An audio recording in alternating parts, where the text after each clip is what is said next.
Hello and welcome to Unacademy. Welcome to this special marathon session where we are going to cover the entirety of the portion of environment and ecology from the basics to the level of proficiency.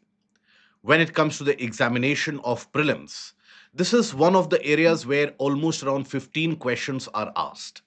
And if we are sure about some of the basic concepts and then we have revised the current affairs, so thereby easily out of those 15, 10 questions to 11 questions can be solved.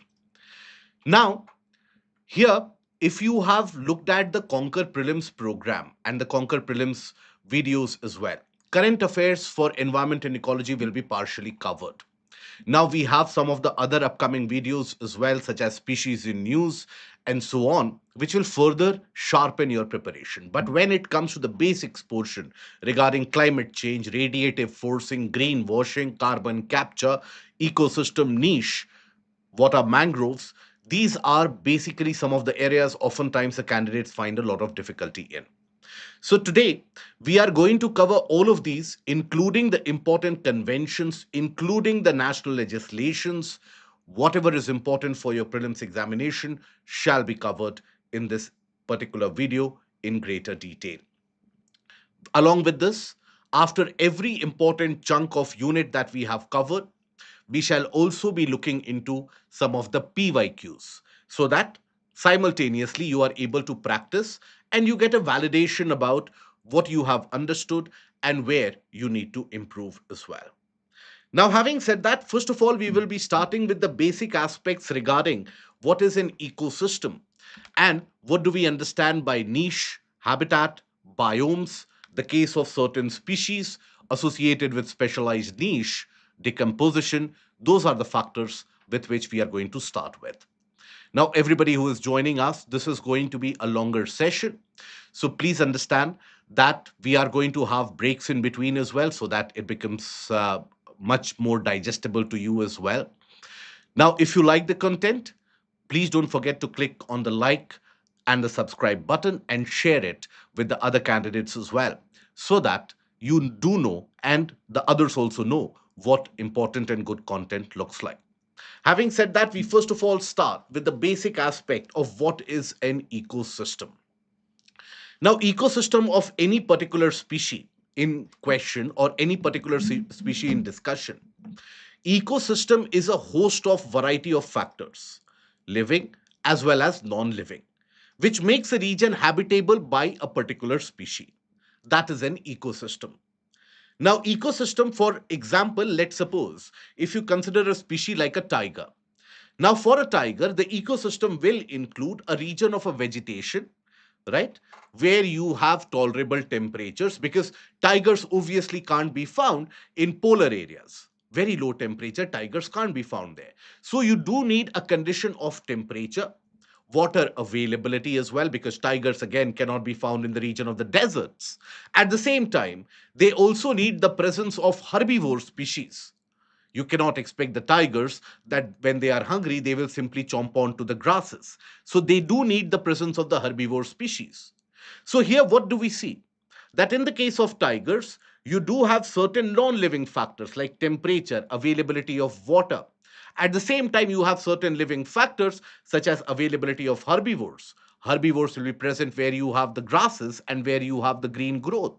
So all these together makes up the ecosystem of a tiger. So that is what we refer to as an ecosystem. Ecosystem is a combination of all these various different kind of factors. So overall, living community of plants and animals in any particular area together with the non-living components of environment such as soil, air and water, that constitutes what we refer to as an ecosystem. Now, here, if you observe, first of all, the hierarchy of species. Now, species, when they are found in one unit, individual, they are referred to as individual species, first of all. A group of these individuals makes up the population of that particular species. Population of that particular species. Right? Larger numbers of hundreds, thousands, whatsoever it is in that area. Now, wherever that species is to be found, it will not be the only species which will be surviving there. There will be host of other living things as well, plants, animals, etc. That forms a community. All these are living parts. If you include the non living parts as well, that creates an ecosystem. For example, a pond, a lake, a grassy area. All of this is an ecosystem. Now, multiple ecosystems in a region together make up what is referred to as a biome. And then multiple biomes taken together, that forms the biosphere. Environment and ecology is nothing but the study of your biosphere. Now, this biosphere, in a way, is impacted by the geographical components. That is why we say some understanding of geography is very, very vital if you want to be proficient in environment. For example, if you consider the ground surface or the land surface in which we live, that is your lithosphere. Now, depending upon the realities of the ground surface, be it the rocky areas, sandy deserts, all these, now that ends up determining the species which will live in this area. Then, the atmosphere, the climatic conditions. If the region receives rainfall, drier conditions, low temperature, high temperature, that is something which is included in the portion of atmosphere. The water availability, the oceanic regions, the surface water, everything. Now, that is basically the hydrosphere. Now, all these three together will end up determining the conditions of the biosphere. And that is what we have to study. So, we were talking about the ecosystem first. Then we will graduate into the portion of the biomes and eventually gain an idea of the biosphere as well. That is where we will take a look at the biodiversity, the type of species, etc. But first of all, when we talk about the ecosystem, you have to understand that it has got two components, that is living components. Living components are biotic factors, biotic factors, and it has also got non-living components. Non-living components such as these are abiotic. Now, what are these biotic factors? For example, let's suppose in a region you have lesser grasses available. So herbivores will be less. Thereby, herbivores will be less. Carnivores population will also be impacted. You need the decomposers as well. Okay, we will take the examples of each one of them as well. For example, take the case of the state of Madhya Pradesh. Now, in the last tiger census, Madhya Pradesh in eastern part recorded a dip in tiger population. Now, why was that so? While the rest of the country observed an increase in tiger population, eastern Madhya Pradesh observed a dip in tiger population, particularly the region surrounding Bandhavgarh. Now, why was it so? Because in that area of Bandhavgarh, you have a sudden growth of invasive species such as Lantana camara. Lantana camara is a bushy kind of a plant, ornamental in nature with various types of and colorful flowers which grow. But that Lantana camara is not something which is palatable to the other herbivores. In simpler words, the herbivores don't like to consume that Lantana camara. They like to consume the normal local grasses. Now, this Lantana camara has grown to such a great speed and such a great extent that the other species, the herbivores, that is the deer population, their population has declined. If the deer population has declined, so the tiger population has also declined. So, what you observe is that the changes in the plant vegetation is changing the tiger population. So, for the tiger, the biotic factors are also the plant population. The same event is being experienced and the same occurrence is being experienced even in the Bandipur Tiger Reserve. Bandipur Tiger Reserve, for those of us who are not aware and a part of the larger Bandipur National Park, now that was at one point of time the private hunting lodge of the Vodayars of Mysore, the kings of Mysore.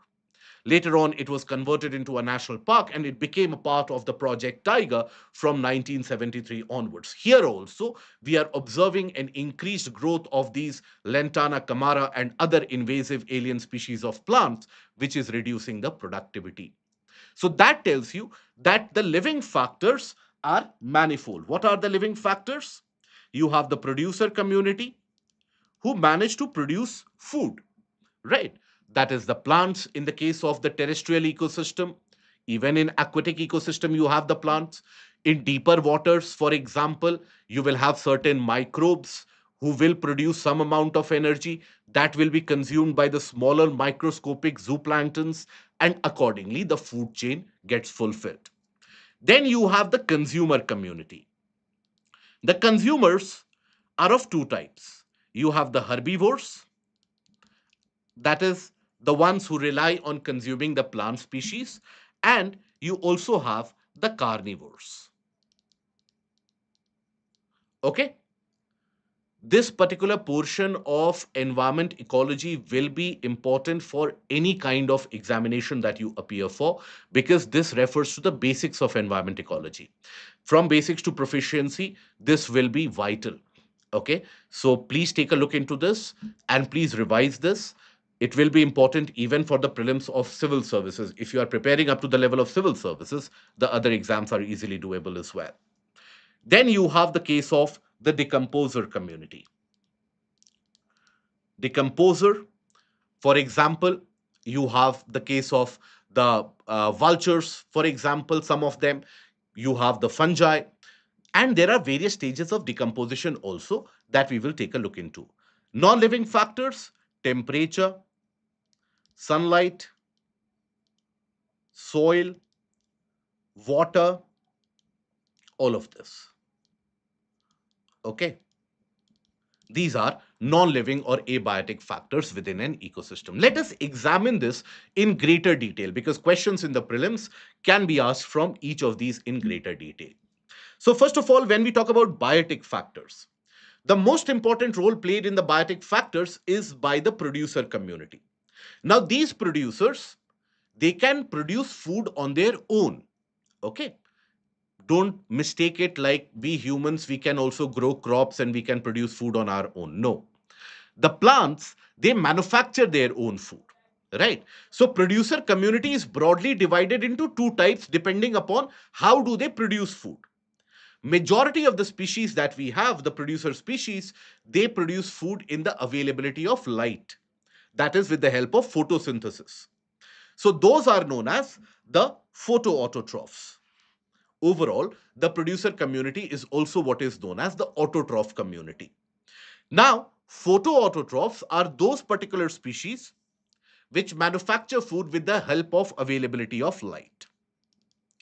And then you have chemoautotrophs, those species which manufacture the food by synthesizing the chemicals which are present around them.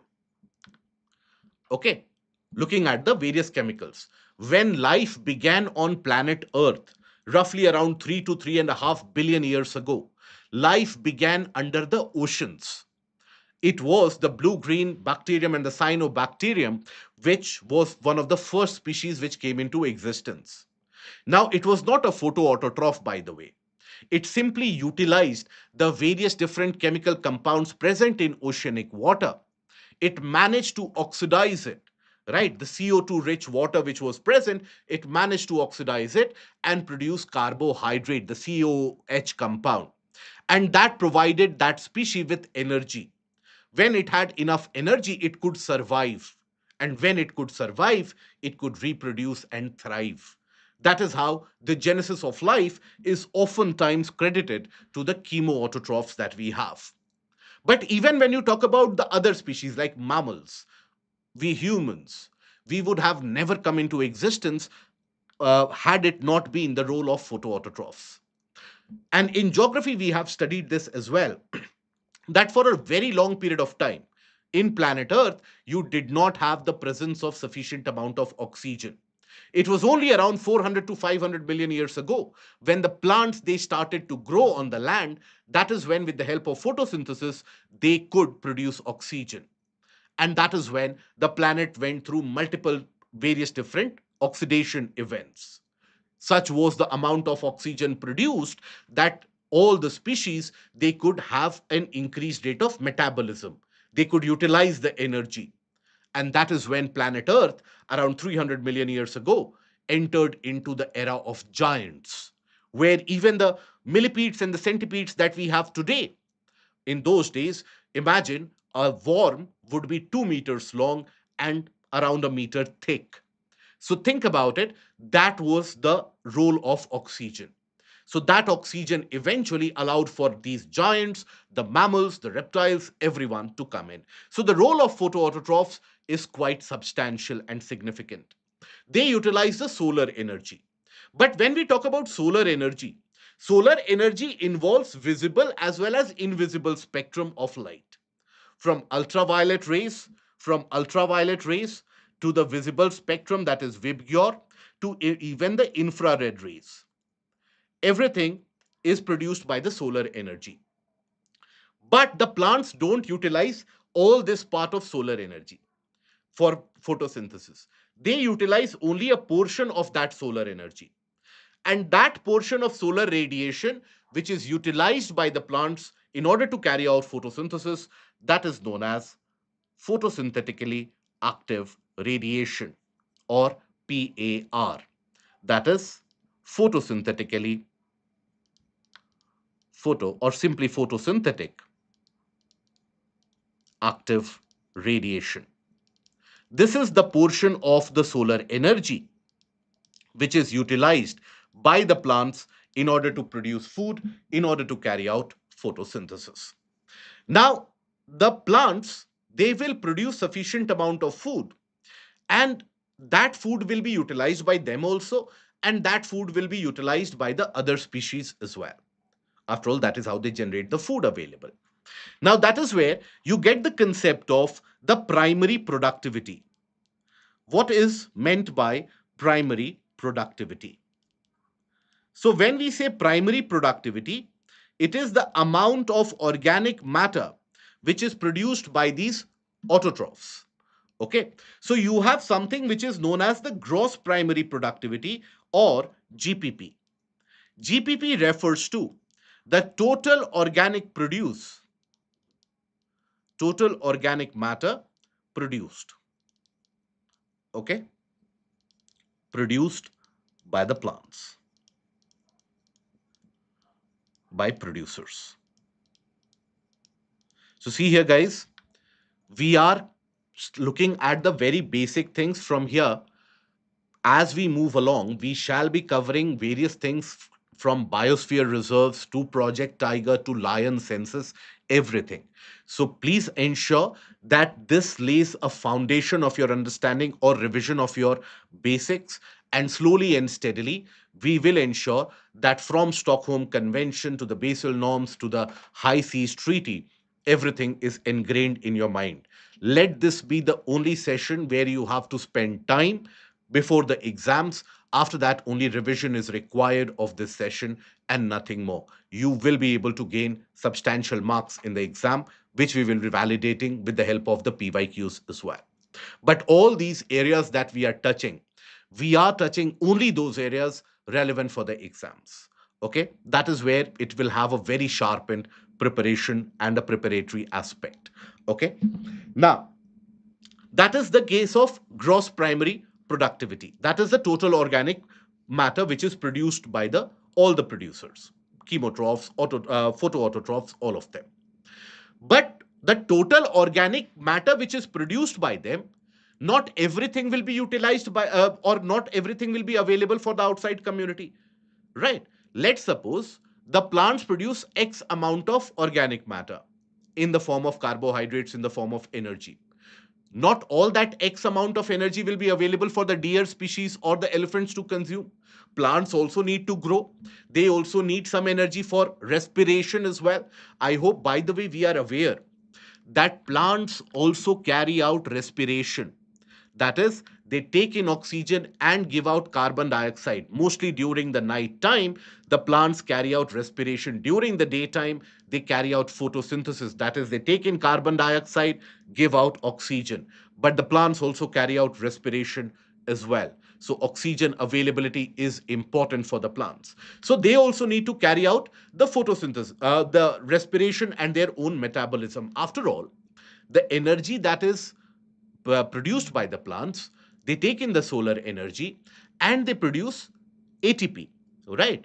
Adenosine triphosphate or adenosine diphosphate. And that is the unit of energy which is then eventually utilized by the plant, something that you would have studied in your science and tech as well. Now, though that part of energy is not available to the outside world, rest of the energy is consumed by the rest of the world. So that gives me what is known as net primary productivity. What do we understand by net primary productivity? Net primary productivity, or NPP, is the energy or the organic matter available to the rest of the world for the consumption. Okay, so it is available to the rest of the world. Now, how is it expressed to the rest of the world? Now, it is basically expressed in the form of gross primary productivity, that is the total organic matter produced, minus the energy which is required for respiration and for metabolism of the plants on or the producers on their own. So energy required or organic matter required for respiration and metabolism. Okay, and metabolism. So that is basically the case of GPP and NPP. A prelims kind of question can easily be framed from this area. Then you have the chemotrophs. Chemotrophs, what they do? They basically utilize the chemicals around them.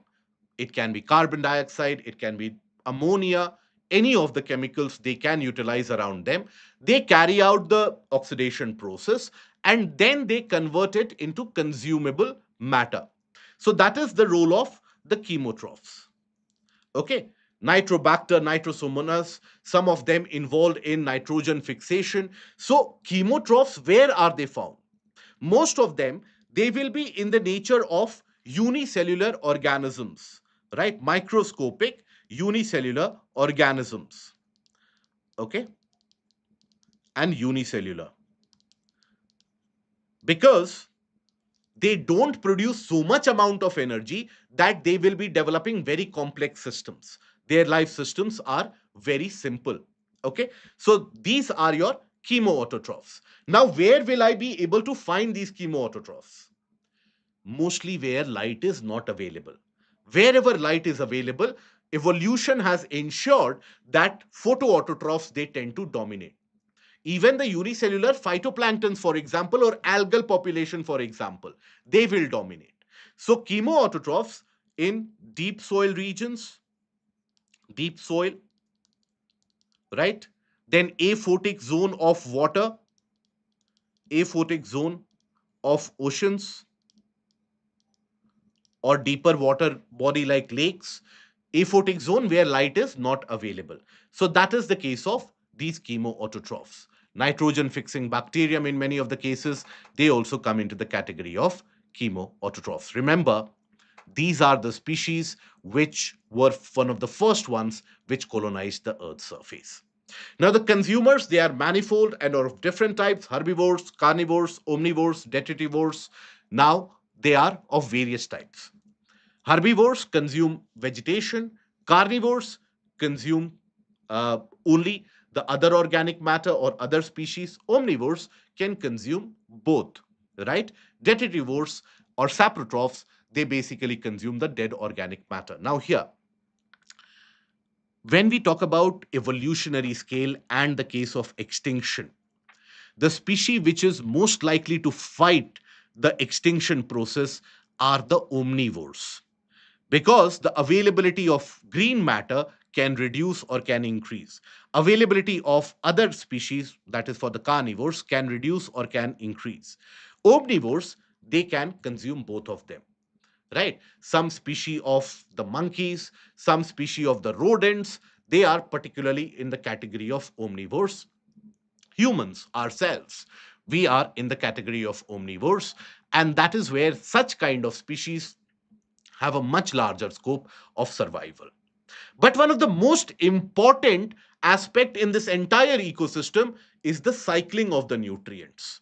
For example, let's suppose any particular species has consumed the plants. It has gained the nutrients away from the soil, away from the plants.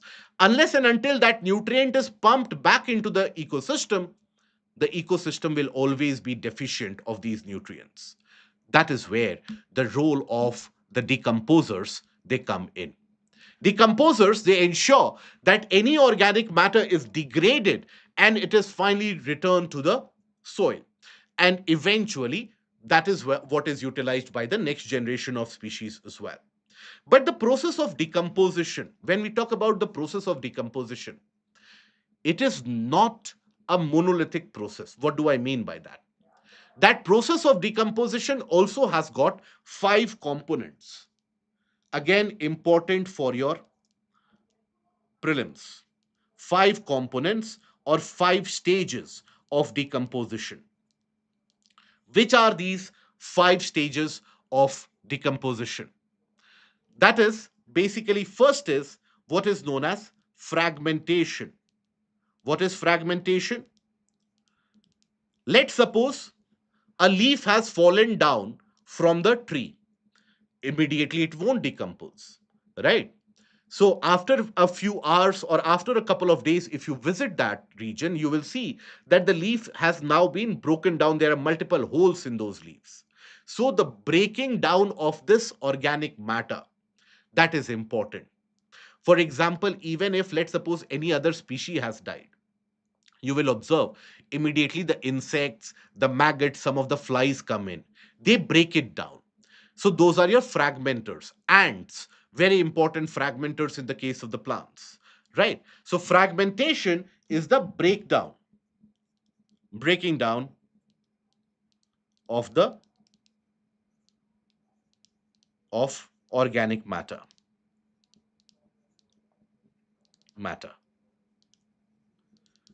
Then after that, you have the next stage. Once it is broken down into smaller pieces by the worms, by the ants, etc., then you have the next stage. And the next stage is the case of the leaching.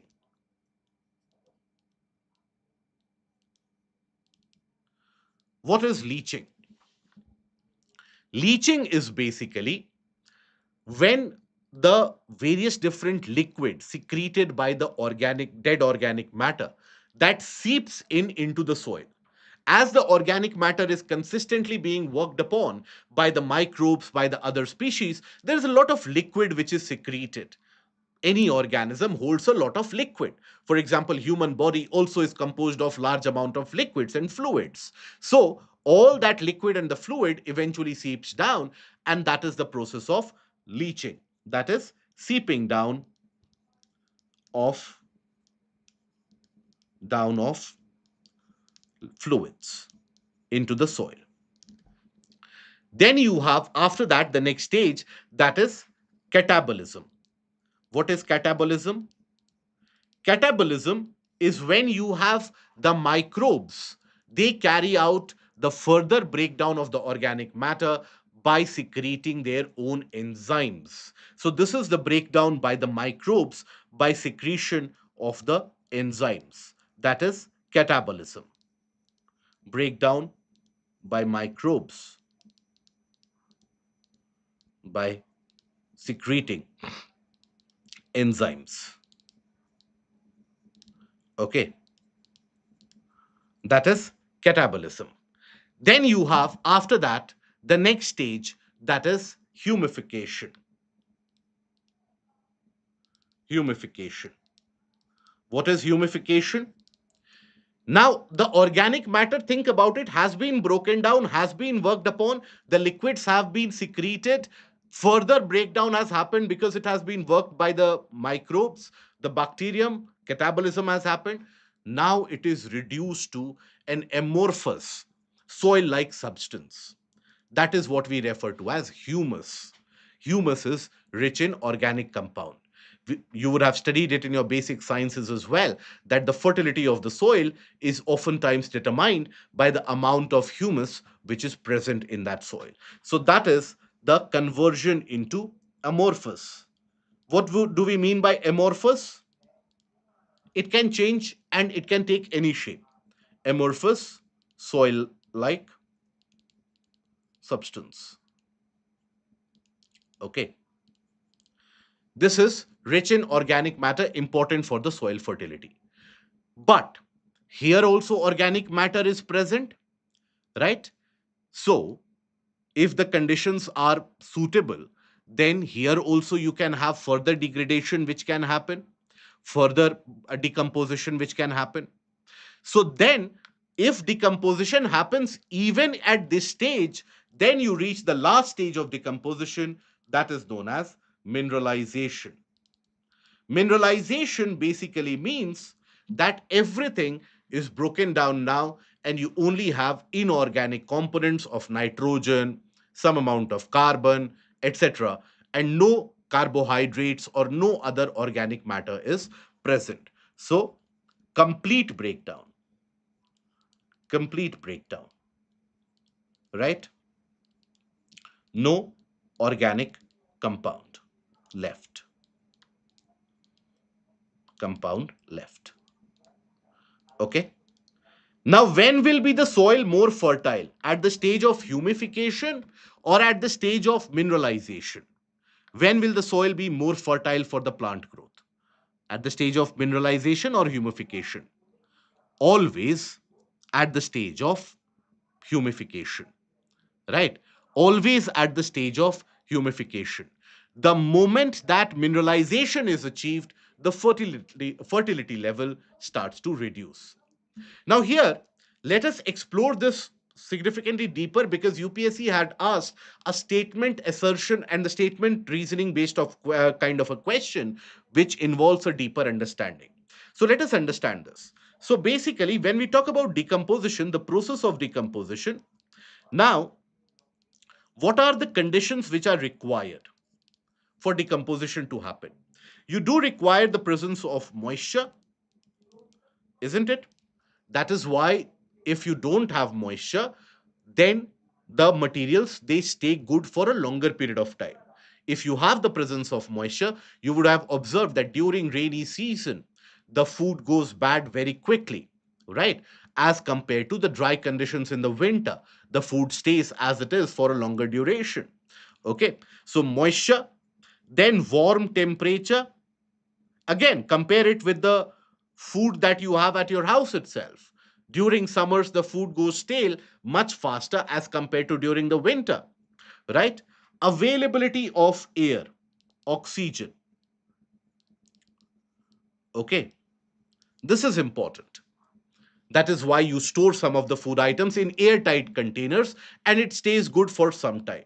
So, all these three are the important conditions which are required.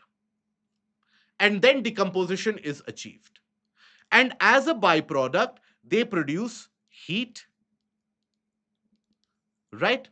And eventually, you have some amount of minerals which are also produced. Now, the rate of decomposition will be higher when these conditions are fulfilled. So, if we compare the planet Earth, we consider two different places. Let's suppose equatorial, right? Any region in equatorial you consider, for example, let's suppose you consider the region of the dense forests in Congo. Okay. And then let's suppose another region in the boreal area, or let's suppose we consider the region of Britain. Okay, subpolar area. Now, out of these two places, where will decomposition be faster or accelerated? Always in Congo, isn't it? Because you will have multiple stages of decomposition which will happen. Mineralization will be achieved much faster in this case, right? Because here you have warm temperature also, you have presence of moisture also, you have the presence of oxygen also. So rate of decomposition will be very, very fast in Congo. Very quickly, the stage of mineralization will be achieved. Whereas in the case of Great Britain, you have lower temperature in comparison. So when you have lower temperature, that means rate of decomposition will be slow. So in that case, you will not achieve mineralization very quickly. So in this case, amount of humus present will always be higher. humus present is higher. Okay. That is why you will find that the soil in these areas are generally dark brown in nature, dark brown to blackish in nature because of the presence of higher amount of humus content, because the rate of decomposition in itself is much slower. Okay.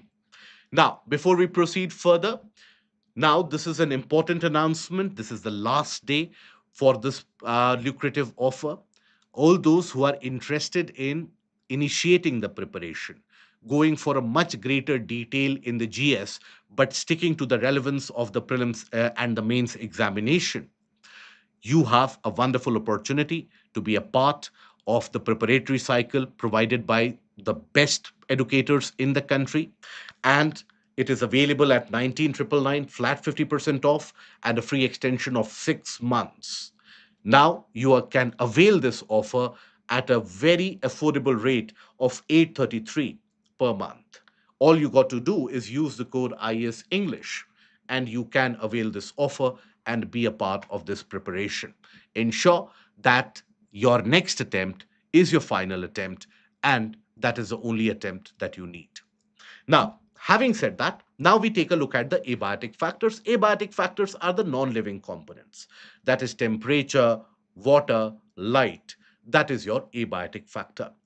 Now, in the abiotic factor, when we say temperature, so temperature is an important factor determining where species are found. For example, take the case of mango tree. Mango tree, will it be found in the region of North Canada? No. Jackfruit, will it be found in the region of northern Siberia? No. Temperature is a contributing factor. Same is the case of availability of water.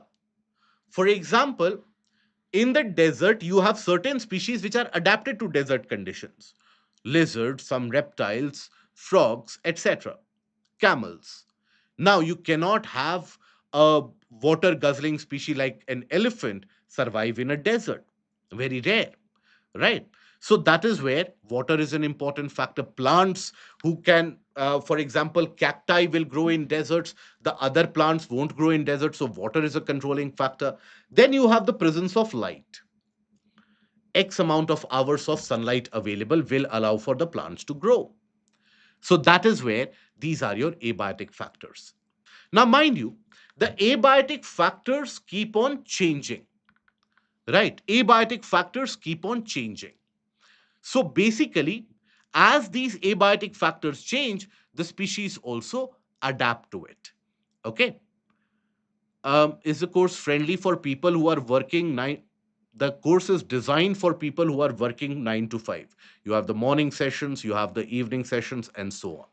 Okay. Weekend is when you have the test. Now, having said that, an important part here, when we talk about the abiotic factors, they can change. Temperature can change in a region, water availability can change. For example, if you consider the polar areas, during the summer, northern Canada, Siberia, northern Europe, in those areas, during the winter, it gets so cold, everything is frozen, availability of food becomes scarce. Temperature is very low. Water availability in the deserts can decline substantially during the summer season. So the species, they adapt. Those who are surviving, they are the ones who adapt. Those who cannot adapt, they are the ones who cannot survive. So that is the case of the adaptations to the changes in abiotic factors. There are various different types of species accordingly. So let us take a look at the responses to the change in the abiotic factors. First is regulate. What do we mean by regulate? So if you take a look at the responses, overall responses that the species indicate, they are of various types. One is regulate, then is conform, conform, then after that you have migrate, then you have suspension. Okay, some of the responses that you have. Now think about it. Let's suppose I always give this example, but think about it. it is relevant especially for the aspirants. You become a civil servant, right? Let's suppose you become an IAS officer. You are posted in one of those areas where your senior is corrupt, the political leaders are corrupt, and you are very honest, ethical. Now, there are only certain ways in which you will respond. How will you respond? One is that you will see that everybody is corrupt. Fair enough. I will also take in some amount of money.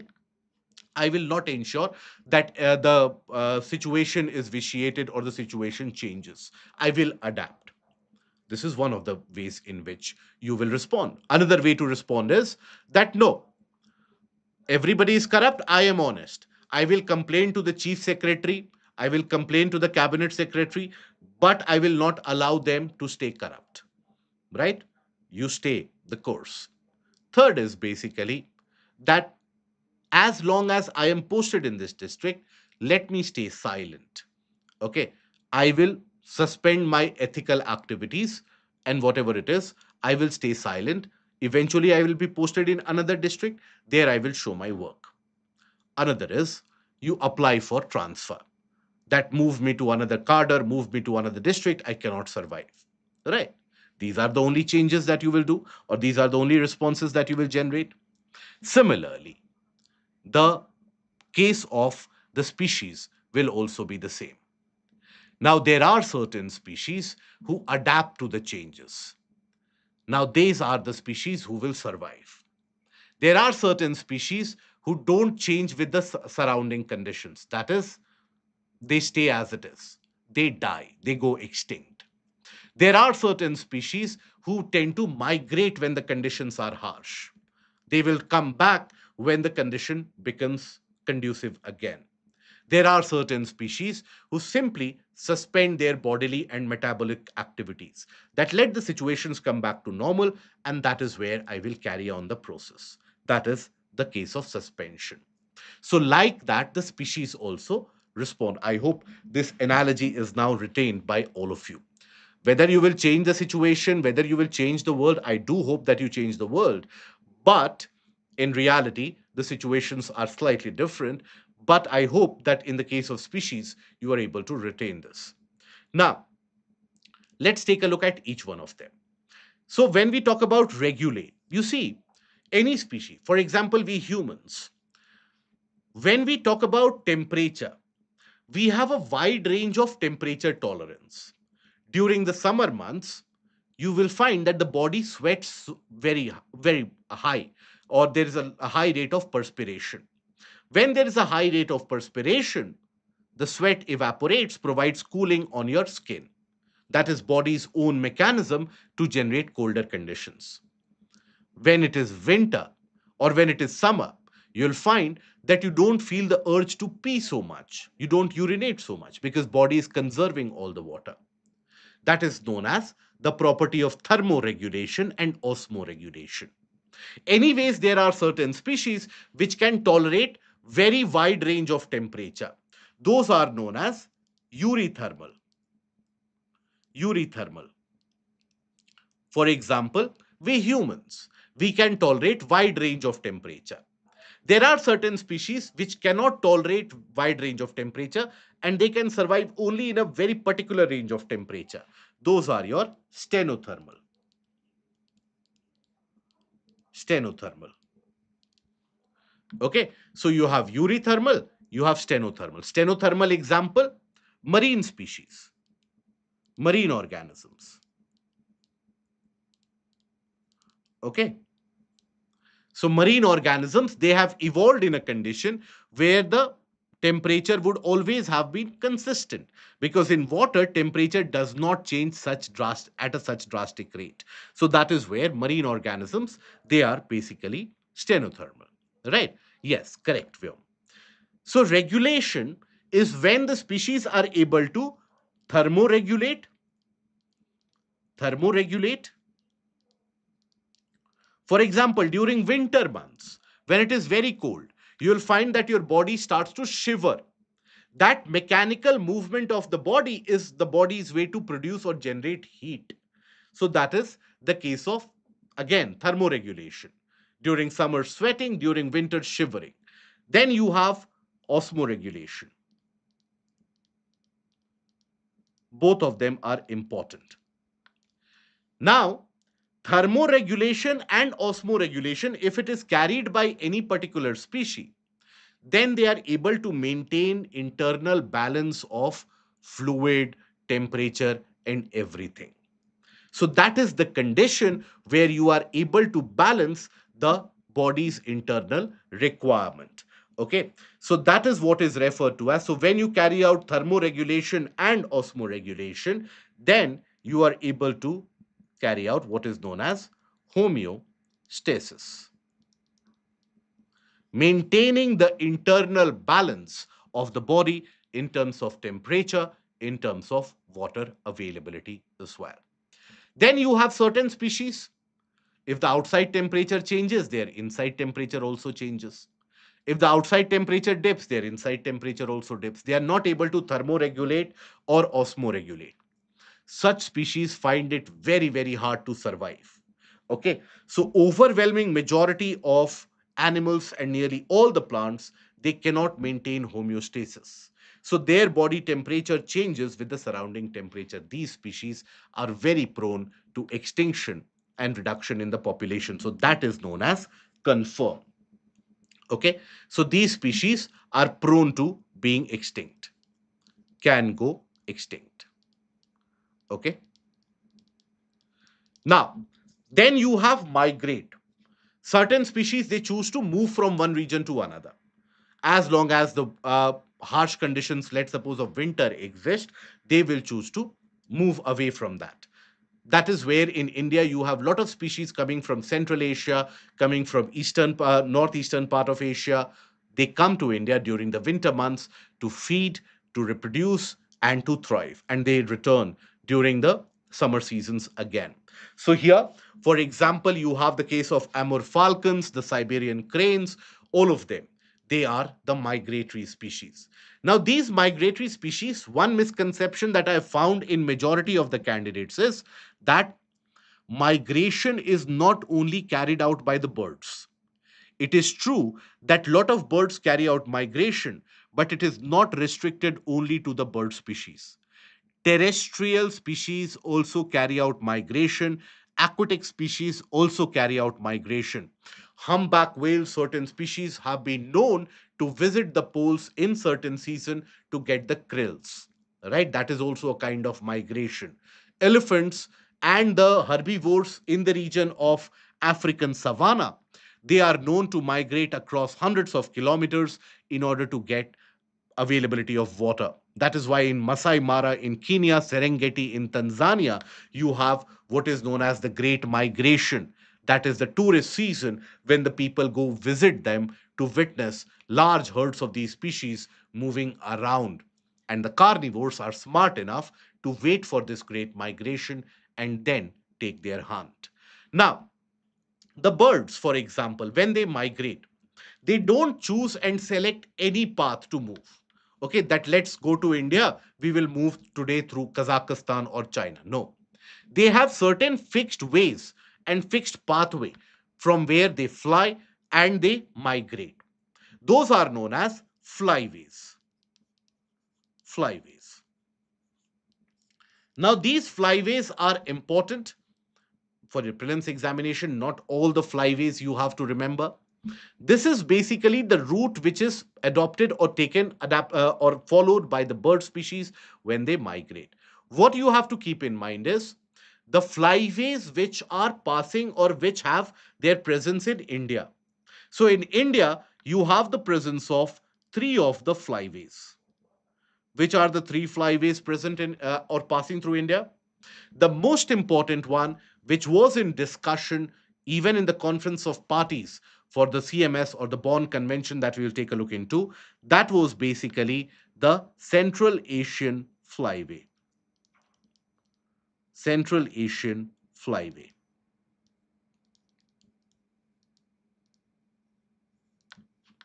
Okay, that Central Asian Flyway you will observe is here in this entirety of the region.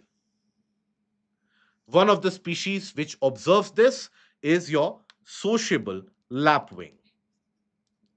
Sociable lapwing, typically found in Central Asia, is a bird species which does migrate to India during the winter months, particularly in the western region of India. And they move across the region of the wetlands to get some food availability. This is the species which has been in the category of critically endangered by IUCN for some time now. So that is a migratory species, right? Even the bustard species, for example, you would have read about Great Indian Bustard. You would all have ratified about Great Indian Bustard. Great Indian Bustard is one of the critically endangered species in India. But I hope you are aware that there are four types of bustard species which are found in India. Four types of bustard species are found in India: Great Indian Bustard, Lesser Florican, Bengal Florican, and another one, that is McQueen's Bustard. Right? So that is the case of the McQueen's bustard. Now, Great Indian bustard, critically endangered. Bengal florican, critically endangered. Lesser florican, critically endangered. McQueen's bustard is a migratory species which is not critically endangered. So, McQueen's bustard is again one of those which uses the Central Asian flyway. Okay, so that is the case of the McQueen's bustard. Please keep that in mind. It was in news this year. It can be asked in the examination. Then, other than that, you have the West Asian East African flyway, where certain species have been known to take breaks in western part of India and then move to eastern part of Africa. That is West Asian East African. East African. Then you have East Asian Australasian. This one. East Asian Australasian. So you have to keep in mind these are the three different flyways which pass through India. Okay. Now, that is the case of these flyways which are relevant for your examination. So we have seen regulate, we have seen conform, we have seen migrate. The final is suspension, right? They suspend their metabolic activities for a long period of time. And that is where they are able to survive the harsh conditions. So suspension is again of four types, right? Generally, in the books, you would have come across hibernate and estivation, right? But it is of four types. What are the four types? One is hibernation, that is mostly going for a prolonged winter sleep, mostly associated with winter, not only restricted to winter, but mostly associated with winter. That is hibernation. You go for a prolonged sleep. Then you have the case of estivation, mostly associated with desert species, where absolute lack of water basically makes them go for estivation. Then you have, amongst the smaller species, diapause, where they can endlessly suspend the bodily activities for maybe years altogether as well. Okay, that is diapause. And then you have what is known as cryptobiosis. So you have certain species, for example, the tardigrade or the water bear. Water bear or tardigrade is the only species which has survived all the five stages of mass extinction. More than 99% of the species which have come across planet Earth, they have gone extinct. Water bear or tardigrade is one of those which has basically survived all those phases of mass extinction. It can survive in outer space. It can survive even in conditions of minus 200 degrees Celsius. It can survive even if it is mutilated. Then also it can survive because it can endlessly suspend its metabolic activities. Endlessly. So that is the case where tardigrade is associated with both diapause as well as cryptobiosis. Okay, so these are some of the types of suspension activities. Take a look into it. You will get these PDF also in the Telegram channel. In my Telegram group, you will get this associated PDF as well. So use that for your revision purposes as well. Right? Now, when we say hibernation, so hibernation is a state of dormancy whereby you conserve the energy. So that is when you go for a deep sleep, you reduce the amount of energy which is consumed by your body. There are different species of organisms which basically go for hibernation. Some of the species that you will observe, for example, brown bear, going for hibernation of for 2 to 5 months. Ground squirrel, hedgehog, 6 months, right? Then you have common poorwill, little brown rat, 5 to 7 months, box turtle, lemur, wood frog, Gila monster lizard, tardigrade. Tardigrade can basically hibernate or diapause potentially for decades altogether.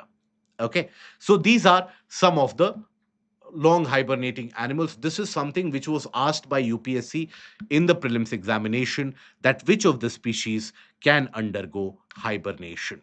Okay, so you need to know what is hibernation. And mostly we have studied hibernation from our school days only about polar bear. So we are aware that polar bear undergoes hibernation. We are not aware that bats, squirrels, rodents, every species can actually undergo hibernation.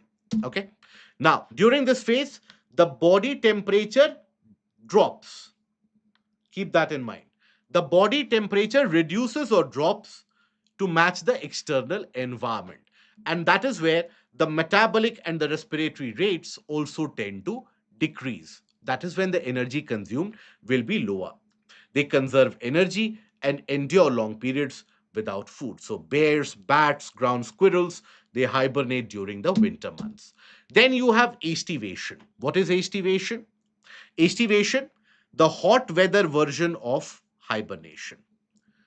They tend to escape the condition of extreme heat or drought by entering into a stage of dormancy. Some of the lizard species are known to estivate. Land snails, they climb the trees and seal themselves within the shells with the dried mucus in order to protect themselves and conserve moisture.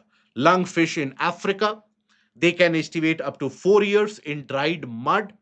Snails and crocodiles are also known to indicate the features of estivation. Snails and crocodiles, lungfish of Africa, examples are important. Okay, then you have diapause, where the development of the body in itself is suspended for a longer period of time. Okay, so here, often seen in insects, embryos, or microscopic organisms. Here, one of the important example is that of worker bees. Now, worker bees, they play a crucial role during diapause by ensuring that the hive's survival and productivity that is maintained through the seasonal changes.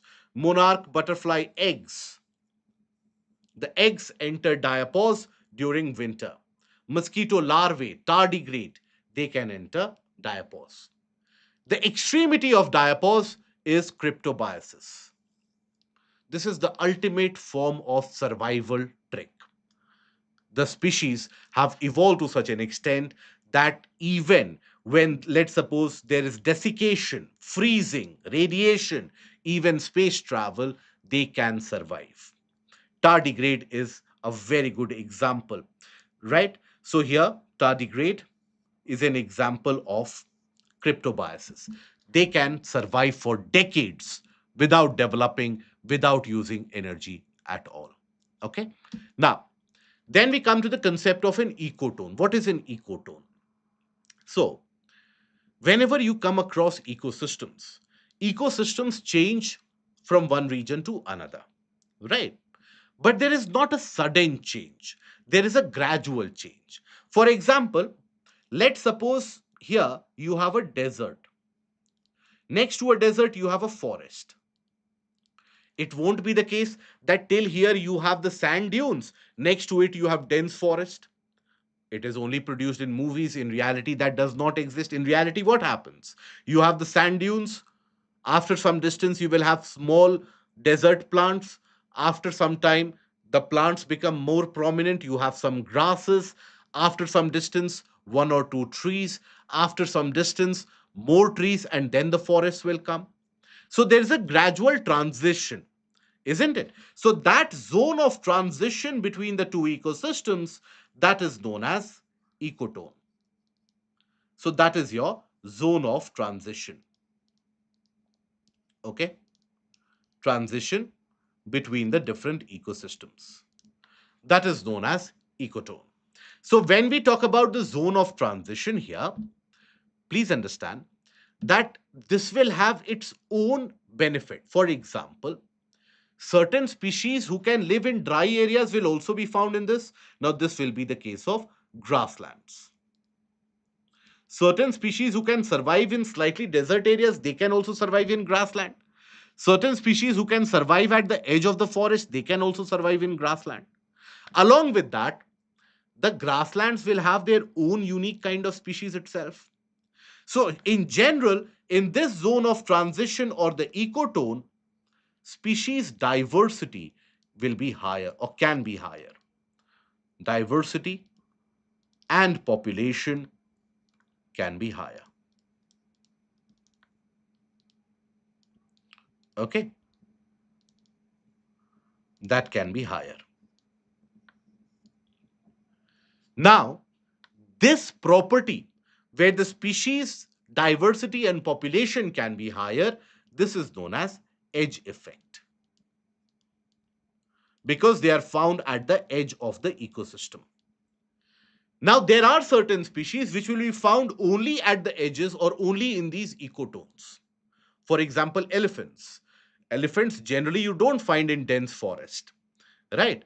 Other than the case of one exception, that is the Sumatran elephant. Sumatran elephant is the one which you find, if you can take a look at the background image, you will find in the area of the dense forest of the Java, Sumatra, Indonesia region. And they are stuck there basically. So the Sumatran elephants reached there during the last ice age. Whenever you have ice age, the water level across the globe goes down. So that is when these regions were connected by land masses, and the Sumatran elephants, the Sumatran rhinos, and even the tigers could reach there.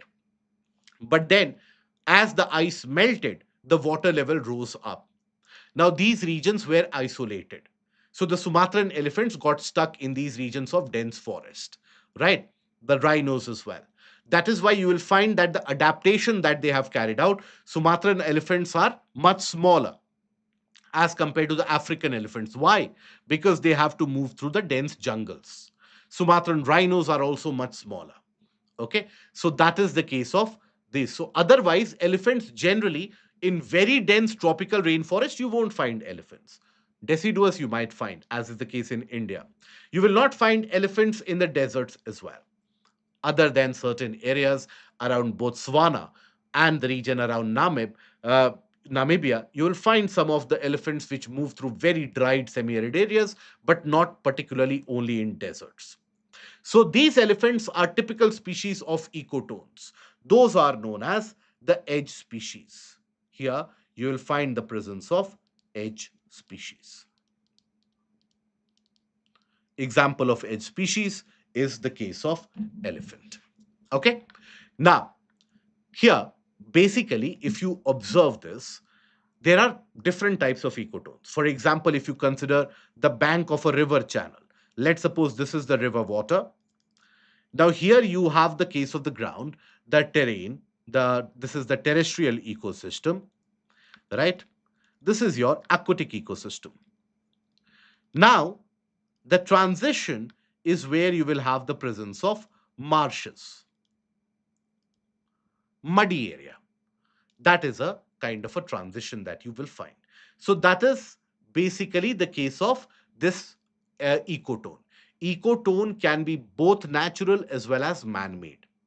Please keep that in mind. That ecotones can be natural as well as man-made. For example, the ecotone between a forest and the agricultural field, that is man-made. Okay, edge effect, we have seen the changes in population or community structure that occur at the boundary of two habitats, that is known as edge effect. Generally, there is greater number of species found in these regions. Some of the species uniquely found in these regions, they are also called as edge species. Then, after this, we come to the case of what is a habitat and what is a niche. That is also something which was asked by UPSC and has been repeated in the prelims twice. So, what is a habitat? Any species, wherever it lives, it will have certain requirements of temperature, certain kind of conditions on the surface or in the water. So that is its habitat. Okay. Mostly associated with non-living components of the ecosystem, mostly. But then that is its habitat. What is a niche? Now, niche is the role in the trophic level or the food chain. As we have talked about, for the tiger to survive, you do need the herbivores. For the herbivores to survive, you do need the grasses.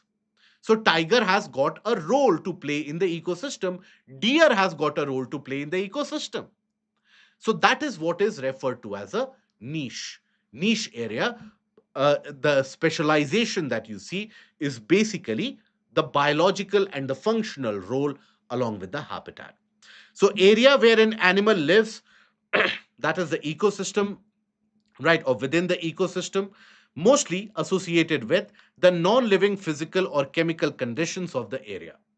That is the habitat. Okay. And what is a niche? Composed of the habitat plus the biological or the functional role which is played. That is what is referred to as a niche. Okay. Now, in the niche, interrelationships and interactions between the species are an important part. Certain species, they are so unique that they can survive only in certain areas. For example, take the case of dugong. Now, dugong is a marine herbivore mammal. Marine herbivore mammal. Okay. Now, this marine herbivore mammal, it is marine, so it will live in, also referred to as sea cow in certain cases. Now, this marine herbivore mammal will consume plants, grasses in the sea, isn't it? Now, where will you have plants and grasses in the sea? In the coastal area. In deeper water, sunlight is not available, so you won't have those. In the coastal area, in the coastal terrain. Now, they will always be found in the coastal terrain itself. Now, in the coastal area, that is more and the most uh, vulnerable to human activities, construction, pollution, anything will impact the coastal terrain. So, automatically, the dugong population will be at risk. So, such species which require very specific conditions to survive, that is a specialized niche. For example, remember it with this analogy. You would have many different friends in your life. You would have certain kind of friends. Before they come over, they will tell you that I will need only this kind of a food. I require air condition at 20 degrees Celsius. I need this kind of a chair to sit. And you will have certain friends, you ask them to sleep on floor, they will be happy with it. You serve them Maggie, they will be happy with it. You serve them biscuits, they are happier, right? So who has a better chance of survival? Obviously those who have a very generalized condition of living, not great demand. So that is the case of the species also. The species with specialized niche oftentimes find it harder to survive. In fact, when we talk about dugong, everybody talks and says dugong is sea cow. It is referred to as sea cow in many areas, and yes, it is true. But are you aware that there was an original species of sea cow which has been pushed into extinction, which has gone extinct, which was typically found in the region of northwestern coastal European region? Now, that sea cow, from the moment it was found, it obviously the sea cows can exist only in the case of the coastal area. It was easier for the fishermen to hunt those sea cows. And within, from the time that they were discovered, within a few decades, that species was hunted into extinction. So, that is the problem with the specialized niche. Okay. Now, examples of specialized niche, one is the Kirtland's warbler. Okay. They can nest only in the jack pine trees, the young jack pine trees. That is where they can nest. Another case of specialized niche is the case of fig wasps, right? The figs that you have. So these wasps can pollinate and can reproduce and can germinate only within the fig, and that is where the fig also tends to grow. This is the entire life cycle of that wasp. That is something that you can revise as well. So fig wasp is one of the important ones. So pollen laden female wasp enters the fig through opening, which is the ostiole. After that, the wasp lays eggs within some of the flowers. In the process, it pollinates some of the flowers. Then flower ovaries that contain the wasp larvae, they form enclosing structures. As the fig matures, the male wasps emerge. So like that, they can survive only in this. It is a kind of a mutually beneficial relationship that they have. So that is the case again of a specialized niche. Okay. Now, in any ecosystem, multiple species can survive and coexist together. When they survive and coexist together, it grows inside the fig. Yes, it grows inside the fig. When the species they are found to be present together in any particular region, there are multiple communities, multiple populations which are in existence. They will interact with each other. They can interact with each other only in a certain way, right? For example, there can be predation. A deer and a tiger, they will never be good friends unless and until you are watching a cartoon movie, right? Tigers will always consume the deer population. Why? Because the relationship is that of the predator and prey. Now, predation is a very important aspect in the ecosystem. Imagine if, let's suppose, you remove tigers. Let's suppose you remove tigers from the ecosystem. Then there is no check on the deer population. The deer population will be very, very high. Now, if the deer population goes very high, it will explode almost. The population will explode. What do the deers consume? The deers will consume all the grasses. If you have larger population, they will consume more amount of grasses, isn't it? Eventually, overgrazing and the entire region will be almost weakened, right? So that is when the population of the ecosystem in itself will crumble. So tigers, they act as a check in the population of the deer, right? That is why predation is important. However, the world has also seen some of the very smart predators. In the case when the predators are very, very smart, they oftentimes go extinct. For example, the ancestors of the T-Rex, dinosaurs. Dinosaurs, obviously, one of the most dominant species to have survived on the planet's surface. Now, one of the apex predators in dinosaurs was the Tyrannosaurus rex or T-Rex. One of the ancestors of that was such a smart predator that it virtually wiped out all the living species in the region, typically to be found in the region of Argentina. It went extinct 95 million years ago. Rest of the dinosaurs went extinct 65 million years ago. So as compared to the rest of the dinosaurs, it went extinct almost 30 million years ago. Presently, we have one of the very smart predators across the planet, and that is the killer whale or orcas. They are known to be one of the smartest predators that the planet has witnessed after, obviously, the dinosaurs. Then you have the case of competition. What is competition? Competition is basically when the species they compete for the same kind of resources. That is competition. It allows the various different species population to remain in check. Then you have parasitism, parasites, right? The species basically they compete with or basically they are dependent on the host species. One species dependent on the host. Then you have commensalism, mutualism, and amensalism. So predation, they act as conduits for energy transfer from the herbivores to the carnivores, the apex predators, and so on. Then competition, process in which fitness of one species is lower in the presence of other species.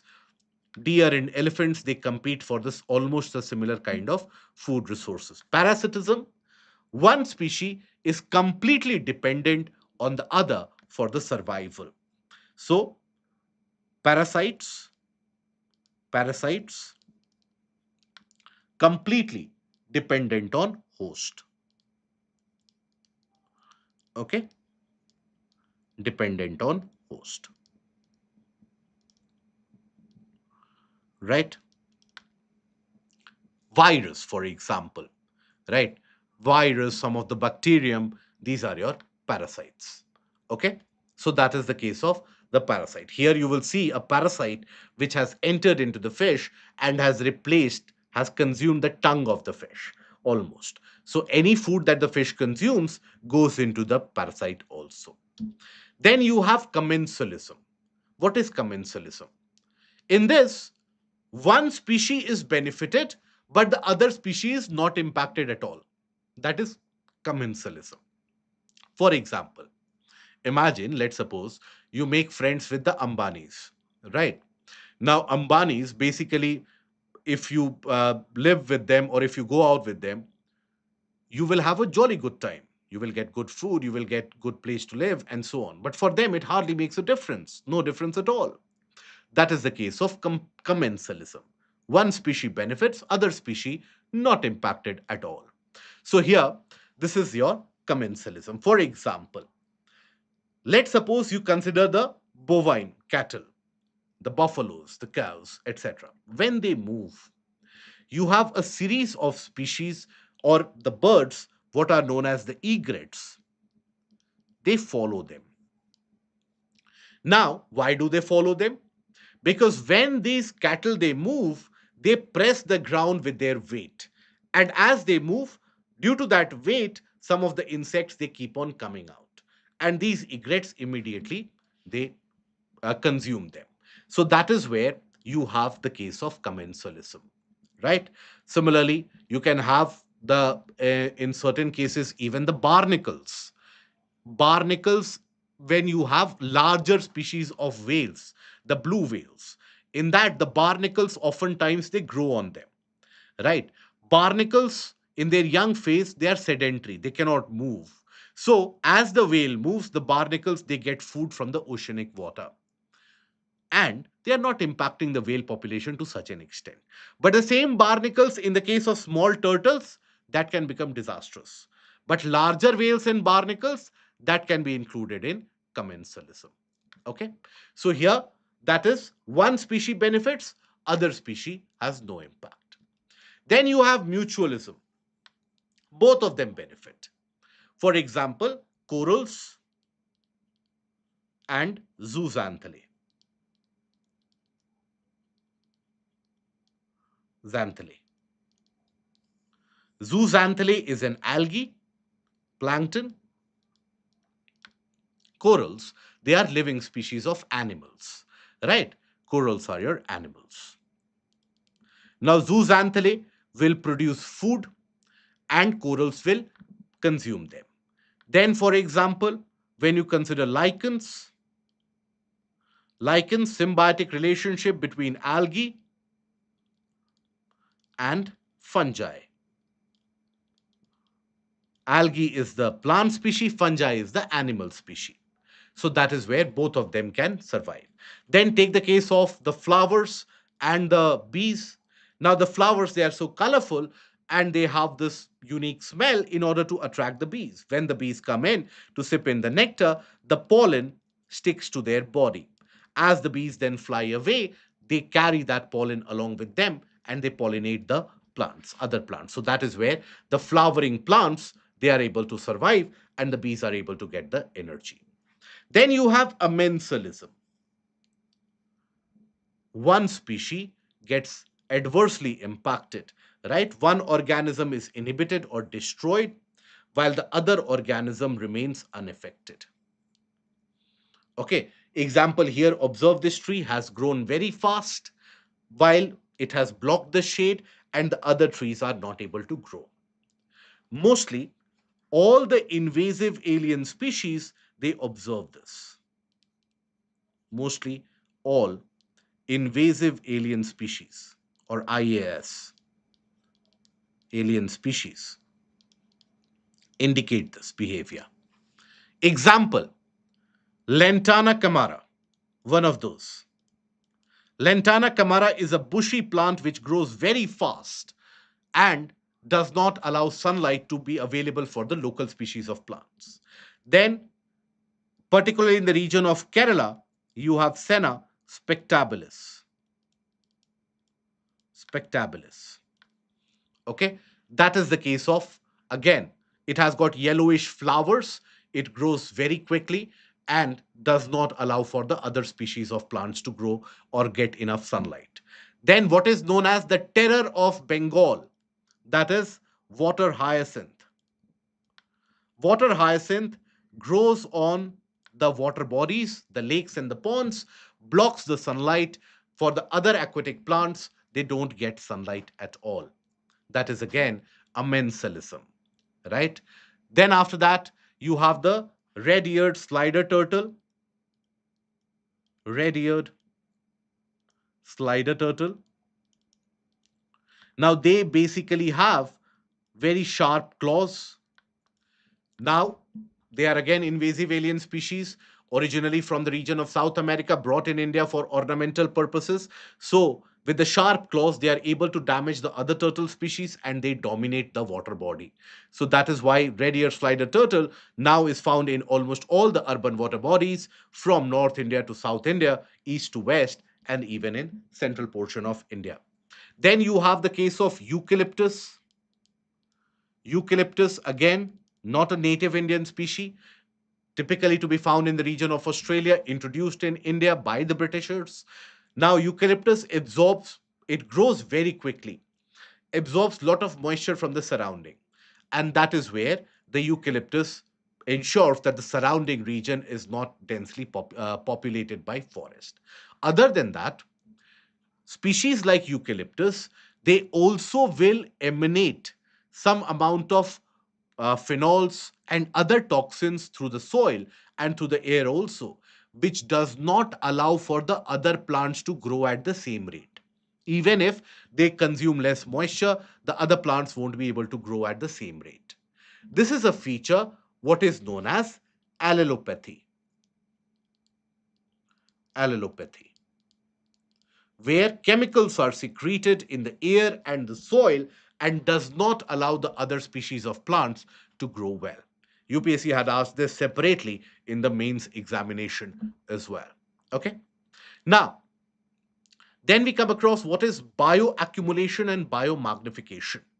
So the species, when they consume each other or when they consume the source of food, contaminants also travel within their body. Now, not all the contaminants will travel from one species to another. Only certain kinds of contaminants will travel. So, when we talk about the contaminants through the food chain, contaminants through the food chain, only certain contaminants will be able to travel. For example, those which are water insoluble and fat soluble. Why? And fat soluble. Because let's assume you have a contaminant which is soluble in water, right, which can be dissolved in water. Now it will be dissolved by your digestive system and will be excreted by your excretory system as well. So other species won't get that contaminant, right? But certain contaminants, persistent organic pollutants, they get embedded in the fatty cells and they stay there, right? So these kind of contaminants, they get transferred from one organism to another. Now there are two ways in which they can get transferred. One is accumulation. They accumulate in the body. For example, let's suppose if I am consuming maize, I am consuming maize from a farmland which is using lot of urea. Now slowly and steadily that urea buildup happens in my body, right? If I keep on consuming the same maize, over a period of time, the amount of contamination level increases. So that is bioaccumulation. So when we say bioaccumulation, accumulation, now it happens at the same trophic level same trophic level over a period of time. Over time. Then you have biomagnification. What happens in that case? That from one species to another, the contamination level increases. For example, if let's suppose when you consider this, that phytoplanktons or zooplanktons, they are contaminated, right? Now, the small mackerels which will consume them, they will not consume one zooplankton, they will consume, let's suppose, hundreds of them. So that contamination level increases by 100 times in that mackerel. Now multiple of these mackerels will be consumed by a larger fish, right? So there the contamination level increases. And let's suppose a polar bear will consume many of these fishes, so that is where the contamination level increases further. So that is biomagnification. In the case of biomagnification, contamination increases as you move higher up the trophic level. Contamination increases with trophic levels. Okay, that is biomagnification. Then within an ecosystem, the survivability of the ecosystem, how well balanced or sustainable the ecosystem is, that is something which is indicated by what is referred to as ecological pyramid. Ecological pyramid gives you an idea about the sustenance of an ecosystem. After all, that energy level has to be transmitted. Let's suppose in a region, the number of deer is more than the number of grasses in that area. Can that ecosystem survive? No, they will die, isn't it? So that is basically where you will find that ecological pyramids, they indicate the health of the ecosystem. Now, by showing the numbers, the weight at each of the trophic level of the food chain, or even the energy which is transferred. So basically you have these represented in the form of ecosystem pyramids. There are three different types of ecosystem pyramids. Example of bioaccumulation and magnification products. Example of biomagnification we have seen, marine food chain, right? For example, let's suppose, or even in terrestrial food chain, let's suppose you have sprayed the grasses with some amount of chemicals. In one grass, if you have 1 milligram of urea or phosphate, a deer will consume 1,000 grasses. So in the deer, you will have 1,000 milligram of phosphate. A tiger will consume 5 deers. So in the tiger, 5,000 milligrams of phosphate. In one grass, it was 1 milligram. By the time that you reach the tiger, it has reached 5,000 milligram. That is magnification. Bioaccumulation, let's suppose that when you have the case of biomagnification, so here one species bioaccumulation keeps on consuming the same plant again and again. So within the body of the deer also, the contamination level increases. Diseases that happen through it. You mean to say like baby syndrome, itai disease, minamata disease, these kind of diseases. We will talk about it when we come to pollution. Don't worry, we will cover it all. Kindly have patience, we will cover it all. That is what is the case of the hemoglobinemia, then what is the case of the blue baby syndrome, why it happens, right? So nitrate contamination, what it leads to, cadmium contamination, what it leads to, mercury contamination, what it leads to, what is the blackfoot disease, what is fluorosis. I will give you the table also. Okay, don't worry. So here, when we talk about the case of the ecological pyramids, so there are different types of ecological pyramids. So one is the pyramid of numbers, which indicates that how many numbers of species are there at each trophic level. That is the case of ecological pyramid of numbers. For example, in a grassland, the number of species of or the number of grasses will be much higher, number of deers will be less than the number of grasses, and number of tigers will be even lesser. Pyramid of biomass, total weight at each of the trophic level, the dry weight. And pyramid of energy, the amount of energy which is transmitted from one trophic level to the next. So these are your ecological pyramids. Now, pyramid of number is mostly upright. Terrestrial ecosystem, aquatic ecosystem, pyramid of numbers is mostly upright. But in the case of a parasitic food chain, pyramid of number is inverted. In the case of a parasitic food chain, it is inverted. How? So, from one tree, you can have multiple birds which can be supported, right? Then you can have multiple various parasites or the insects which can be supported from them. So, this is where the pyramid of numbers is actually inverted. Okay. So, otherwise, in terrestrial ecosystem, in aquatic ecosystem, it is upright. Pyramid of energy, always upright. Always upright. Always. Okay, because from the lower trophic level, always 10% energy is transferred into the higher trophic level. So it is always going to be upright. So here, when we take a look at the pyramid of energy, this is an indication. Let's suppose the producer in the marine ecosystem. So this is the amount of energy. 10% is transferred upwards, rest is used for metabolism and released as heat. Then further 10% is transferred upwards, then further 10% is transferred upwards. So this is the case of the pyramid of energy, the 10% law. Yes, the Lindemann's law. Then here in the terrestrial ecosystem, you will observe pyramid of number, pyramid of energy, and pyramid of biomass. All of them are upright. In the aquatic ecosystem, however, the pyramid of biomass is inverted. Okay, because the weight of the phytoplanktons will be very, very less. Very less. These are microscopic. Dry weight will be even lesser. Then herbivores will have a slightly greater weight. Primary carnivores, slightly greater weight. Secondary carnivores, even greater weight. So that is where you will find that the pyramid of biomass in the aquatic ecosystem is inverted. Now, a few PYQs if you take a look into it. With reference to food chains in ecosystems, consider the following statement. A food chain illustrates the order in which chain of organisms feed upon each other. Food chains are found within the population of a species. A food chain illustrates the number of each organism which are eaten by the others. What do you think is the correct answer in this? So here, the first statement is correct. It illustrates the order in which the chain of organisms feed upon each other. They are found within the population of the species? No, in the community and between different populations.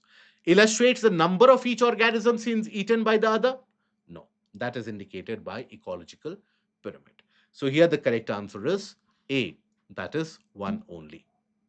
Now this is a question which has been repeated. Which one of the following terms describes not only the physical space occupied by an organism, but also its functional role in the community of organisms? It is a simple one. That is the functional role in the community, that is ecological niche. Okay. Now, consider the following statements. The soil in tropical region is rich in nutrients. Tropical rainforests. Statement 2. The high temperature and moisture of tropical rainforests, they cause dead organic matter in the soil to decompose quickly. So here, what is the correct answer? Is it B? No. The soil in tropical rainforests are not rich in nutrients due to the case of leaching activity by rainfall, as well as because of mineralization which is achieved. It is not rich in nutrients. Statement 2 is correct. So the correct answer is D.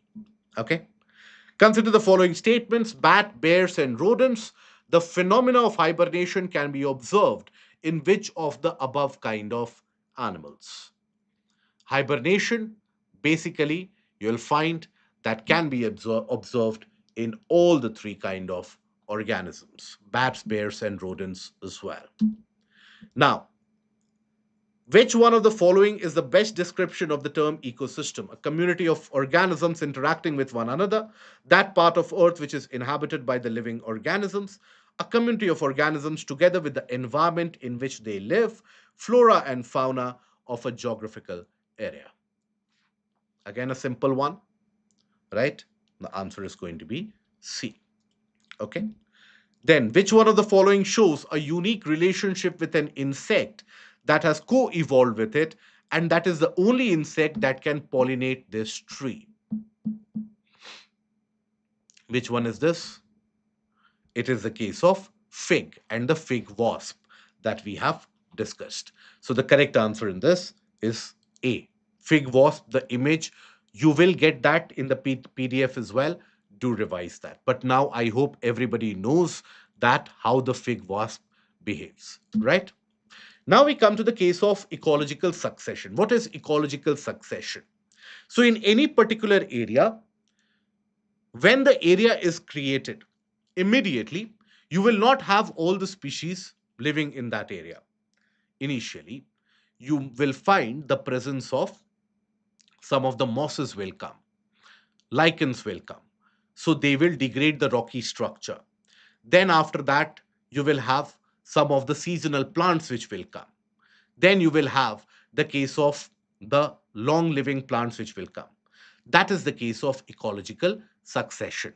So, ecological succession is basically the entire process in which the organisms inhabit the area from the initial settlers to the final stable setting.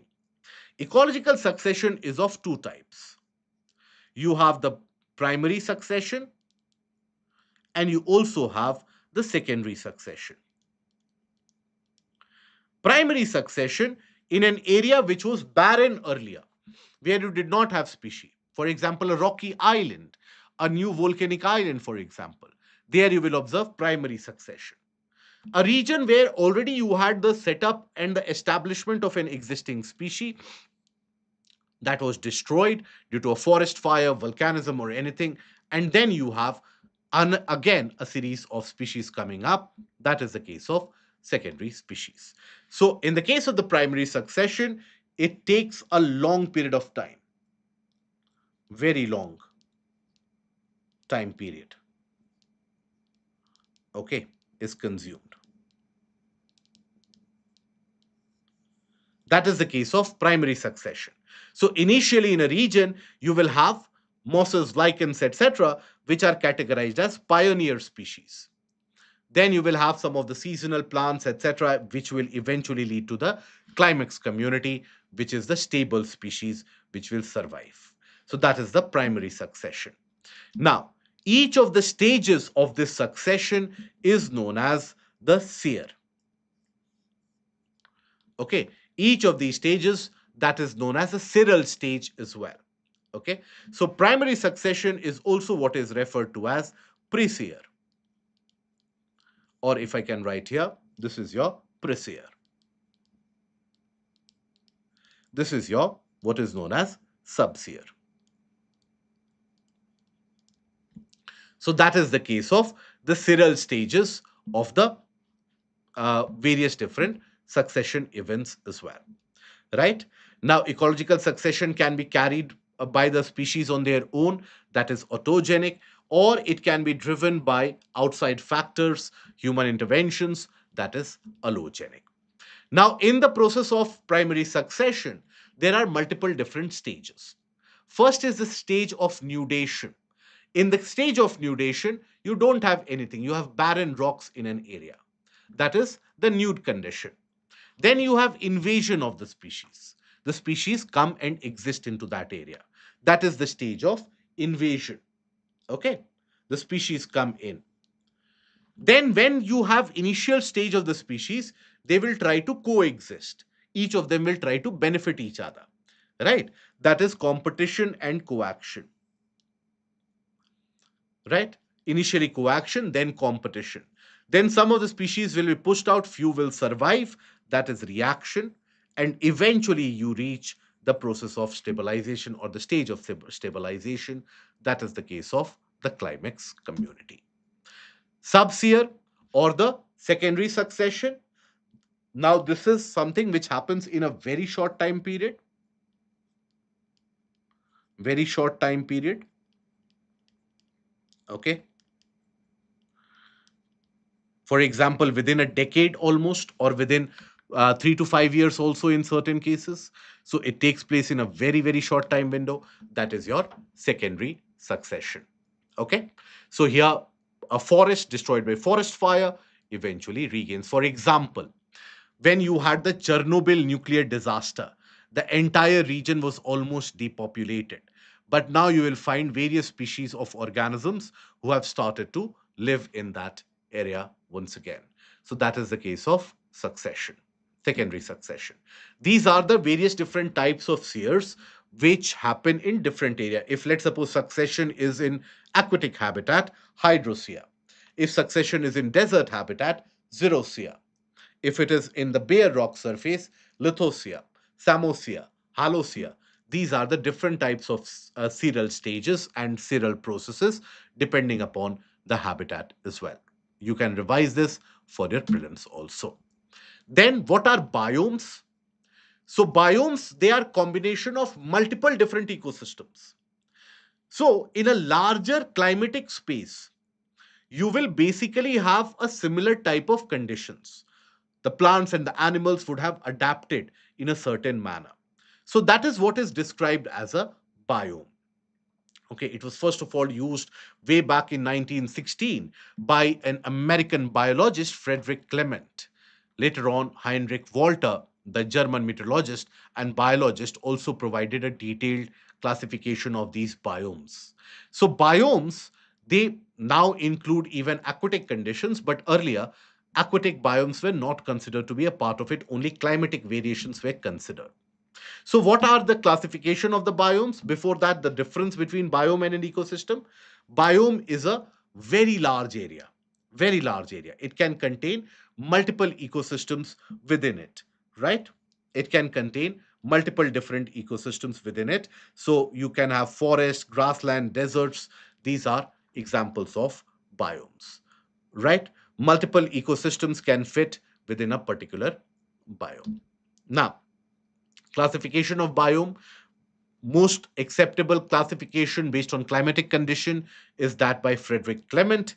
Now, tropical rainforest, tropical savanna, subtropical desert, temperate rainforest, seasonal forest, tundra, taiga, that is the boreal, all of these are different types of biomes.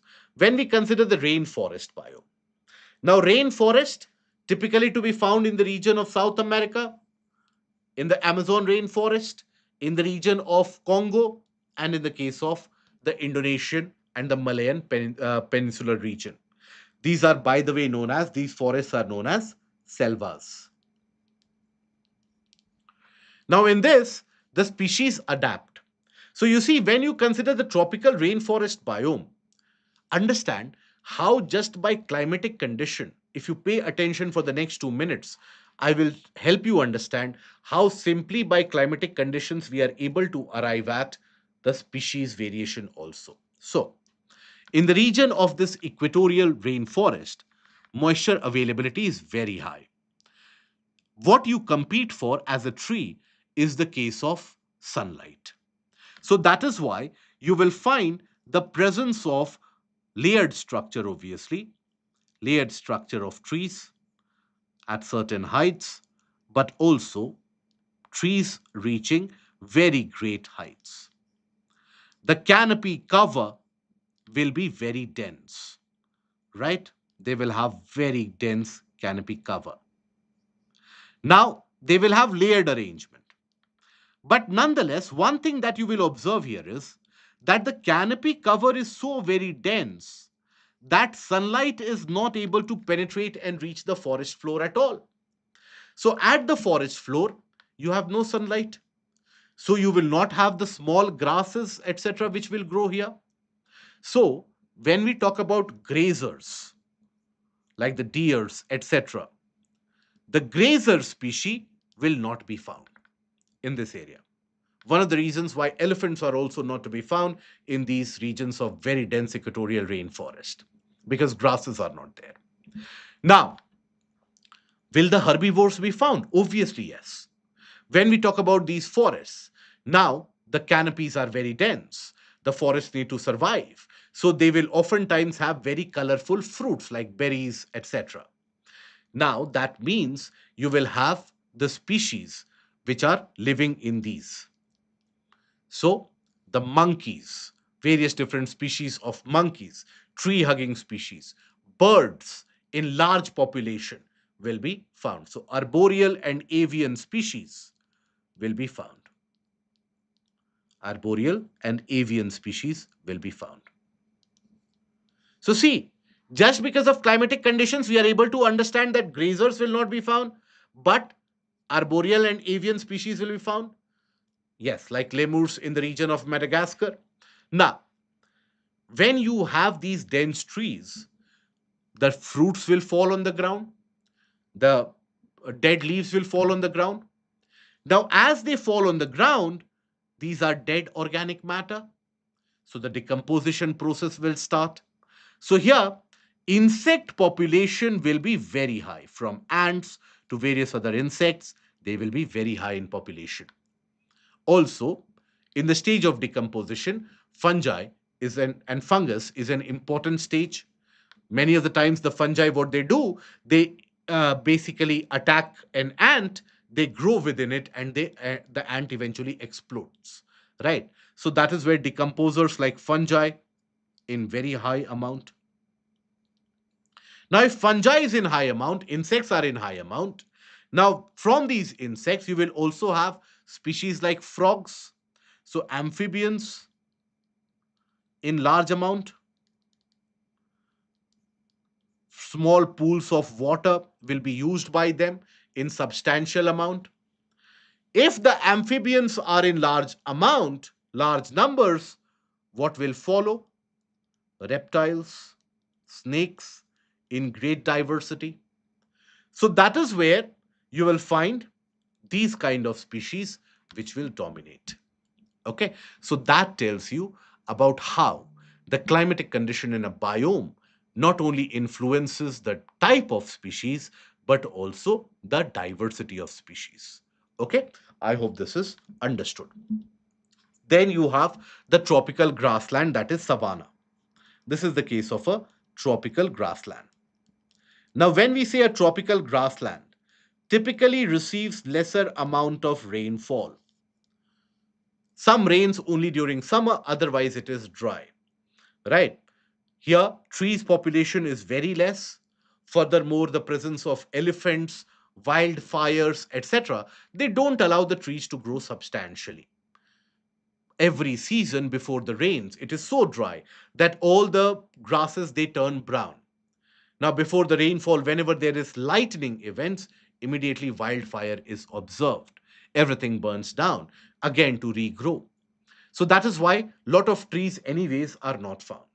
And the growth of the grasses is so fast, that is where the gardeners of the ecosystem, the elephants, come into the picture and they uproot everything. Okay, so that is the case of the savanna biome. Scattered trees found in dry tropics, such as in East Africa. So, for example, Masai Mara in Kenya, Masai Mara in Kenya, right? Serengeti in Tanzania, Tanzania, right? Then in southern part of Africa, around the Okavango Delta, that is again where you will find lot of savanna. Highly influenced by forest fires and in certain cases, even the human activities. Okay, here you will find all the various different types of herbivores. If herbivores are there, then obviously the carnivores will also be present in large amount. Okay, then you have deserts. In deserts, always there is moisture deficiency in the region of deserts, which means what? That species have specialized to conserve moisture. They have a specialty to conserve moisture. Many of the species, they do not urinate, they simply secrete a kind of a solid urine, almost not liquid, because they absorb all the water. Okay, so that is the case of the desert biome. The plants also undergo multiple modifications just like the animal species do. Animals in the deserts, they generally, you will find that they have the presence of fur as well. Why do the animals develop fur? So that they can stay warm, particularly during the night time. In these areas, the nights they get very, very cold. So these species, they are able to survive through the night. Okay, so that is why they have the thick fur. Otherwise, in the case of the plants, thick waxy skin. Now, waxy skin allows it to retain water rather than the case of the leaves. You will find that they have thorns because through the leaves they lose a lot of water through transpiration. They have the food which is stored in the fleshy stems because the stems have the green pigments, the shallow and widespread roots to have wherever possible access of water as well. Okay. Then you have temperate grasslands, for example, prairies in North America, pampas in South America, steppes in Central Asia, pustas in the region of Hungary. What we have covered in our mapping module. For those of us who are not aware, every Monday, Wednesday, and Friday, free classes on the platform. We carry out the mapping module. There we have covered all of this. You can attend the mapping sessions for the various continents as well. Now, temperate grasslands, there the rainfall is less, so the temperature is also less. So evaporation rate is also lesser here. There is not a lot of evaporation which tends to happen, right?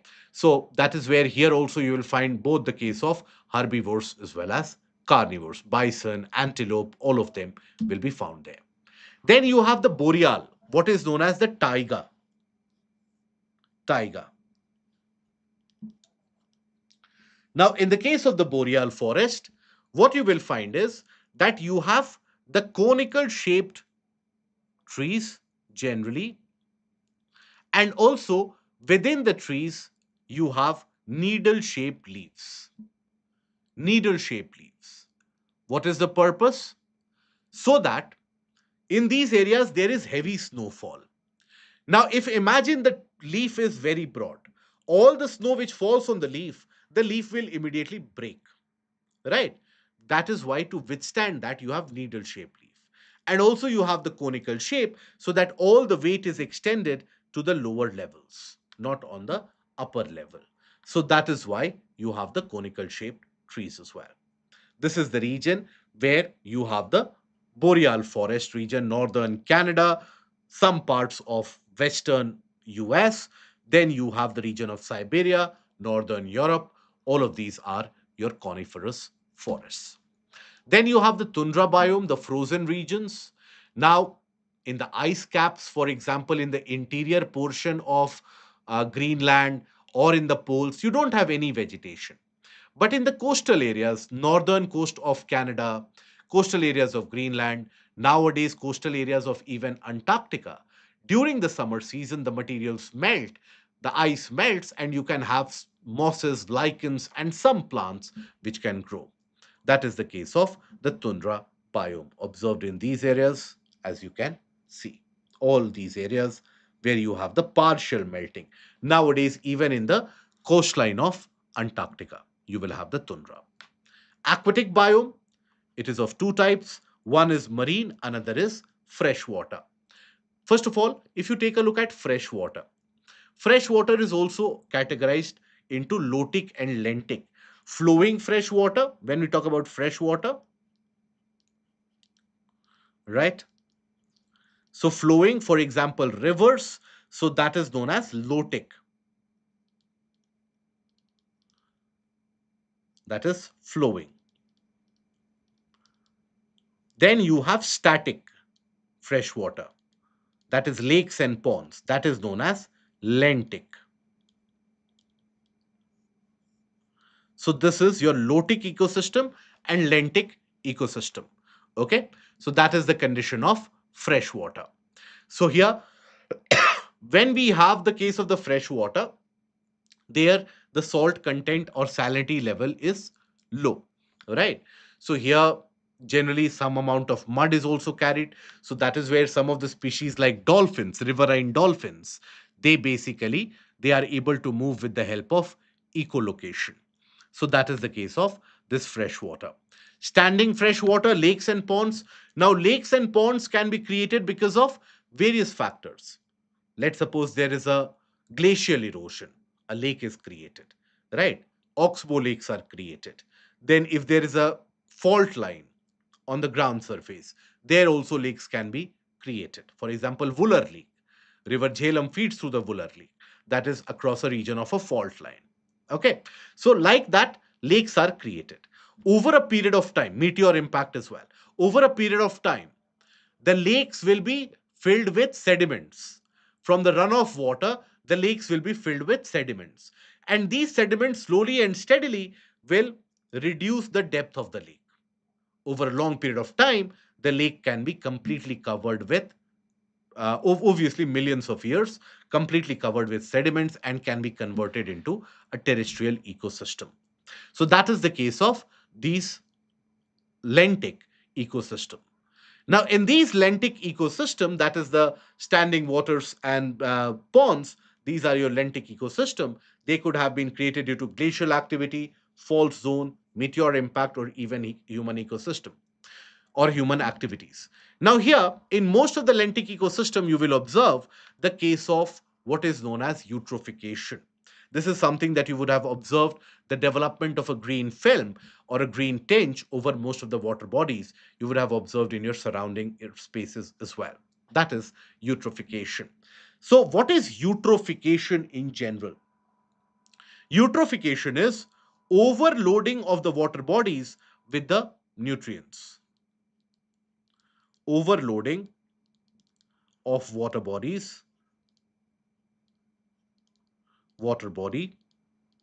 with nutrients.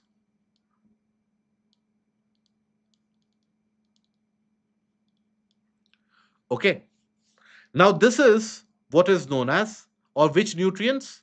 Let's suppose nitrates, phosphates, etc. That is eutrophication. Eutrophication oftentimes leads to a sudden growth in the algae population. That is what is referred to as harmful algal bloom. Where do these nitrates come from? The runoff from industries, the basic runoff from the agricultural fields where a lot of fertilizers are used. From there, you get these nitrates. And phosphates, where do you get phosphates? Sewage, untreated sewage, for example, right? For example, if you consider the case of bones, they're also phosphates. Then industrial discharge, they're also phosphates. So untreated sewage is one of the biggest contributors to phosphates in many of the local water bodies that you have. Now, what happens because of eutrophication?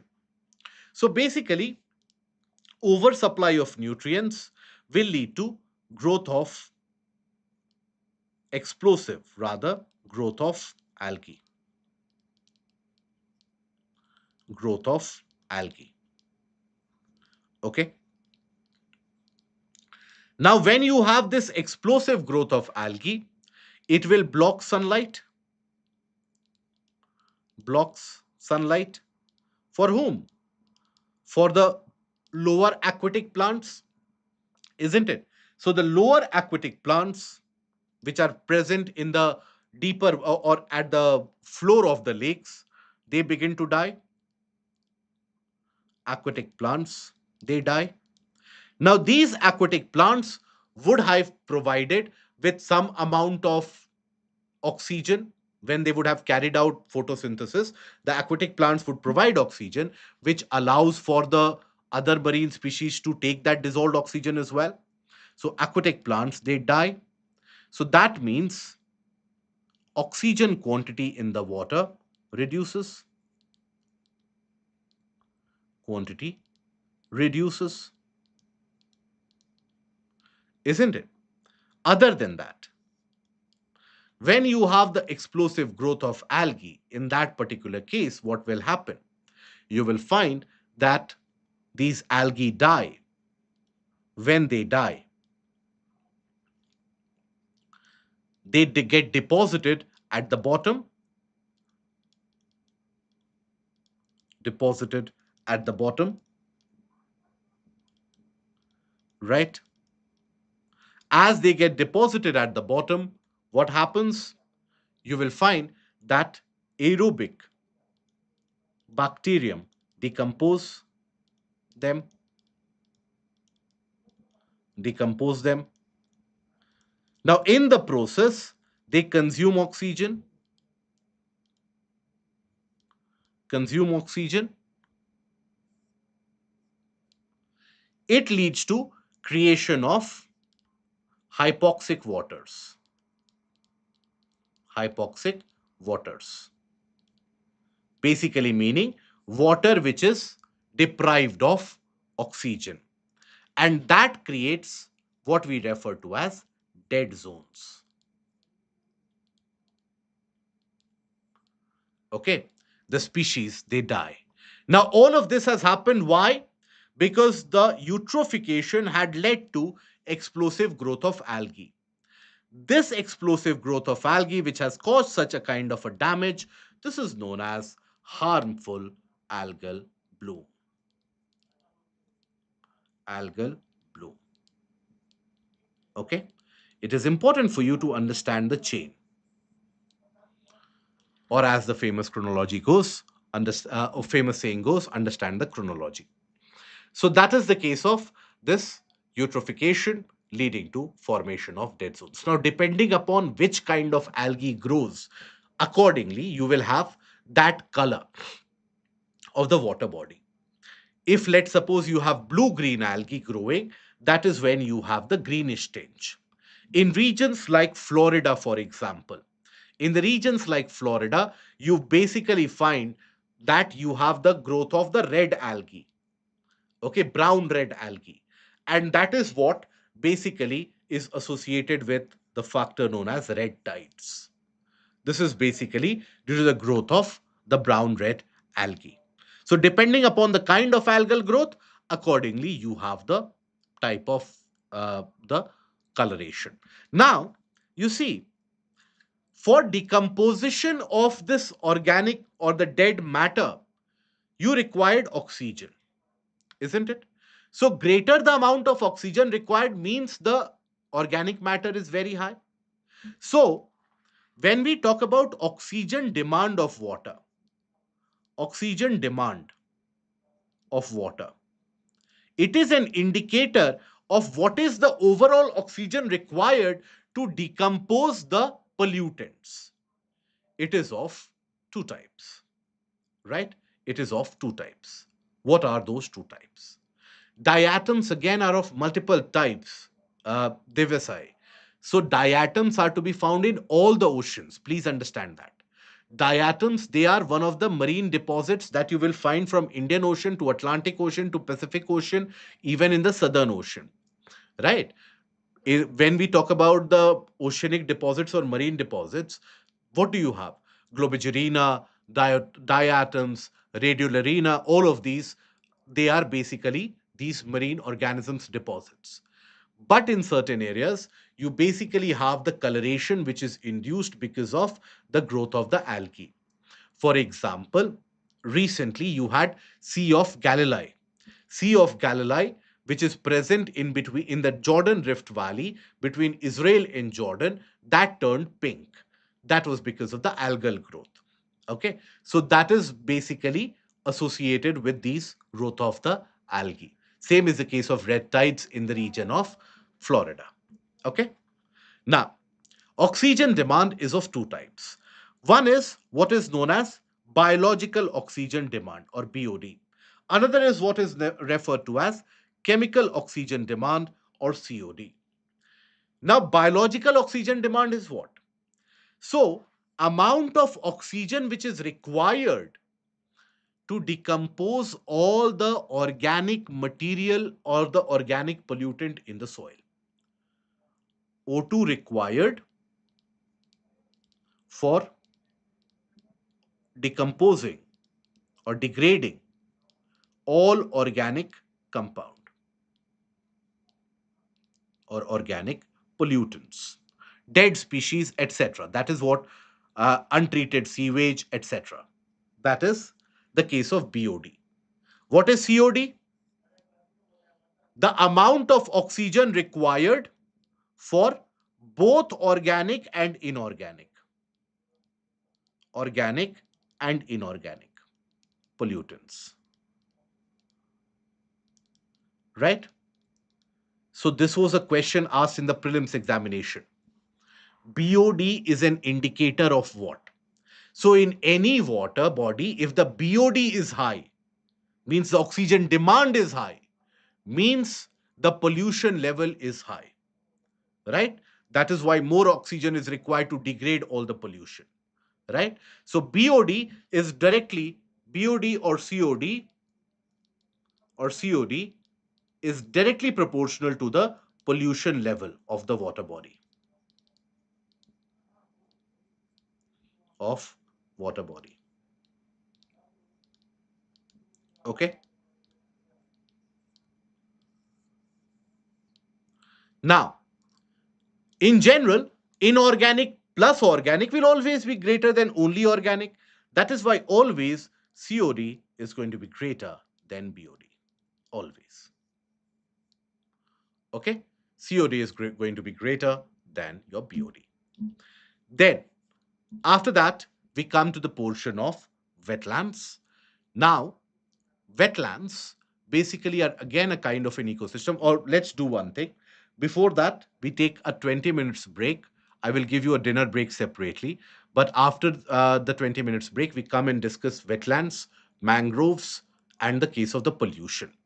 After that, we will have the dinner break, and then we will be discussing the case of this biodiversity and the case of conventions. So take a break of 20 minutes, and we'll be back, and then we will continue with wetlands, Ramsar convention, and so on. Okay.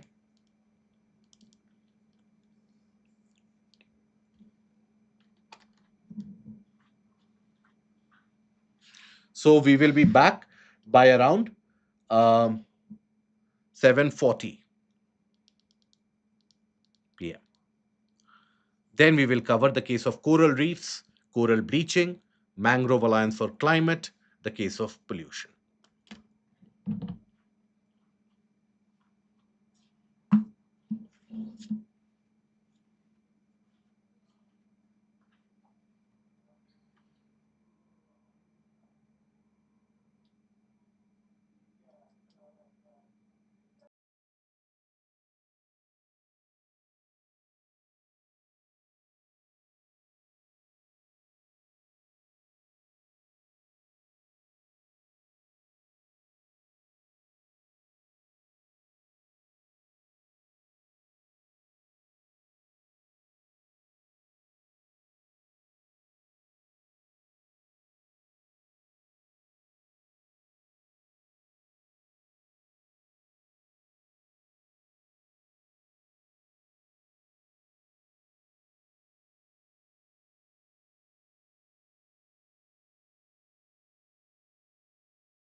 Okay, welcome back, everyone.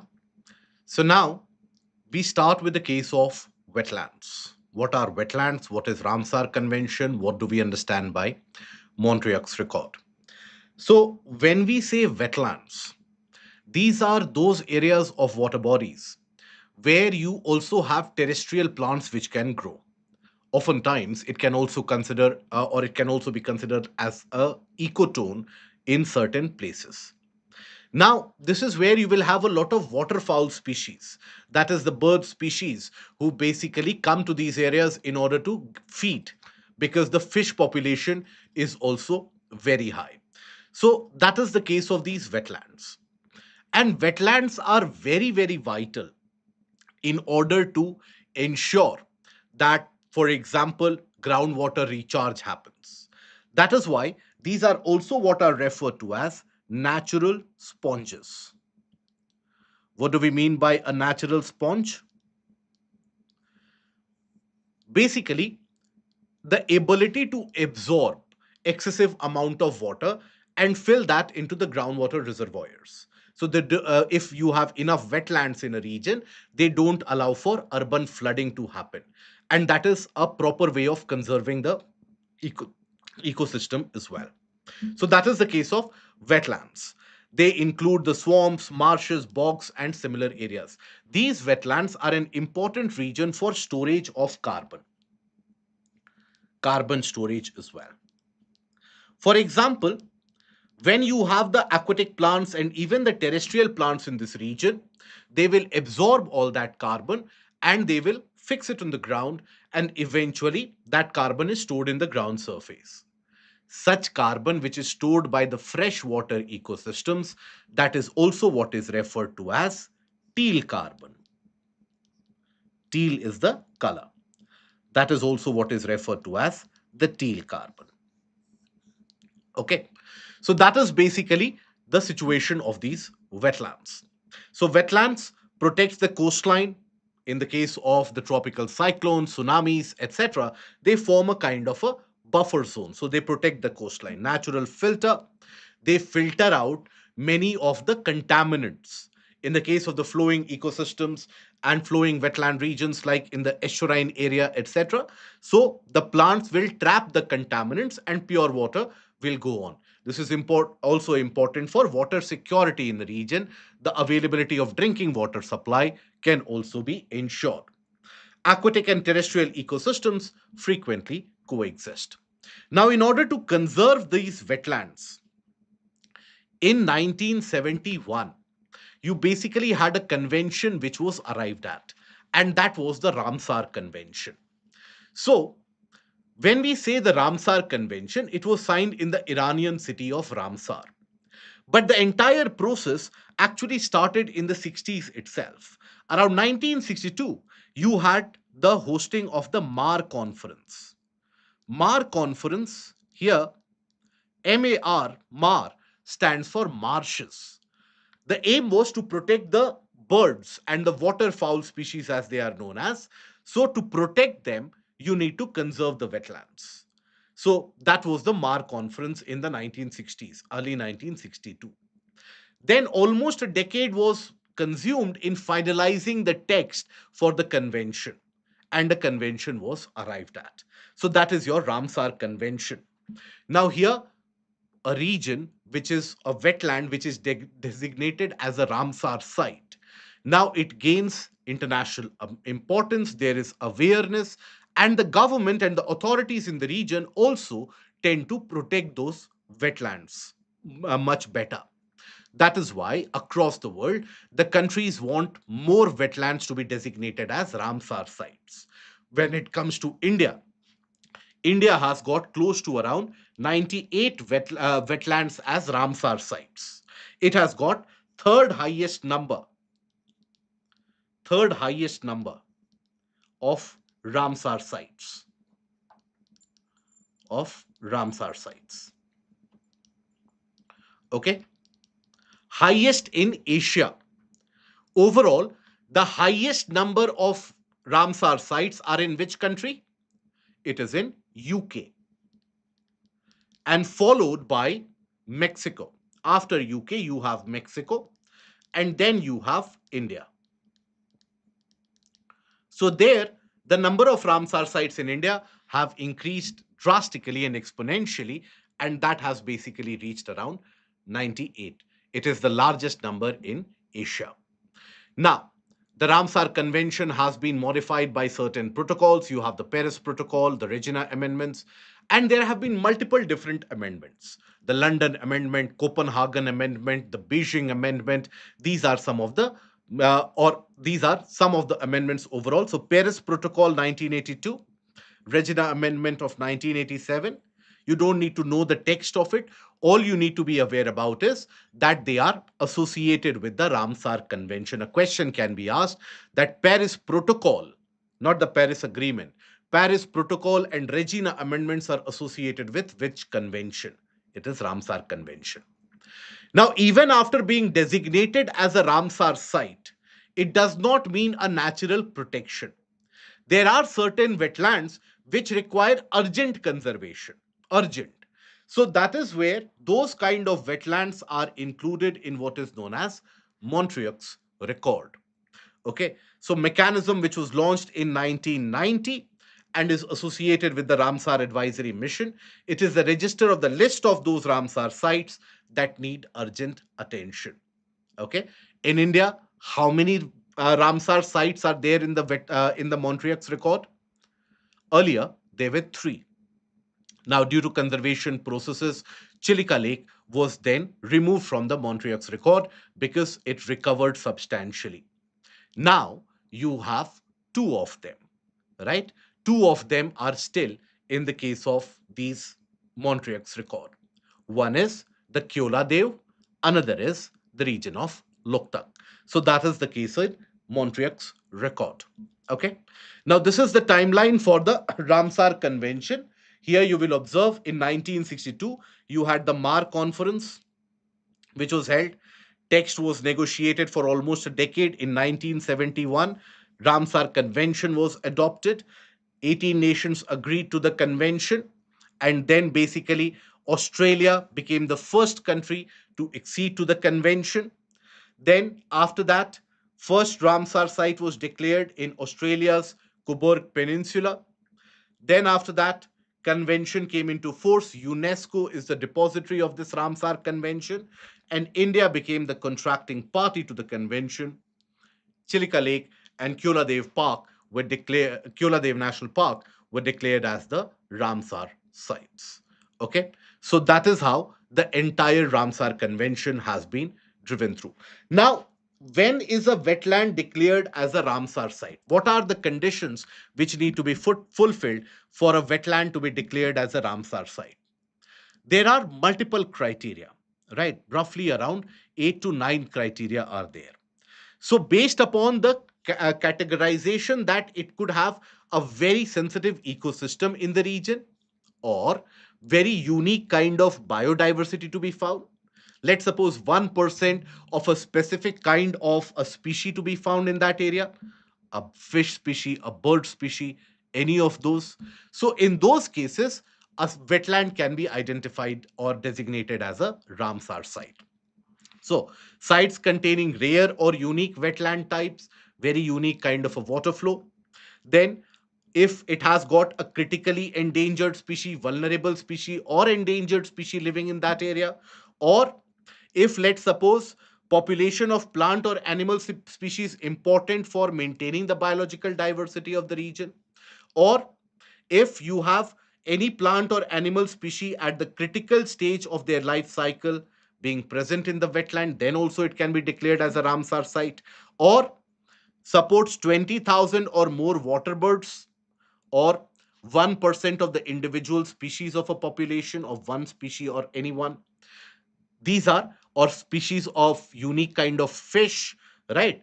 In the reproductive life stage, in the spawning process, then also it can be categorized as a Ramsar site, or it can be considered as a Ramsar site if 1% of any one species or subspecies of non-avian or wetland specific. So there are overall 9 criteria. Any of them, if it is fulfilled, then a wetland can be regarded as a Ramsar site. There are various international partners also associated to the Ramsar Convention, BirdLife International, which frequently carries out the waterbird census. In India, for example, BirdLife International has been associated with the Asian waterbird census, which has been carried out, for example, in the Koringa Wildlife Sanctuary. Koringa Wildlife Sanctuary. Where is Koringa Wildlife Sanctuary? In the region of Andhra Pradesh. Okay. Where you have Godavari, the mouth of Godavari. So there you have the Koringa Wildlife Sanctuary. So there, BirdLife International was associated with the Asian Waterbird Census. IUCN, Wetland International, WWF, International Water Management Institute, Wildfowl and Wetland Trust. So all these are your international partners of Ramsar Convention.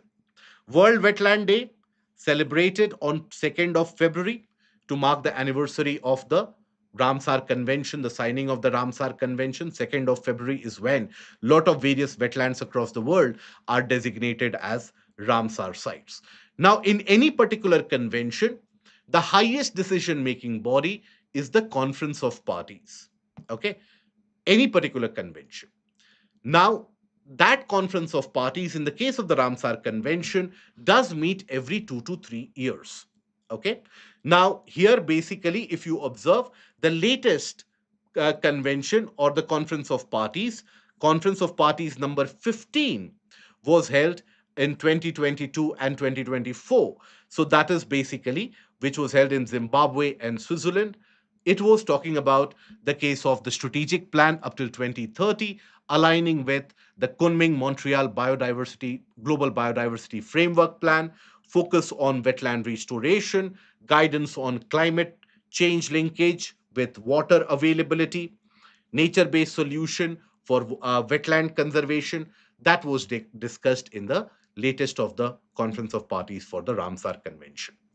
Then you have the mangroves. Mangroves are also critical ecosystem to be found in the coastal areas. Even in the case of inland lakes and the coastline around the inland lakes, you will find the mangrove ecosystem. Now, these mangroves, they grow in supersaturated condition where it is filled with water. As you can see, these mangrove trees, they basically are submergent in the water also. Now, obviously, they carry out certain adaptations and modifications in their body structure in order to withstand these conditions. They can grow in saline, salty water conditions also, freshwater conditions also. So they carry out certain kind of adaptations. What are the adaptations that they carry out?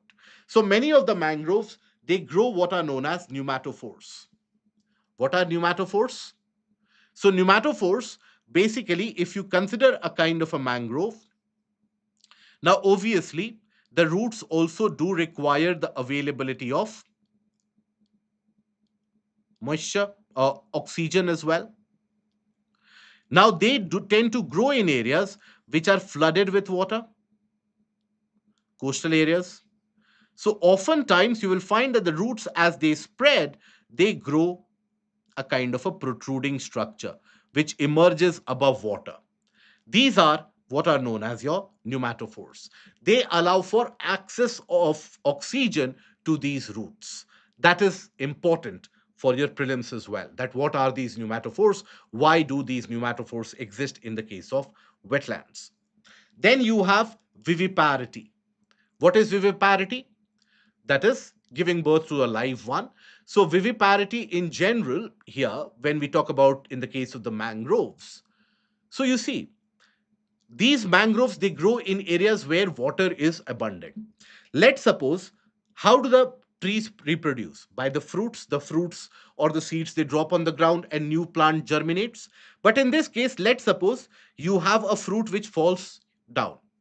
It can be easily carried away by the water. It might not survive. So that is why what happens is that the young saplings, they start growing attached to the main plant structure itself. That is where the young saplings, they grow attached to the main plant structure. After that, they get dissociated, and then after reaching some length, they get dissociated, and then they can grow easily. So that is viviparity. The leaves, they have salt secreting glands, whereby these leaves, because they are growing in excess salt water condition, through transpiration as the water is lost, the pores in these leaves can get blocked and clogged easily. So that is why they have these salt secreting glands, which ensures that the excess salt is removed from the water and the natural transpiration process is carried out. And then you have adventitious roots in order to provide support to the plants and also access to oxygen. For example, if you observe here, this plant, it has got multiple root structure. That is what is known as the adventitious roots, right? So that will provide support to the plants in the case of moving water condition. So that is what is referred to as adventitious. So these are some of the adaptations that the mangroves carry out. Overall, mangroves are very, very vital for the ecosystem. A lot of ecosystem services are provided. They store greater amount of carbon dioxide. So carbon sequestration and carbon storage is a major aspect. So the potential of mangroves is 3 to 5x times higher than a tropical upland forest, not a rainforest, but an upland forest. So it is a very important carbon sink. Okay, fisheries, lot of fish population to be found in this area. Tourism facilities, obviously. Water filtration, they also, with the help of the roots and the network of the roots, they are able to filter out a lot of contaminants from the region. And then you have the coastal protection. They protect the coastline from floods, from tsunamis, from cyclones. They help in protecting the coastline. But these mangroves are also at risk. Why? Because of extension of agriculture, because of the case of, for example, when we talk about the even logging, removal of the wood, PPT or PDF right after every session is over. See, I understand many of you are consistently harping on the fact that please provide PPT, please provide PDF. Please pay attention to the video session. My urgent request to everyone would be, you should pay so much attention into these sessions that you don't need to revise by these PDFs. Because when you are consistently thinking, I will download and I will revise, you are procrastinating. Okay, that one fine day when the stars, the suns, and the planets will be aligned, I will revise everything and everything will be ingrained. Don't do that. Okay, that is a pathway to failure. The reason why we are having these sessions, if only PPTs had to be provided, I could have provided in the Telegram group without holding these sessions. The reason for these sessions and carrying it out in such detailed manner is so that this session becomes your only point of contact. After this environment, maybe you will need to study only after 20 days or 25 days. So please don't be over reliant on downloading the PPTs, getting the printout of the PPTs, and then I will revise. That is not the reason why live sessions are held. Having said that, PPTs or the PDFs will be provided eventually, not immediately after the session. It will be provided after a few days, but then please ensure that you revise during the session. Okay? Now, then, basically, the threats to these mangroves, extension of agriculture is one of the major threats. Coastal development, infrastructural development, that is again one of the major threats associated. Any infrastructure activity, for that you need wherever deforestation is carried out, there again you will find that the mangrove population reduces. Conservation of mangroves is very, very vital when it comes to the climate and the ecosystem. For that, conservation of mangroves is vital. So the government has launched schemes, as well as there are international efforts. For your exams, the international efforts and the government schemes, both of them, they become important. One is the case of the Mishti scheme, Mangrove Initiative for Shoreline Habitats and Tangible Incomes. That is the Mishti scheme. Now, this is to increase the mangrove population. Here, what you have to understand is that it is about sharing of best practices on plantation and conservation techniques, and also the fact that public private partnership is something which is being sought after in this. So, public private partnership and the best practices, both of them will be targeted. Okay. Other than that, global efforts, you have the Mangrove Alliance for Climate. Mangrove Alliance for Climate launched after, when was it launched? Launched after COP27.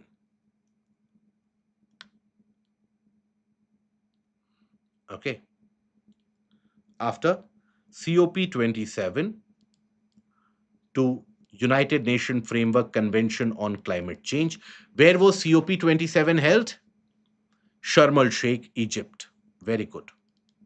I hope we have revised the marathon session of all the conference of parties. I hope that is done. Right? All the conference of parties, we have done that marathon.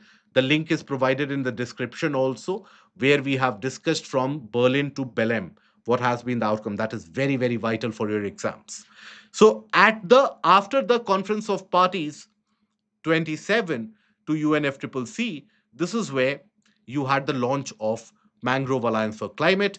It was done by Indonesia and UAE. India is a member. India is a member. So countries like Australia, Indonesia, etc., all of them, they participated in establishing of the and setting up of the Mangrove Alliance for Climate. Right? Diversity of mangroves, the species diversity, the genetic diversity of mangroves in the region is very, very high. So that is why it is very vital. Other initiatives associated with mangrove, you have the Global Mangrove Alliance, okay, IUCN, Conservation International, Wetlands International, World Wildlife Fund. They launched it in 2017. It is a coalition of governments, NGOs, as well as the research bodies, other research bodies. The aim is to increase the mangrove area by 20% by the year 2030. So finance, science, policy, community action, all of them, they will be included in this. Then Mangrove Breakthrough launched in 2022 at Conference of Parties number 27 to UNFCCC. So protect 15 million hectares of mangroves by 2030. Global Mangrove Alliance to increase global area by 20%. Mangrove Breakthrough to protect 15 million hectares of mangroves by 2030. And then founding partners, Global Mangrove Alliance and UN Climate Change High Level Champions. So that is the case of Mangrove Breakthrough. Then we come to the case of coral reef. $4 per hectare. No, $4 per hectare, the provision is not by Mangrove Breakthrough. $4 per hectare is the concept that is important for Tropical Forest Forever Facility to prevent deforestation. That is a different content and a different concept altogether. Okay, it is to prevent deforestation, which was arrived at the outcome of Conference of Parties number 30, that is Belém. Right now, coral reefs. Coral reefs basically, these are large amount of coral population which are together and they build reefs, right? So these corals, these are basically animals, individuals, they are polyps, right? You have the individual animal that is known as coral polyp. Now this coral polyp is fixed to the sea floor and cannot move in order to seek food. That is why these corals, they have a symbiotic relationship with the algal species that is zooxanthellae. And that zooxanthellae allows for the production of the food, and that is the one which provides the unique coloration pattern to these individual corals. When we talk about the corals, they are of two types. You have warm water corals, and you also have the cold corals. Okay. Zooxanthellae is associated with warm water corals.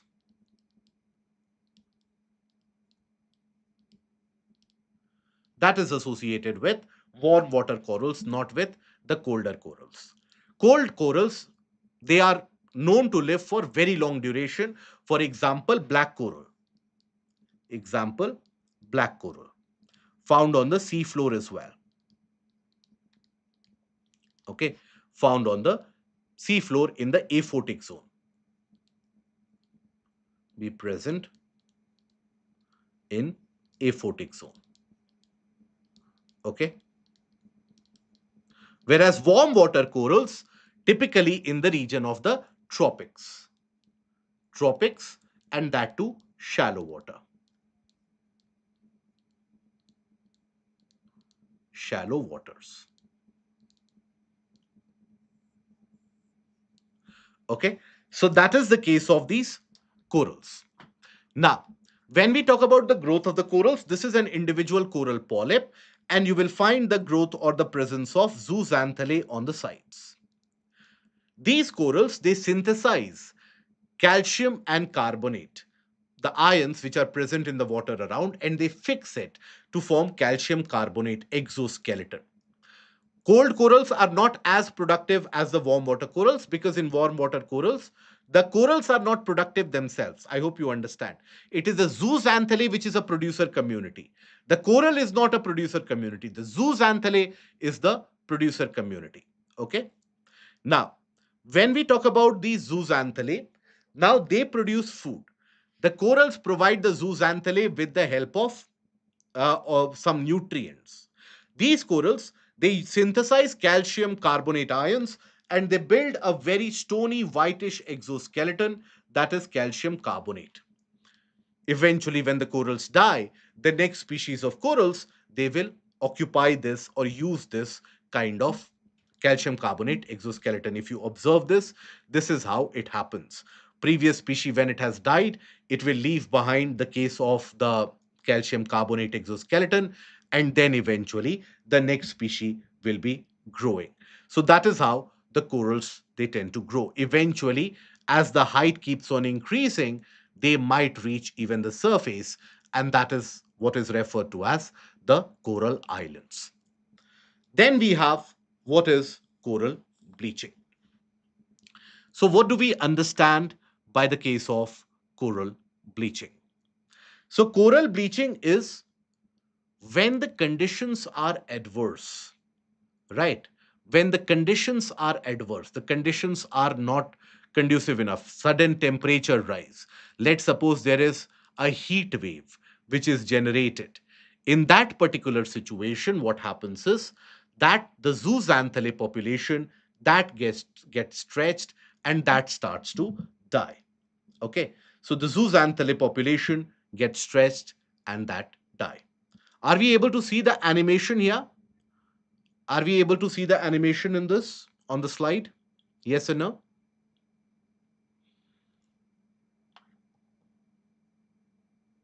Okay, just a moment. Let me. Okay, now we are able to see. Okay, yes. So basically, this is what was the case of how the corals, they tend to grow. One after another, they basically increase in terms of the height, right? So the previous generation will leave the exoskeleton of calcium carbonate, the next generation will grow on top, the next generation grows on top. Slowly and steadily, they come closer to the surface, and that is when they emerge above the surface. The moment they emerge above the surface, they die. So that then turns out to be the coral island. Example, the Scarborough Shoal in South China Sea, Lakshadweep in the region of Arabian Ocean, then Maldives. These are all examples of these coral islands. Coral bleaching. So when you have stressful conditions in which the zooxanthellae population, their productivity reduces, they start to die, and they leave the corals. And that is what is known as coral bleaching, because once they leave the corals, then that colorful aspect which the corals had, that is turned into stony white exoskeleton, and that is where the term bleaching is used. Bleaching in general, you would use it, for example, for whitening purpose. Any of the laundry, you have to whiten it, white a laundry, you say we have bleached it. Absolutely turns colorless almost. So that is the case of coral bleaching. Now, why does coral bleaching happen? Coral bleaching can happen because of marine heat waves. What are marine heat waves? When the temperature of the ocean water increases, right, by around 4 to 5 degrees Celsius continuously for almost around a month, that is a marine heat wave. Okay, so unlike the case of the terrestrial heat wave, here you have the time factor also which is considered. So in Pacific, for example, these marine heat waves have been very, very frequent, and that is why there have been mass bleaching of the corals in various different areas of Pacific. Other than that, marine pollution. Marine pollution is a major factor. Other than that, you also have the case of certain zoonotic diseases. Zoonotic diseases. Other than that, unsustainable fishing activities such as bottom trawling. Bottom trawling. What is bottom trawling? So you fix a net to the boat, and then you drag the boat and the net to catch any kind of fish which is present or hidden even on the floor of the sea. So that uproots multiple different corals also. In marine pollution, oil spills, they end up causing long term damage, and that induces bleaching. Once the corals bleach, that is the zooxanthellae population dies, then the corals don't have enough resources to survive, because zooxanthellae is important for the food production and food provision, and the corals die. When the corals die, then in that region, what happens is that water starts to become deoxygenated, hypoxic, because zooxanthellae was carrying out photosynthesis, and lot of species in the region, they will die. Okay, so that is why it is important. Now, in many areas, the bleaching has happened. The corals have been already degraded. Now, in order to reinvigorate the coral population, in order to reintroduce the coral population, something known as biorock technology is being used. What is this biorock technology? Biorock. So, here basically, the basic principle of or what we refer to as the electrostatic charge, right, electrolysis, that is used in order to build up the calcium carbonate structure. Then certain corals are introduced, and eventually the region gets populated. So what happens is that a small amount, minute amount of charge is passed through into various different kind of mesh. Wired mesh can also be used. Sometimes old boats can be used. Old boats, concrete structures, concrete structures, right? All of these are actually used, and they are submerged. So it is the basic principle of electrolysis, where you pass that electric current and you allow for the electrolysis to happen. So all the calcium ions, carbonate ions, they will accumulate around the electrode. Now that serves as a platform. On top of that, you introduce some of the degraded corals, they will repopulate that area. And over a period of time, with the help of the ocean currents, the sea waves, what you will find is that the spores of these new corals, they will also come into that area, and you will have the genetic diversity as well. In India, it has been carried out in the region of Gulf of Mannar, in the region of the Kerala coastline, off the coast of Mumbai, off the coast of Puducherry as well. So in multiple areas in India, also we are experimenting with biorock technology. Now we come up with what is known as biogeochemical cycles. Now, Biogeochemical cycles. What are those? These are basically the natural cycles in order to replenish the various different nutrients of the earth in order to ensure that you have long term balance maintained. For example, in various different life processes, carbon is used, water is used, nitrogen is used, sulfur is used, and so on. But unless and until the planet recharges it, then the next species will suffer. So that is why the planet goes for this biogeochemical cycles. It is of two types. One is the gaseous cycle, another is the sedimentary cycle. When we say gaseous cycle, here atmospheric circulation plays a major role. Okay, atmospheric circulation plays a major role. Circulation plays a major role. Okay, be it sulfur, water cycle, oxygen cycle, not sulfur, but water cycle, carbon cycle, all of these, they are gaseous. Then you have sedimentary. In this, tectonic movements, rock cycles, etc., are important. So, gaseous cycle is both quick as well as more efficient.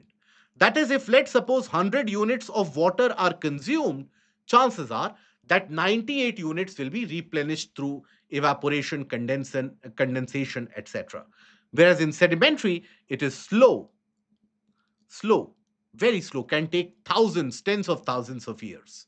For example, phosphorus, only by the case of tectonic processes are the phosphorus rocks recycled, right? So here you get the case of what is a water cycle. So you will observe, for example, whatever runoff that is generated from rainfall, all of that goes into the ponds, lakes, rivers, reservoirs. Then by evaporation, it returns, and then you have the cloud formation by condensation, and eventually again it returns to the surface with the help of rainfall. So that is the case of the water cycle. So here human activities as well as natural events are involved. Now, after this you have the carbon cycle. Now, when we breathe, excuse me, when we breathe in, we take in oxygen and we give out carbon dioxide. Now, that carbon dioxide is then utilized by the plants also, and then is converted into oxygen. Other than that, volcanic eruption releases carbon dioxide. Burning of fossil fuel releases carbon dioxide. Carbon dioxide utilized by plants is stored into the ground. It will get converted into fossil fuels over a period of millions of years also. So that is the case of carbon cycle. It is also the case of gaseous cycle, released by forest fire, deforestation, transportation, respiration, all of this that releases carbon dioxide into the air. And then you basically have photosynthesis, which provides the fixing of that carbon dioxide into the ground surface. Then you similarly have the case of nitrogen cycle. Nitrogen in the air is present in the form of N2, which is very stable format. You have the triple bonds between nitrogen molecules. So that is why it almost starts behaving like an inert gas. It does not react readily. That is why in the rocks also you don't find a lot of nitrate based compounds. And as a consequence, even the soil which is generated out of those rocks, they are generally poor in nitrogen content. That is why urea is the most prominently used fertilizer in the case of various different agricultural regions. Now, that nitrogen in the air, when let's suppose there is thunder and lightning, in those cases that nitrogen gets naturally fixed into the ground. Thunder and lightning. Okay. Then, for example, you have the case of nitrogen fixation by various different microorganisms. Sometimes in the leguminous plants, they are attached to the root nodules. Otherwise, we have seen the case of the chemotroph, they can survive naturally also into the soil. So they fix the nitrogen to the ground surface. They convert nitrogen in the air into ammonium ions. This ammonium is then utilizable by the plants. Nitrogen directly is not utilizable by the plants. So then it is fixed to the ground surface as well. Other than that, you basically have the case of denitrifying bacteria. They release the nitrogen back into the air. So that is the case of the nitrogen cycle. Then you have the phosphorus cycle. Phosphorus, as I told you, from untreated sewage. Then even the case of the bird droppings which are known as guano. You have a guano island off the coast of South America, right? Which is a large source of the phosphorus extraction. So guano, then the bones, all of that is a source of phosphorus. Now that gets secreted by runoff water. It gets deposited in the water bodies. It forms rocks. Over a period of time, the tectonic process can uplift it, and that is when you can have the availability of phosphorus for the rest of the world as well. That is why phosphatic supply is limited in the world. Only certain areas have got the presence of phosphorus, and phosphorus is very, very important for supporting the plant growth. Phosphorus, potash, and nitrogen, they form some of the primary macronutrients which is required by the soil. Okay. Then you have the sulfur cycle, partially atmospheric and partially sedimentary. So here, volcanic eruption, that also discharges a lot of sulfur. Fossil fuel burning, that also discharges a lot of sulfur. So all of that releases sulfur into the air. Then with the help of various different aspects, let's suppose acid rain, etc., sulfur is produced, or uh, uh, actually having a deposition on the ground surface, and that is where eventually again it will follow a case of sedimentary cycle. Now after this, we come to the case of pollution. Now when we say pollution, different types of pollution are important. Other than that, it is also important for you to know the case of the government initiatives to tackle the pollution and the conventions associated with that pollution. Okay, it is not Goan, it is guano. Let me write it down so that guano. You see here, guano. That is the case of the bird droppings, which eventually are rich in phosphorus. Now, pollution, we will study the various different pollutions, but also important for your exam. For example, who initiates the GRAP norms in India? What are electrostatic precipitators associated with? What are the different kinds of scrubbers which can be used to remove pollution? So that is the case of the pollution, the overall coverage. What is CPCB? What is the Air Act? What is the Water Act? All of that you have to be aware of in this area. Now, when we talk about air pollution first, air pollution is of two types, outdoor and indoor. Outdoor air pollution carried by construction, road dust, industrial emission, brick kilns, transportation, burning of biomass, waste decomposition, all of that is associated with outdoor air pollution, right? Indoor air pollution associated with cooking fuel. For example, let's suppose you have the cooking medium is by burning of wood or coal. That is also the source of air pollution. Then pets, freshly painted rooms, that is something which provides or secretes lot of lead based emission. Poor ventilation, cooking, smoking, all of that is associated with the indoor air pollution. Indoor air pollution, even sometimes outdoor, but mostly indoor air pollution, is associated with production of complex carbohydrates such as formaldehyde, benzene, and toluene. They are associated with paints, varnishes, then surface disinfectants, all of that. The sprays, room fresheners, they have these. Now, they are carcinogenic in nature, that is, they can cause cancer and other respiratory illnesses as well. Now, when we talk about air pollutants, they are categorized into primary and secondary air pollutants. What are those? Primary air pollutants are the ones directly emitted from the source of pollution, like carbon dioxide, carbon monoxide, not carbon dioxide. Carbon dioxide is not considered to be a pollutant, is considered to be a greenhouse gas. Okay. So carbon monoxide, nitrogen oxide, dioxide, sulfur dioxide. These are directly emitted from the sources of pollution. So those are your primary pollutants, right? Now, when you have the primary pollutants staying in the atmosphere for some time, they tend to react with each other. And that is when secondary air pollutants are produced. For example, you have the case of H2SO4 in the case of acid rain, HNO3, ground level ozone, right? Or tropospheric ozone, ground level ozone. All these are your secondary air pollutants. When the primary air pollutants they stay in the atmosphere for a long period of time, they do react.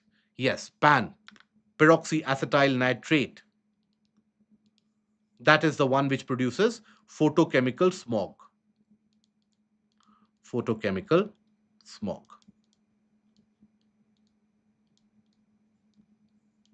Okay. So that is the case of secondary air pollutant. Here it is a list of the outdoor pollutant, the sources, and also the health problems that they induce. This is a list that you can revise. Okay. And once the PDF is provided, you can revise this. Then we have the case of ground level ozone and the case of the smog. Since 25th February, no PDF is uploaded. Geography marathons have been held after that. Geography marathon PDFs have been uploaded, has been provided on the Telegram group also. Here, this PDF will also be provided on the Telegram channel. It will be provided on Monday or Tuesday. The PDF will be provided. Okay. Now, let's concentrate back on the case of the video, right? Now, ground level ozone. What is ground level ozone? So, ozone is basically a good ozone and a bad ozone as well. What is good ozone? So, when you have ozone which is present in the stratosphere, that is what is referred to as good ozone. Why? Because that filters out the ultraviolet rays of the sun, and that is where it is considered to be good ozone. But at the region of the surface, sometimes you have the primary pollutants, that is, nitrogen oxides and volatile organic compounds, they tend to react with each other. And when they tend to react with each other, that is when they will produce the ground level ozone. It is harmful, it causes asthmatic issues, it causes cardiovascular diseases as well. So, this ground level ozone is produced in the presence of sunlight. Always remember this. Nitrogen compounds, volatile organic compound, in the presence of heat and sunlight, that is when ground level ozone is produced. So, it will always be produced when you have clear sky, not in the case of the cloudy conditions, because sunlight is important to trigger that reaction and formation of the ground level ozone. Nitrogen oxides released from the industrial emissions, from the burning of the fossil fuel, volatile organic compounds, again from fossil fuels, it can be produced from paints, varnishes. That is where also you can have the production of volatile organic compounds. This is the write up which you can take a look into it. Where do volatile organic compounds come from? So they come from the case of gasoline combustion and marketing, gas production, residential wood combustion, evaporation of liquid fuels and solvents, and they originate from the natural sources as well. Now, this ground level ozone, if it is present, it does create what is known as photochemical smog as well. What is this photochemical smog? Smog means what? A kind of a foggy condition with smoke. But this is not created due to cold conditions. Conversely, this is very common in summer. Why? Because it is in summer when you have increased access of sun rays. And ground level ozone will be produced in the presence of solar rays, sunlight. So that is where photochemical smog basically is produced during clear weather. Brownish haze which develops over the cities. Photochemical, that is presence of sunlight and chemical reaction. Both of them are vital in this. Okay, so in the presence of sunlight, first of all, nitrogen compounds along with volatile organic compounds, they react to produce ozone. Then they react with the residual hydrocarbons which have been left unburnt. And then after that, you have the production of what is known as peroxyacetyl nitrate or PAN. This peroxyacetyl nitrate is what is referred to as the case of the photochemical smog. So you have NO2 plus sunlight, right? Now, that is important for the production of ground level ozone, and ground level ozone then further reacts with other various hydrocarbons in order to produce C2H3O5N. This is peroxyacetyl nitrate, right? And eventually, the residual hydrocarbons, the volatile organic compounds, they further keep on reacting. So, the role of volatile organic compounds also becomes vitally important. Then, this air pollution is also responsible for the causation of acid rain. What is acid rain? So, when you have emission of, let's suppose, the case of nitrogen oxides and sulfur dioxide, now this will react with water droplets, and nitrogen oxides will produce a weak nitric acid. It is not very concentrated, and this will produce a very dilute sulfuric acid. Now, then it can be carried by the winds and can be deposited on the various surfaces, or it can mix with the clouds and fall in the form of rainfall. So that is why when we say acid rain is primarily of two types. One is the case of wet deposition, another is dry deposition. The wet deposition is when combined with rainfall. Combined with rainfall. That is the case of wet deposition. Okay. Dry deposition is when deposited just by the winds,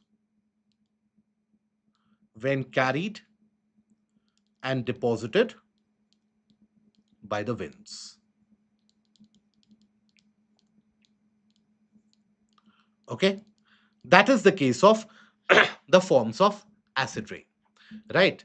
So basically, you have the NOx, nitrogen oxides, which are produced by burning of fossil fuel, by industrial emissions, that is released into the atmosphere. Sulfur dioxide also released by human activities.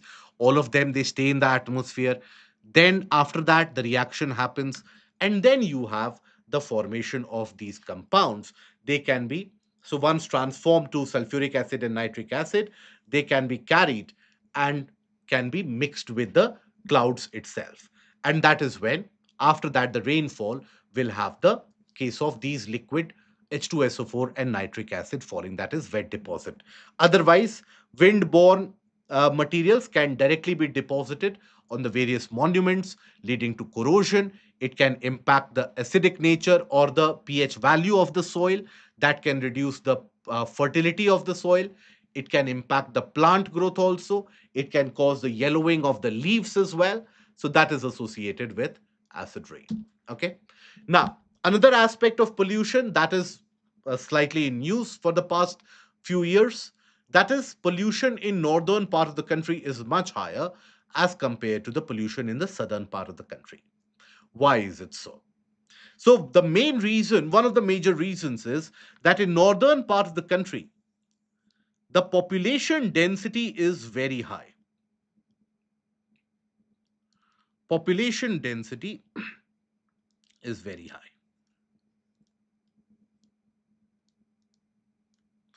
Okay. So once the population density is high, obviously the concentration of the vehicles is also very high, right? All of them will emit substantial amount of pollutant. Industries, not all of them are in perfect condition, so there also emission levels are high. Power plants and refineries, construction activities, they are important. Then burning. Stubble burning is one of the major reasons, right? Now, why does stubble burning happen, by the way? We have discussed, or basically, if you understand it, why does stubble burning happen? So there are two reasons for that. One is the case of the geographical reason, other is the legislative reason. What is the geographical reason? That basically after the harvest of paddy is done in the region of Punjab, Haryana, and Western UP in the second week of October.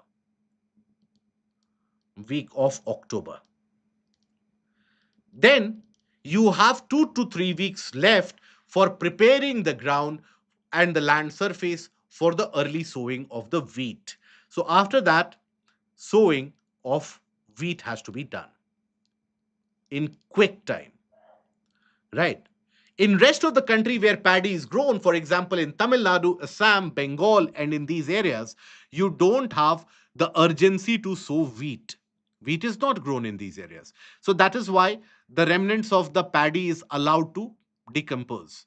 But here, you have to prepare the farmland for sowing of wheat within 2 to 3 weeks so that they can benefit from the western disturbance rainfall. That is why you don't have enough time, and that is the reason why the farmers they go for burning of that stubble. Now there are arguments that why don't the farmers sell that for production of ethanol? It can be stubble can be used for packaging industry as well, ethanol production as well. The problem is not about selling. The problem is about extraction. Extraction is time taking and is a laborious method. So that is where they have to deploy the labor force, which is costly. Majority of the farmers, being small and marginal in nature, they cannot afford that labor cost. That is why they end up burning the stubble. Now, this is the case of the geographical factor or the agricultural reason. But other than that, you also have what is known as the legislative reason. What is the legislative reason associated? So, legislative reason is in the region of Punjab, Haryana, you have the passing of the Groundwater Act. Groundwater Act. This Groundwater Act, passed in Punjab and Haryana, is to conserve the amount of water. Okay. Why? Because paddy is a very water intensive crop. It consumes a lot of water, paddy, right? So when you basically are growing that paddy, groundwater is used in the form of irrigation.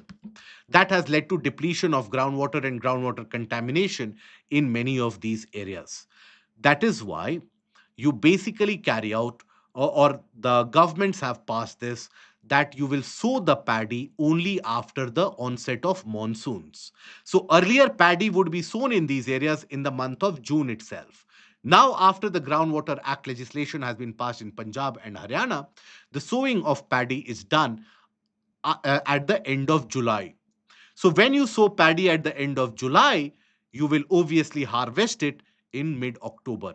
If you would have sown it in the month of June, you could have harvested it in September and you would have 1.5 months for the ground to recover. But now, after this, sowing occurs only after June, mid to end June. Hence, harvesting happens in the second week of October. So that is the legislative reason associated. Okay. So that is why you basically have the stubble burning, which is the case which tends to happen. Then you have the geographical factor, topographical reason in northern India. It is landlocked, continental, surrounded by high hills. So all the winds they accumulate in that area, the pollutants they accumulate in that area. During the winter months, during winter, the region experiences temperature inversion, surface inversion is observed. Now, that surface inversion basically means that you have lack of mixing of air, lack of mixing of air, isn't it? When you have that lack of mixing of air, means what? Contaminants stay in the same region for a long time and the pollution exaggerates. contaminants stay in the same region.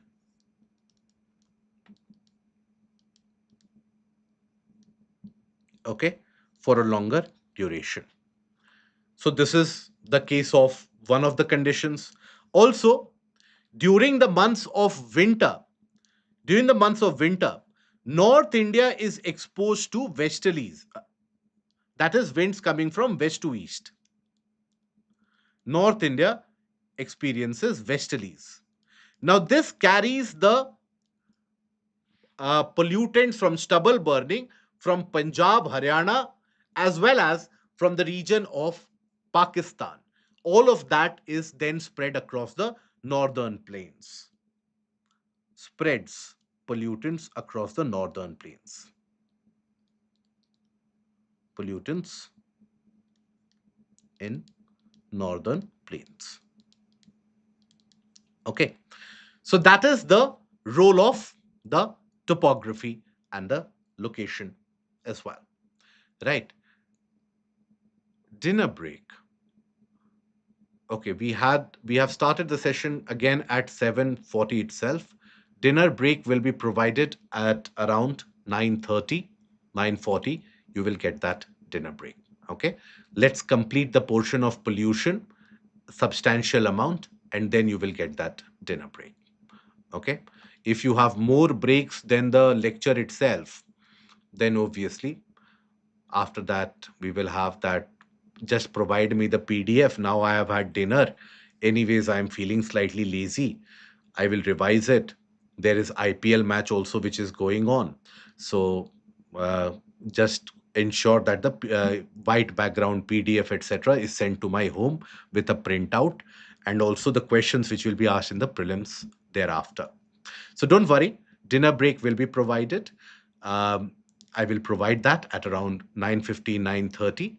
And after that, you can basically relax. But it will not be the end of the session, because the aim, uh, everyone, please understand that the aim is to ensure that this is where you complete the environment syllabus. Okay. And you would have seen till now, we have covered it in as granular detail as is required. Any book out there in the market, any book, any material available in the market, you will find that it is as detailed, if not more. So let this, that is why I'm telling you, let this be your kind of preparation. Put in all the hard yards today, relax tomorrow, and then you will benefit it and reap the benefits out of it in the examination. Okay. In fact, I would go on to tell you this also, that in such detailed manner, the discussion is something that will not be available. So please utilize this, and if possible, if it is possible, dinner can be slightly pushed, if it's okay with you, to around 9:20, 9:30. Okay. Now, then you also have the case of the municipal solid waste. Municipal solid waste generated is also very high in the northern part of the country. Why? Because of the case of higher population density. Higher population density wherever is present, there you will find that the solid waste generated is very high. Now you see, this solid waste, if it is not treated well, if it is simply dumped, in the case of open dumps, for example, as you observed in the Gazipur landfills around Delhi, right? Then this tends to secrete lot of poisonous gases. Lot of poisonous gases. For example, methane, carbon monoxide, right? Furans, all of them, phenols. And what also tends to happen is that in the northern part of the country, air is dry. Rainfall is less because of continentality. Air is dry. Now, after and because the air is dry, temperature is high. That is where you'll find that it goes, undertakes natural combustion, right? They catch fire easily. easily. When they catch fire easily, that is when emissions are much higher. Emissions are higher. Okay. This is something which is observed in the dumping grounds around Delhi with great frequency. Okay. So this is by decomposition itself, and this emission by fire produces the furans and the phenols. Now, what are the probable solutions to remove the pollution? One is the case of the decomposer capsule, right? For example, the Pusa decomposer capsule. Now, what is the Pusa decomposer capsule? So it allows for early, and it is dissolved in water and then it is sprayed across the stubble. It is for removing the problem of stubble so that you don't burn that stubble. So basically, you take that capsule, mix it in water and spray it over the farmland. It will soften the stubble, allow it to get decomposed very quickly.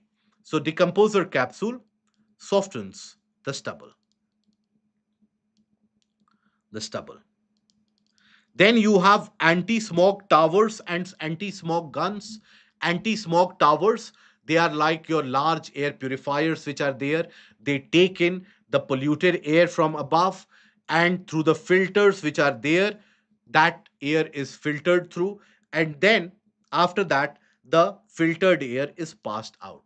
That is the case of this anti-smog, or basically anti-smog tower that you have. Okay, this is also one of the solutions to tackle the case of the air pollution. Then in the case of power plants where the burning of the fossil fuel happens, that is also a major source of emission. So there, in the case of the power plants, to reduce the amount of emission, you also have the use of electrostatic precipitators. Now, what are these electrostatic precipitators? So basically, they remove the contaminants from the flue gases. Flue gases are your waste gases. That is being termed as flue gases.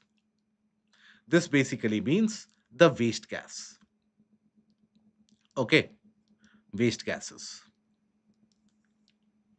So this waste gas contains the compounds like mercury, compounds of some of the aluminium, because coal is burned to produce power in thermal power plants. So thereby, it is passed through the drums where you have a high voltage system.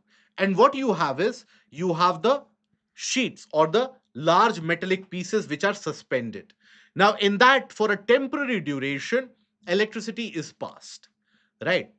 Now, all the waste which goes through them, they also get electrostatically charged.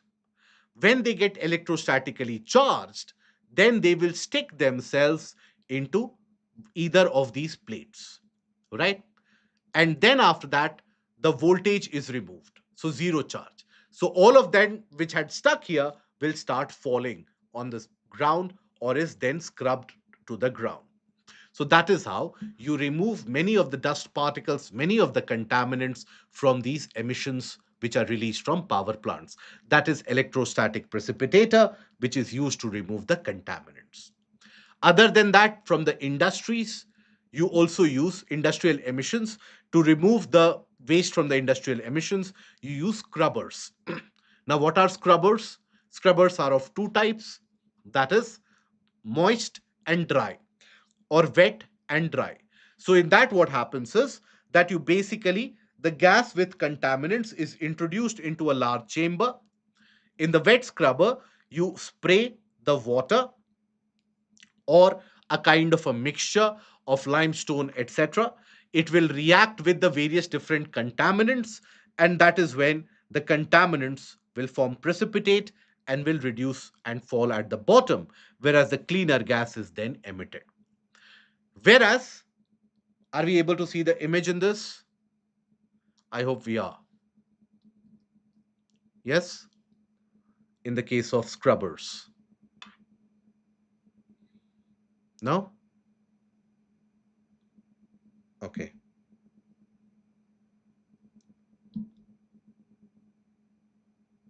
Right. Now we are able to see. No, we are still not.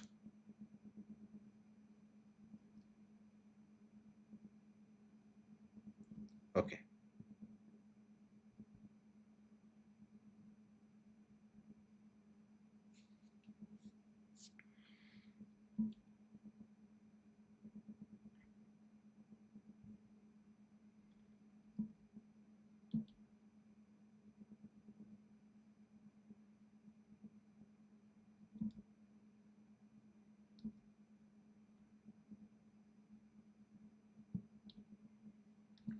Okay. Only electrostatic precipitator is visible. Right. Let me rectify the issue. So do one thing. Uh, Take a short break of around 10-12 minutes, and then we will be back. This is not your dinner break. Or take a 15 minutes break. Those of you who want to have dinner, go ahead with that. And then after that, we can move ahead with this. Okay, take a 15 minutes break, and then we'll be back. We will continue from here. Okay.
Okay, welcome back, everyone. So, as we were talking about the case of this air pollution, now one of the solutions is the case of these scrubbers. So, when we say scrubbers, scrubbers basically they are used to extract any amount of contaminant which is present in the uh, output gases. In the waste gases, the contaminants which are present, they can be removed with the help of scrubbers. Scrubbers are of two types, wet scrubbers and dry scrubbers. When we say wet scrubbers, so in the case of the wet scrubbers, what happens is that the gas with contaminants, they basically come in and they are then sprayed with water or any kind of solvent, and that then reduces to the or stays at the bottom from where the pollutants are then extracted, whereas the clean gas then goes out. In the case of the dry scrubber, what tends to happen is that the gas with contaminants is passed through multiple series of filters, and then you have the clean gas which tends to come out. So that is how the scrubbers they tend to operate. So wet scrubbers, so it is a solvent depending upon which kind of gases the waste gases are there. Depending upon that type of solvent is used, and in dry scrubbers, various different types of filters. Dry scrubbers are used to remove sulfur dioxide, hydrogen sulfide, fly ash. All these kind of contaminants are removed from the dry scrubbers. Then you have something which is known as flue gas desulfurization. This is also something which is used in thermal power plants. Thermal power plants. Okay. There also, you basically use this flue gas desulfurization because the flue gas or the waste gas has got substantial amount of sulfur compounds in it. And that is where you basically have the spray of lime water, and that ends up reacting with that sulfur dioxide and removing that from the air, right? So basically you will observe here in the flue gas desulfurization, you have the case of crushed limestone, right? Crushed limestone mixed with water, that is a slurry, and that slurry is sprayed into the mixture of the waste gases. The waste gases come in from here. And then you have the SO2 free exhaust because SO2 tends to react with this. And that is where eventually the sludge of is secreted, and that is rich in gypsum. Gypsum formation tends to happen. Other than that, hydrogen based fuel technology, for example, green hydrogen, can be used in terms of the fuel to remove the problem of pollution. Now, green hydrogen is something where hydrogen is produced by electrolysis, but the energy required for that electrolysis is generated from renewables. So, that is the use of hydrogen based fuel technology. Vehicular policy also, that is scrappage policy. Okay, scrappage policy is also used, and also the case of emission norms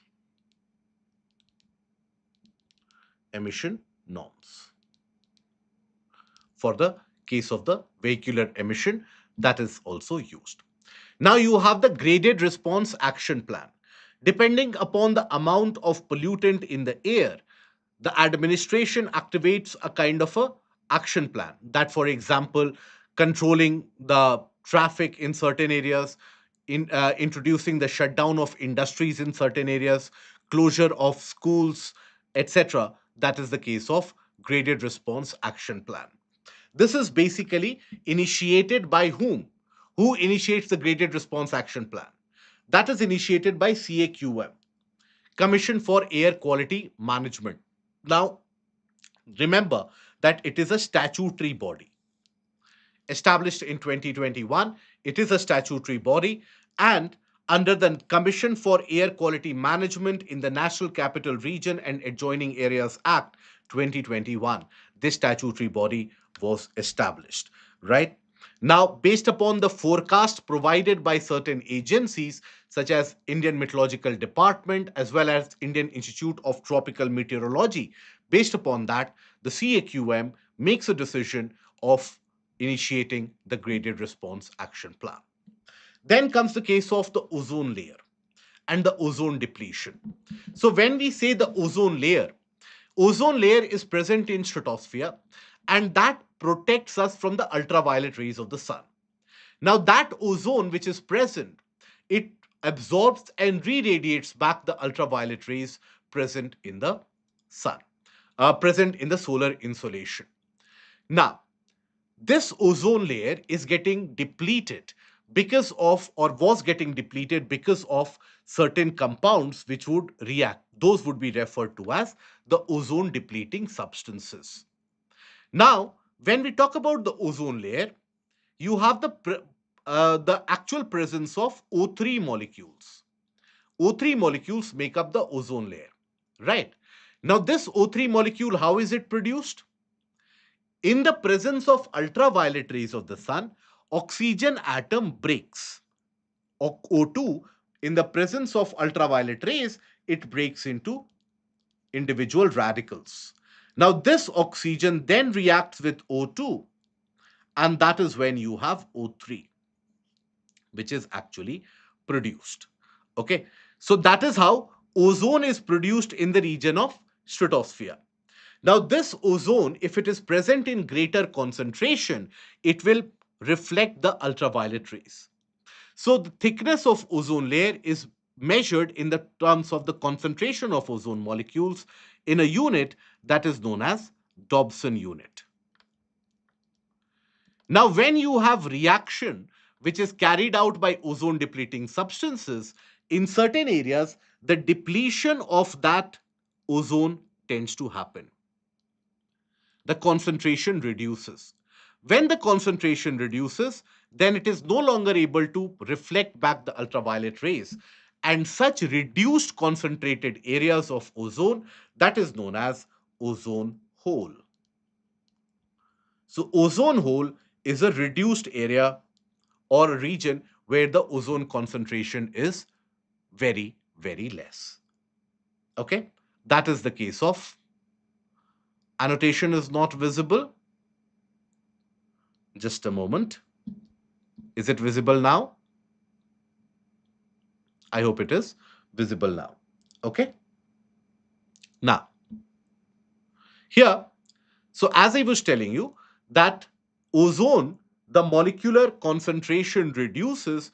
In that particular case, the solar ultraviolet rays are able to pass through, and that is why we refer to it as the case of ozone hole. Okay.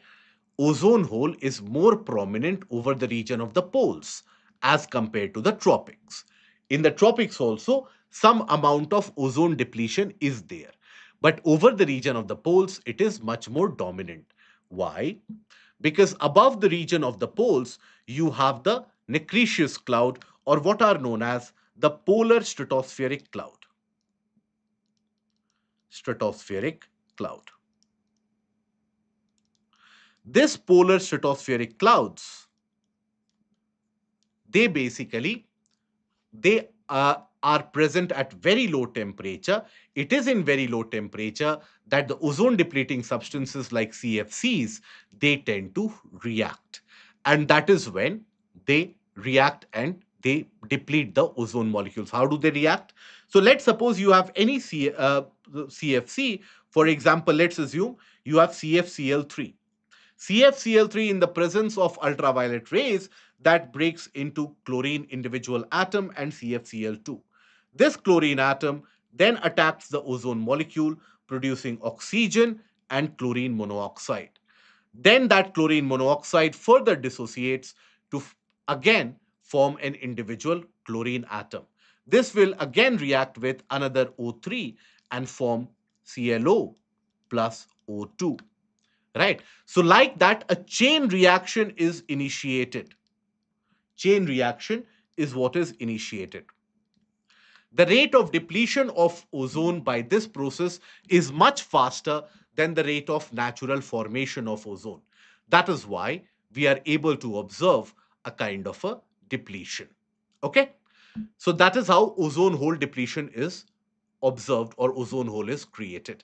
These are some of the ozone depleting substances: chlorofluorocarbons, hydrochlorofluorocarbons, then you have carbon tetrachloride, methyl chloroform, halogens, All of these are your ozone depleting substances typically used in refrigerants, solvents, fire extinguishers, adhesives. In these areas, the ozone depleting substances are used. Now, these ozone depletion, is it carried only by human activities, or can natural activities also lead to ozone depletion? Always remember, ozone hole can also be created by the case of natural events like volcanism, or even in the case when we talk about, let's suppose, large forest fires.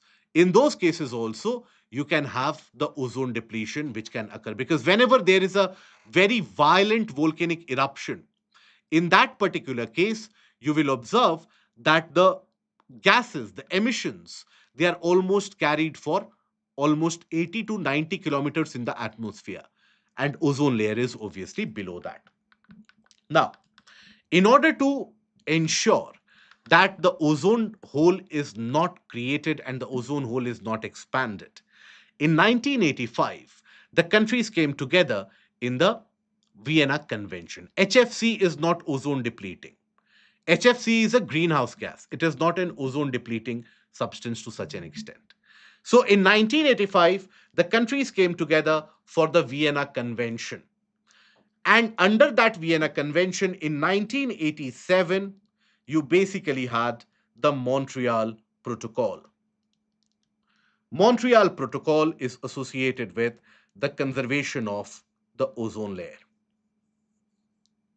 Okay, that is what Montreal Protocol is associated. Now, when we talk about the Montreal Protocol, so it is on substances that depletes the ozone layer. It does mention the various different substances which have depleted the ozone layer. So the protocol is about phasing out of man-made ozone depleting substances. Under this, a multilateral fund was also established way back in 1991. Why? Because the various different countries need to adapt.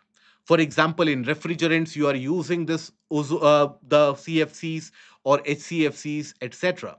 So, in all these cases, what happens is that you have the ozone depleting substances which are used. If you have to prevent their usage, you need some financial amount, financial help, some technical assistance. For that, multilateral fund was established for implementing the Montreal Protocol.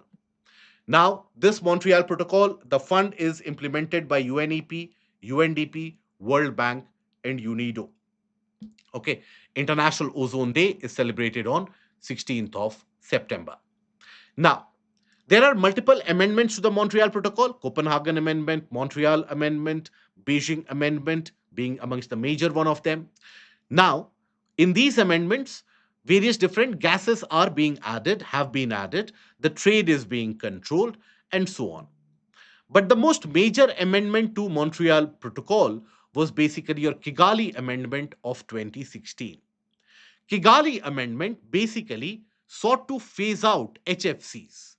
Mind you, first there was the use of CFCs. This was phased out. Then the industry came up with HCFCs. These were also found to be depleting the ozone. This was phased out. Then the industry came up with HFC, hydrofluorocarbon. This is not ozone depleting. But this HFC is a major greenhouse gas, right? So it causes global warming. Global warming is another one of those areas that you have to avoid. So that is why, to phase out HFCs, you have the Kigali Amendment. What Kigali Amendment seeks to do, it sets a targeted plan based on the countries, right? So it divides the group of countries into three cohorts or three groupings. Advanced and rich countries like US, UK, and EU, there the phase down of the HFCs have to begin by 2019 itself and reduce it to 15% of 2012 levels by 2036. Second group, China, Brazil, as well as some of the African countries, phase down by 2024, reduce it to 20% of 2021 levels by 2045. India is in the third group, right? India, Pakistan, Iran, they are in the third group. So here, phase out will start by 2028 as per the Kigali Amendment, and to 15% of 2024 levels to be achieved by 2047. So that is where you have to retain for the prelims examination. This is relevant for your prelims. Okay, that is the case of the Kigali Amendment. Now, Montreal Protocol is a runaway success. Many of the countries have implemented this, and as a consequence of that, the ozone hole has started to recover. UN carries out a quadrennial study, right? That is every 4 years, it carries out a study. And as per that, it has indicated that by almost around 2060, the ozone hole will recover. First, recovery will happen over Arctic, then Antarctica, because Antarctica, it is a larger landmass. So there the recovery will take a lot of time. Now, the government had also passed a legislation, that is the Air Act of 1981. This Air Act of 1981, what it did, it expanded the scope of CPCB, Central Pollution Control Board, in order to control the case of air pollution also. Central Pollution Control Board, CPCB, was created as a consequence of Water Act 1974. 1974.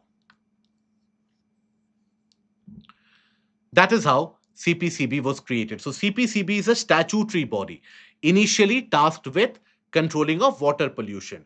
Air Act of 1981 extended its scope even in the case of air pollution. And here you will observe that this Air Act, very similar in its scope to the Water Act. Now, here you will observe that the 1987 amendment to the Air Act, it introduced a citizen suit to the Air Act and also extended it to noise pollution. So noise pollution is also controlled as per the provisions of Air Act 1981.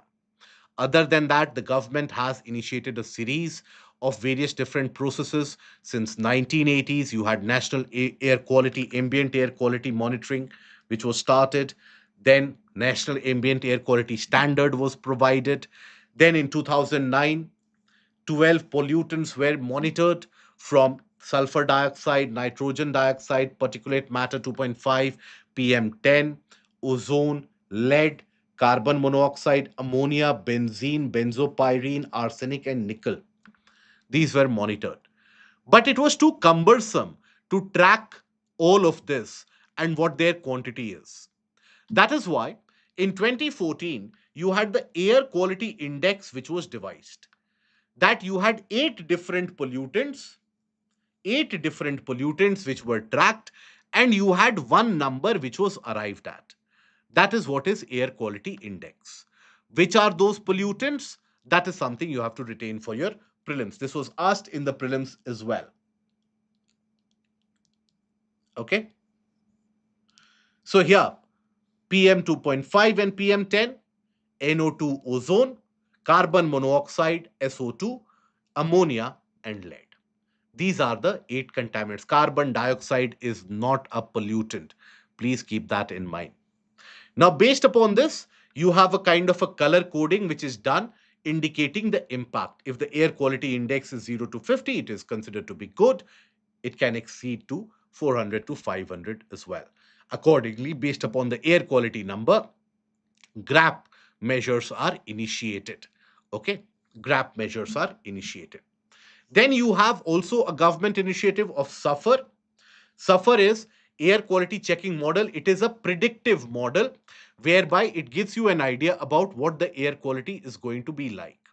Okay, what is the air quality going to be like in terms of the amount of pollution which is there, right? Various different. Now, this you can ignore. You should not be retaining all of this. Just retain the case of the air quality index. The government program is also the National Clean Air Program, which was started in 2019 by Ministry of Environment, Forest and Climate Change. The aim of National Clean Air Program is not to reduce all the types of pollutants, but PM10 and PM2.5. This is only about PM10 and PM2.5.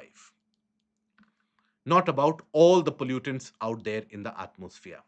Okay, so that is basically the case of the National Clean Air Program. The aim, 40% reduction of these by 2026 as compared to the base year. Now, there are multiple cities which have not been able to achieve the quality improvement. They are referred to as the non attainment cities. They have not attained the target.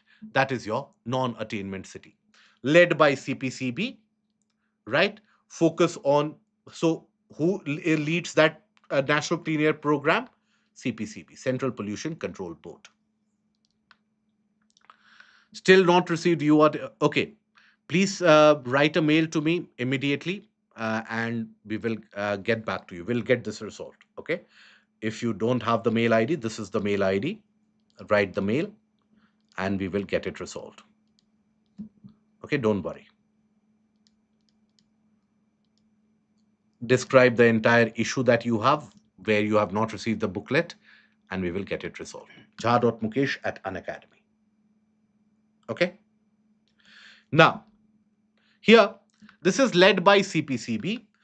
Monitoring is by the Prana portal. Prana portal, we will see shortly, is only about the non-attainment cities which have not been able to attain or fulfill the target. Nationwide, top performers Varanasi and Kanpur in terms of reduction in PM 2.5 level. Prana portal, portal for regulation of air pollution in non-attainment cities. It is a portal for managing and monitoring implementation of National Clean Air Program. Okay. Now, some of the PYQs we'll take a look into. Do let me know what the answer is. In the case of which of the following biogeochemical cycles, the weathering of the rocks is the main source for the release of nutrients to enter the cycle? Carbon cycle, nitrogen cycle, phosphorus cycle, and sulfur cycle. Which of them is the main source of release of nutrients in terms of this cycle? So it is a sedimentary cycle. That is the case of phosphorus, right? If rainforests and tropical forests are the lungs of the earth, then surely wetlands function as its kidneys. Which one of the following functions of wetlands best reflects the above statement? The water cycle in wetlands involves surface runoff, subsoil percolation, and evaporation. Algae form the nutrient base upon which fish, crustacean, etc. thrive. Wetlands play a vital role in maintaining sedimentation balance and soil stabilization. Aquatic plants absorb heavy metals and excess nutrients. What is the answer in this? Kidneys. Kidneys, they remove the contaminants from your body.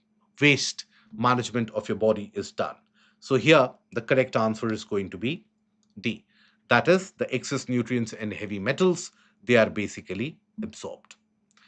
In the grassland, like the savannas, trees do not replace the grasses as a part of an ecological succession because of insects and fungi, limited sunlight and paucity of nutrients, water limits and fire, none of the above. Why do the trees not replace the grasses as a part of ecological succession? Because of reduced amount of rainfall and frequent wildfires which occur. That is why answer is C. Biorock technology is talked about in which of the following situation? This is a simple case. Here it is the which one for which you have the biorock technology. It is the case of restoration of damaged coral reefs. Which of the following adds or add carbon dioxide to the carbon cycle of planet Earth? They add carbon dioxide to the carbon cycle of planet Earth. Volcanic action? Yes, it does. Respiration adds carbon dioxide. Photosynthesis? No. Photosynthesis consumes carbon dioxide. Decay of organic matter? Yes. So the correct answer in this is going to be C. That is 1, 2, and 4 only. Okay.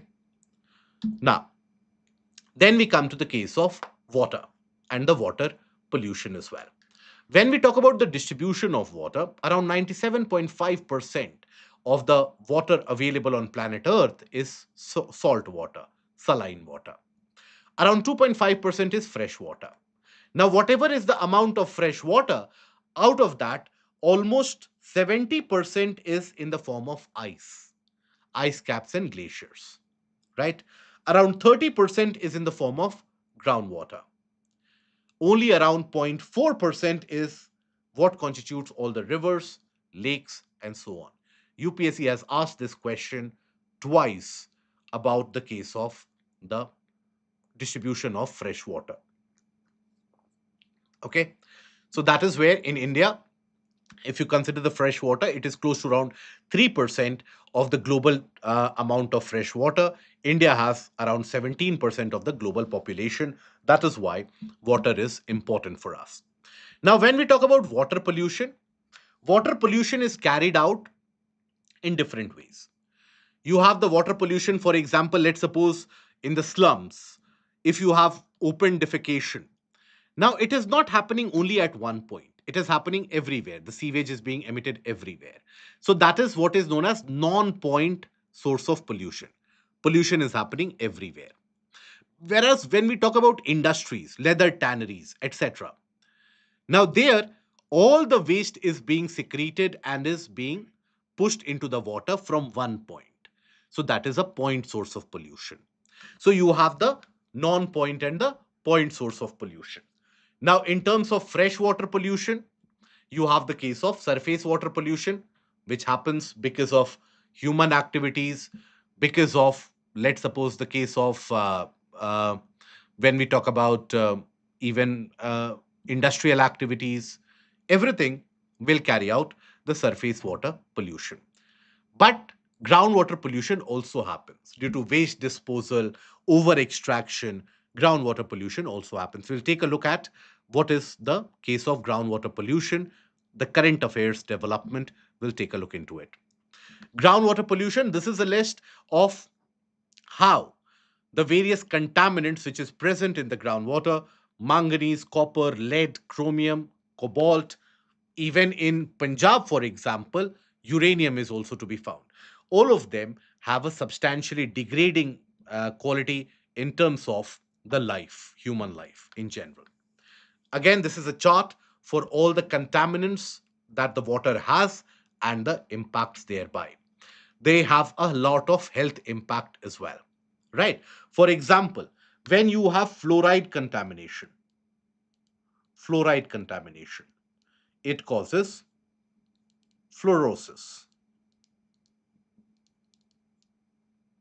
It impacts the joints of your bones, right? So that is where it basically impacts. Then when you have arsenic contamination, what does arsenic contamination lead to? It leads to the case of Blackfoot disease. Blackfoot disease. Then when you have cadmium contamination leads to which one? Itai or ouch ouch disease. Itai disease. Then when you have, let's suppose, nitrate contamination. Nitrate contamination will lead to blue baby syndrome. Baby syndrome. Then when you have, let's suppose, the case of mercury contamination, it will lead to Minamata disease. Minamata disease. Okay, like that, basically, some of the diseases which are induced by the various different types of contaminants which are present, right? Now, groundwater contamination. Why does groundwater contamination happen? Groundwater contamination can happen because of variety of reasons. From the case of over extraction, where you have then the salt, etc., which comes in. Then even the rising sea level in the coastal areas, and ingression of the saline water, rising sea level in coastal areas. Okay, that will also cause it. Then, other than that, you will also have the case of the seepage of polluted water.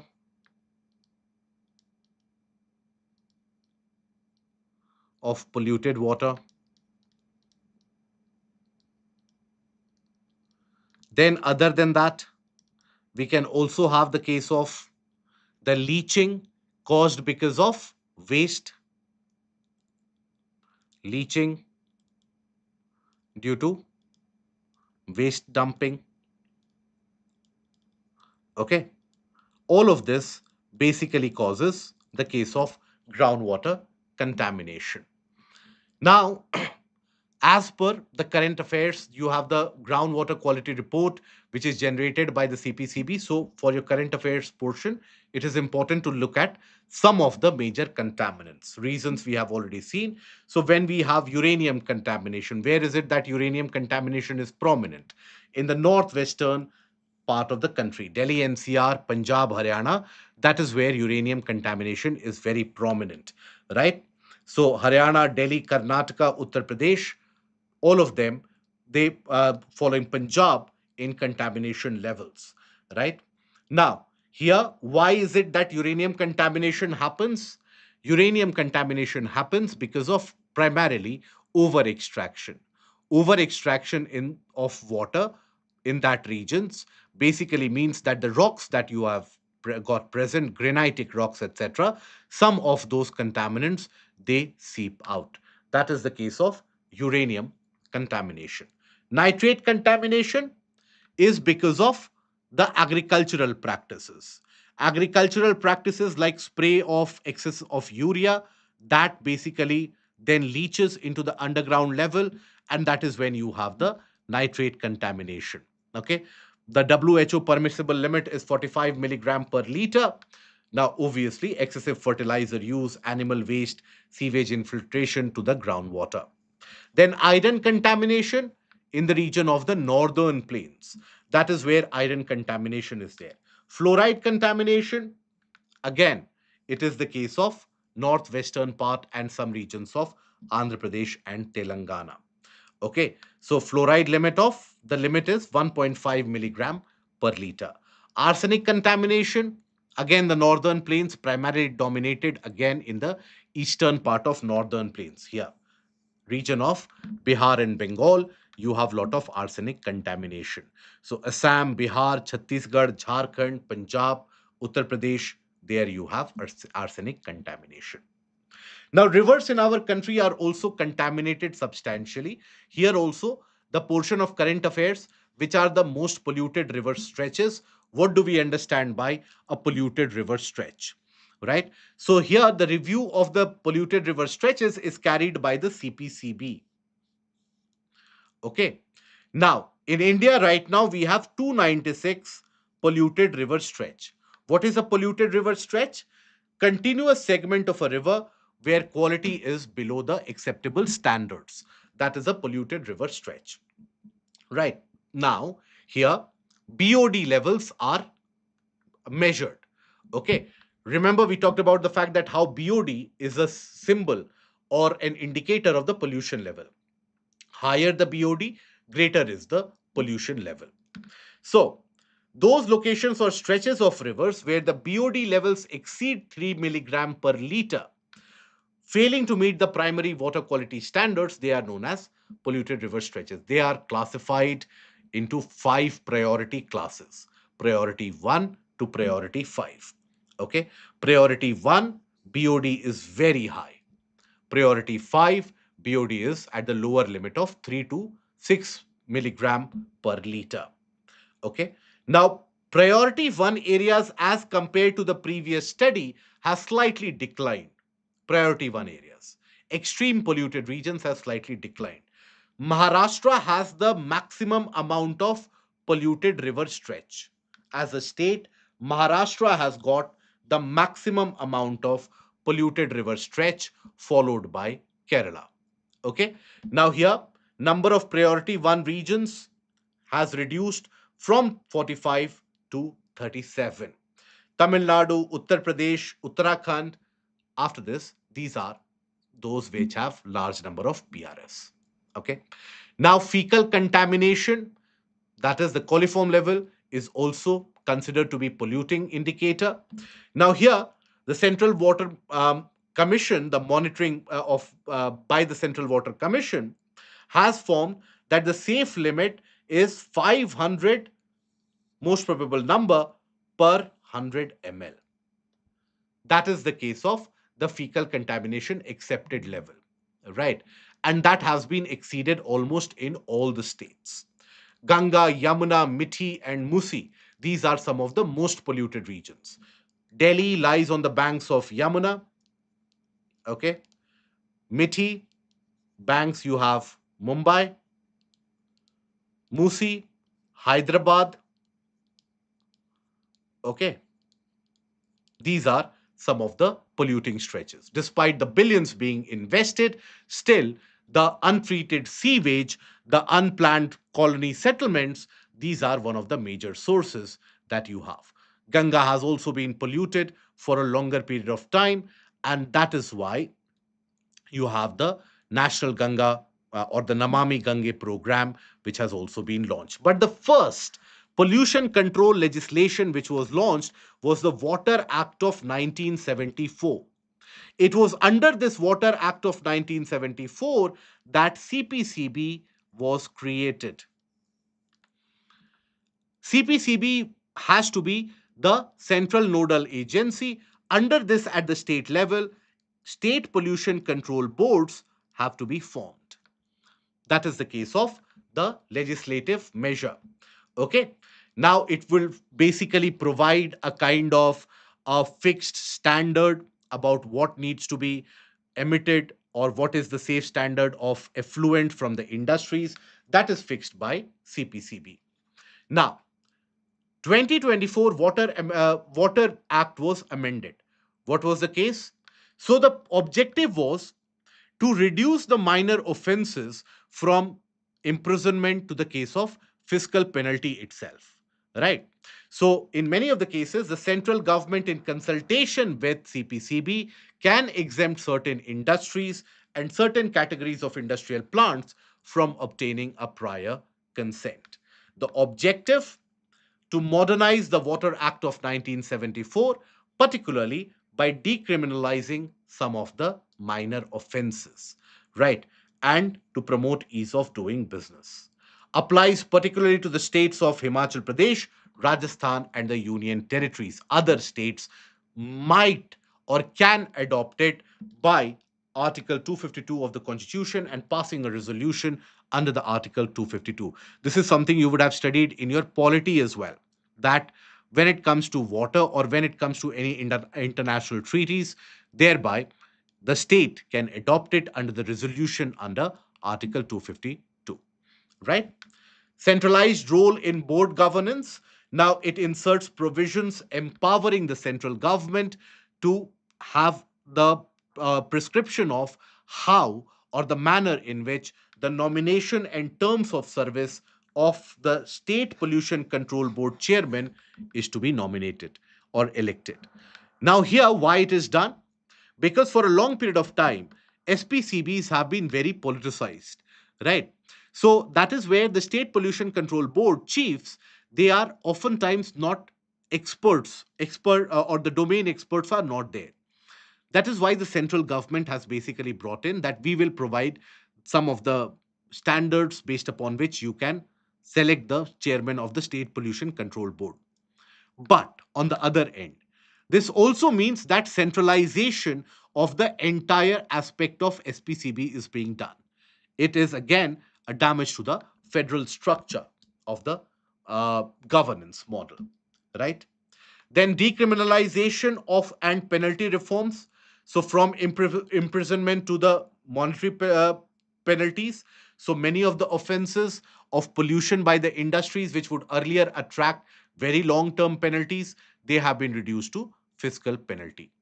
Adjudicating officer, it allows the central government to appoint adjudicating officers to determine the penalties under the act. Again, it is being alleged by the state governments that the center is actually concentrating all the power under this.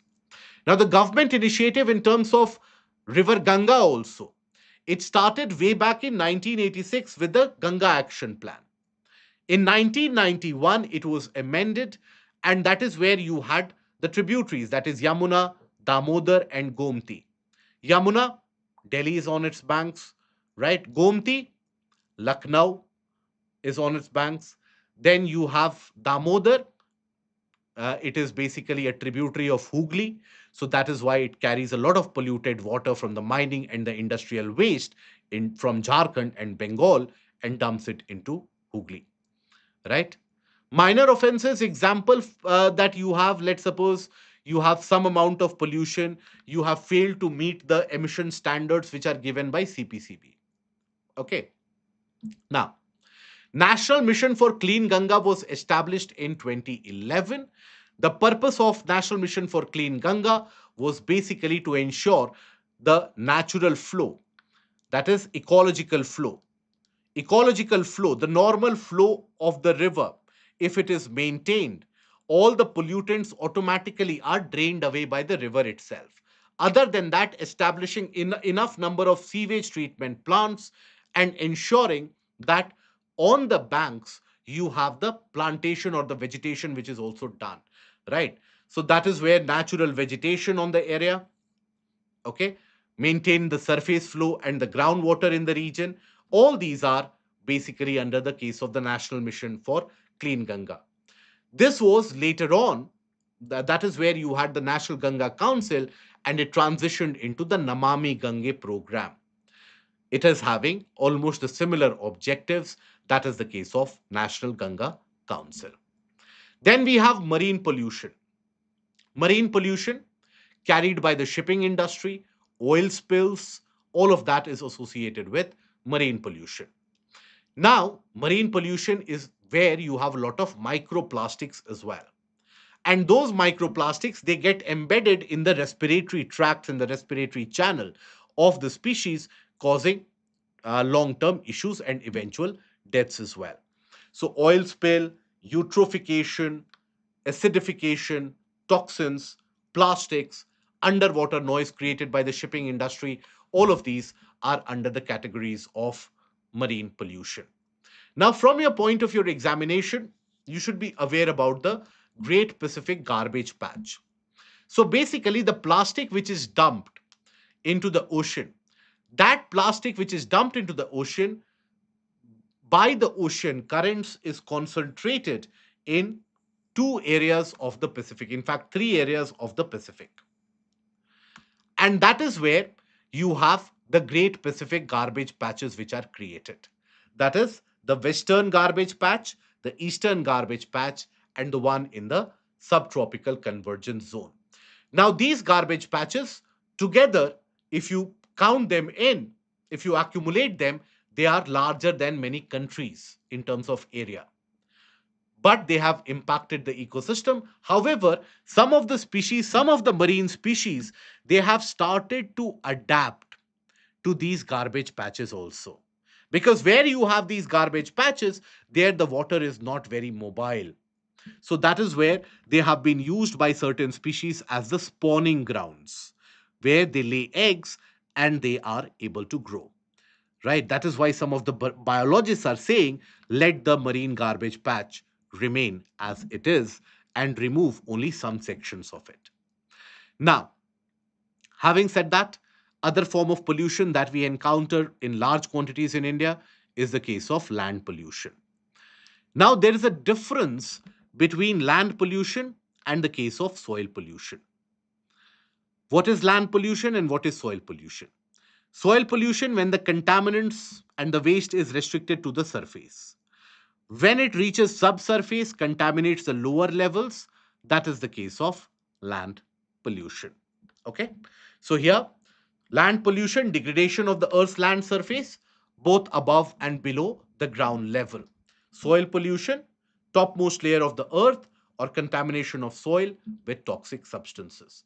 Solid waste which is generated in India is substantial, 1.85 lakhs per of 1.85 lakh tons per day. Now, of which only around 1.7 lakh 79 lakh tons is collected, 1.14 lakh tons is processed, and 39,000 is landfilled. Okay, rest of them, they are left out in the open. Now, what is a landfill? Landfill is basically when you dump a waste in a dugout portion of the land. You dig out the land and you dump the waste there. That is the case of a landfill. So, in which kind of a waste do you do that? So, commingled waste or mixed waste, right? Pre-processing and post-processing rejects from the waste management, and non-hazardous waste. In these cases, you carry out landfills. Now, the problem with this is that there will be a lot of leaching of the contaminants, the seepage of the contaminants. It will impact the case of the subsoil regions. Okay, subsoil regions will be substantially impacted. Soil fertility will be impacted. Groundwater pollution can happen. That is the problem with landfills. That is why sanitary landfills are used. What are sanitary landfills? So, in this, basically, when you dig it out, you line it up with impermeable rocks and clay, cover it with a kind of a plastic sheet, etc., and then you put in the waste. Okay, so in that particular case, the leachate problem will be solved and the groundwater contamination will also not happen. Other than that, the waste management is done through incineration plants as well. What are incineration plants? In the incineration plants, you carry out the combustion. Combustion activity is carried out where all the waste is actually burned. The energy produced from the waste burning is then utilized to produce electricity, right? That is the case of incineration plant. So here waste is burnt, and here in the presence of oxygen, this is done. Presence of oxygen. Okay, that is where it is done. There are a lot of waste gases which are emitted, by the way. So even after incineration plant, the waste gases have to be treated. Gases have to be treated.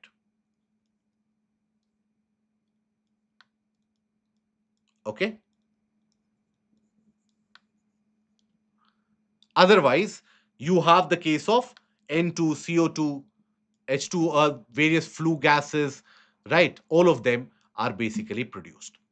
Another way, in terms of the carbonaceous waste such as firewood, coconut, palm trash, corn cones, cashew shell. Now, these are carbon containing waste. Now, in this case, what is done? You have pyrolysis. Pyrolysis is done in the limited presence or the absence of oxygen. So, what happens in this case? You have the partial burning, which tends to happen. Now, whenever you have partial burning, means what? It will basically mean that you will have the charcoal which is produced.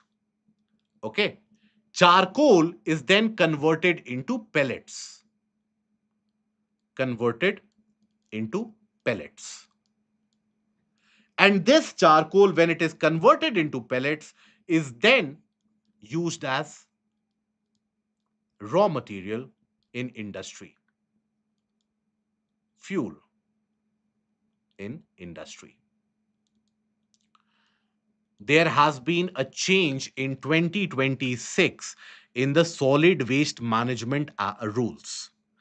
One of the changes is that now the small scale industries have to use greater amount of such kind of fuel, so that pyrolysis and other forms of waste management are also promoted. Okay, we will take a look at it shortly. Then you have composting. So when you have organic waste, biodegradable organic waste, that is allowed to basically decompose naturally, you provide in greater amount of microbes, and in the presence of oxygen, composting happens, and this produces heat and also generates manure, which can then be used to support organic farming. Now, composting, when it is done primarily with the help of earthworms, that is what is referred to as the case of vermiculture. Composting, primarily done with the help of earthworms, that is known as vermiculture. Now, the worms, they break the waste, and the added excreta of the worms makes the compost rich in terms of nutrients. So, that is why earthworms also are referred to as the natural friends of the farmers. Now, then you have bioremediation. What is bioremediation? It is a method of decomposition itself, biodegradation. But then, not all the contaminants are naturally degradable. Not every microbe can degrade all the various contaminants, isn't it? For example, oil. If there is an oil spill, now oil spill, natural microbes cannot degrade oil spill. So what do? You introduce certain specific kind of microbes, lab grown microbes, like oil zapper, oilivorous, lab grown microbes you introduce. Then, let's assume that pollution has occurred or contamination has occurred in subsoil at a greater depth. Their air is not available. How can natural decomposition happen? So that is where you provide a kind of a vent, air passage, through which the air can pass through and carry out the decomposition. Okay, so that is again bioremediation. Let's suppose contamination has happened, as we saw in the case of the landfills, almost at the level of groundwater, just above the groundwater. Then what do? You pump the groundwater with oxygen so that that oxygen goes from underneath into the subsoil, and that carries out the case of bioremediation. So bioremediation is of various types: bioventing, where you provide the vent; augmentation, where you provide microbes required; then sparging, where you provide that oxygen into the groundwater; and then you have land farming as well. So here, bioventing, so natural degradation by creating the vents, that is bioventing. Okay, in this, what do? Phytoremediation is also one of those, where you grow certain kinds of unique kind of plants, and plant microbes are basically used in that. Now, biovent is a process in which you simulate natural kind of decomposition or degradation. How do you do that? So, you provide a vent and you provide oxygen and the nutrients. Now, here, when we talk about bioventing, there is a disadvantage. What is the disadvantage? That here, first of all, do you introduce some extra lab grown microbes in this? No. Naturally found microbes will carry out the degradation and decomposition. But the problem is that these microbes are naturally found in the area. They don't know when the contaminant is consumed. They will continue to degrade even after the contamination is removed. So you have a kind of an uncontrollable microbial action. Eventually, they will always lead to mineralization of the soil. Almost all the organic compounds will be degraded by the microbes here. Okay, so that is where limitation of when to stop does not happen. So here, existing soil microbes in the region are typically used. Augmentation. In augmentation, introduce the type of microbes, right? In this, specific microbes are introduced and the nutrients required for them. Types of microbes are used. Okay, and their types. For example, oil zapper, oilivorous, and also the nutrients required by these. Required. Okay, so that is the case of bioaugmentation.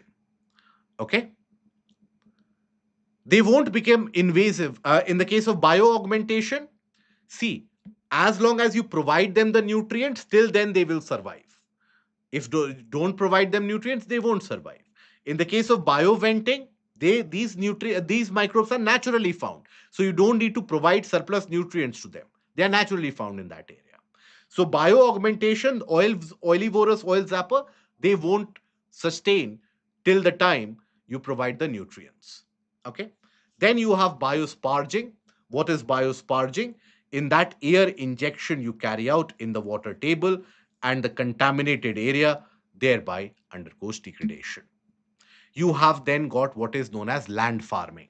In land farming, the contaminated soil basically that is spread over. Okay, that is taken out, excavated, and spread over another area. This is an ex situ method of waste management. So that soil, contaminated soil, is taken out and it is spread over, and thereafter it is then worked upon. As it is worked upon, thereby it then decomposition is allowed by spraying the nutrients and spraying the water. Every microbe has a different nutrient requirement.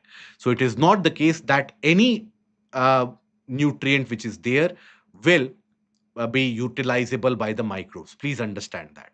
Any natural nutrient won't be utilizable by the microbes. Every microbe has a different nutrient requirement. Then you have composting also, which is a kind of bioremediation.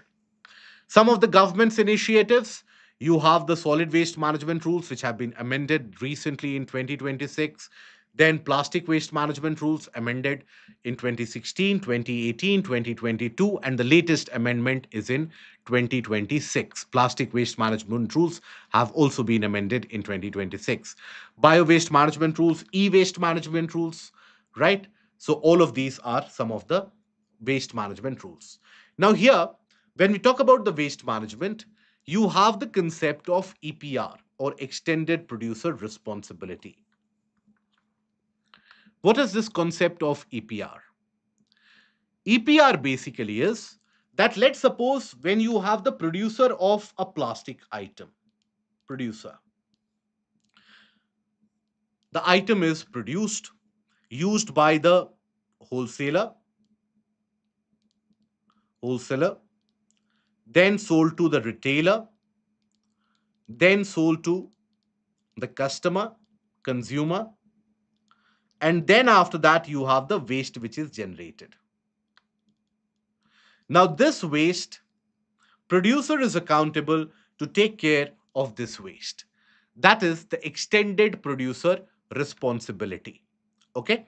Now, as per the changes in the EPR norms, in the plastic waste management rules and e-waste management rules, now this EPR target is to be achieved, and there is EPR certificates which are provided, right? So when you carry out the waste disposal or the waste management, you get what are known as EPR certificates. EPR certificates. Slowly and steadily, it is being introduced in all the kind of waste management norms. This EPR certificates, they are tradable. Tradable. So it brings in the market mechanism into this. This makes fulfilling of the targets much more easier and possible. Now, what happens is, the producers like Coca-Cola, PepsiCo, what they do, they simply will be able to offload the targets, give it to the third parties, and thereby, after that, these third parties will carry out the waste management, generate the EPR certificates. They can sell it to the banks also, they can sell it to Coca-Cola also. So, like that, similar to the carbon market, this is a mechanism which introduces market, brings efficiency, creates job possibility, and increases the amount of waste management. So that has been some of the changes. So in the case of the plastic waste management amendment rules of 2022, here the elimination of single use plastics are being targeted. That is where the plastics have the packaging plastics, the usable plastics, they are basically categorized into different sub portions. You have the plastics which are rigid plastics. For example, When you have some laptops or television sets, when they are packaged, there is a rigid thermocol plastics, right? So rigid plastic packaging will be and has to be reused, right? Then flexible plastic packaging in category 2, category 3, and category 4. Like that, you have the classification of the plastic. This is to introduce reuse, reduction of the waste, and recycling of the waste as well. And overall, the single use plastic to be eliminated from utility. Okay? Yes, correct. Now, here, EPR certificates have been introduced. What are EPR certificates? Now, let's suppose Coca-Cola has got a target that you have to manage 5 tons of waste. Now, Coca-Cola has got a specialization in soft drink manufacturing, not the case of the waste management, right? So, what Coca-Cola does, it hires a third party, ABC. Now, ABC is involved in waste management itself. Now, what ABC does, every year it manages or takes care of plastic waste to the tune of, let's suppose, 20 tons. So, upon verification, the local authorities will provide ABC with a certificate for 20 tons. Now, what will ABC do with these certificates? Out of that, a certificate of 5 ton, it can sell it to Coca-Cola. Now, Coca-Cola will be able to fulfill the target, provide ABC with money. The remaining certificate it can sell and trade. That is the tradability of EPR certificates. Okay. So, allows the sale and the purchase of the surplus EPR certificates, introduces efficiency. There is a central online portal where the organizations have to file their targets and also the changes or any kind of sale that they have done so that the target monitoring can be done by the CPCB. E-waste management rules. Now here you have the manufacturers, producers, and brand owners which are introduced into this. This also has been changed, and a similar kind of market mechanism have been introduced even in the case of e-waste management rules. That was changed in 2022. Here also similar, that you have an online portal which will be monitored by CPCB. If you have to take care of the, or if you are in electronics industry, if you are a manufacturer, producer, or brand owner, you have to register yourself on that portal. CPCB will give you the target of e-waste handling. You have the EPR certificates there also, which are now tradable. Okay. Along with that, the management rules have brought about the factor of skilling of the professionals, because in e-waste management the problem in our country is that majority of it is in the informal sector. Because it is in the informal sector, reduced efficiency of waste management, health hazards, they are a common outcome. Okay. So here again, producers of notified the e-waste, that is electronic and electrical equipments, they have been given annual e-waste target, which is progressive in nature. Okay. So that is progressive in nature based upon your previous sales. Progressive in nature. When we say progressive in nature, that means what? That target may be made stable for 2 years, and starting, let's suppose, 60% of your overall sales in 23-24 and for 24-25. Increase to 70% target from 2025 to 2027. 80% from 2027 to 2029. Like that, it will be changed. Photovoltaic cells and modules have also been included in this because of increased use of solar energy. Online portal to be monitored by CPCB. Now, changes have been brought in solid waste management rules 2026. What are the changes? So, first of all, this has targeted bulk generators. Who are bulk generators? So those buildings with have floor area of 20,000 square meters or more, so large office spaces, those areas where water consumption of 40,000 liters per day or more is happening, generation of 100 kg per day or more is of waste is done. For example, hotel owners, etc. So those are categorized as your bulk generators. So here, central and state government departments, local bodies, all of them are a part of this bulk generator.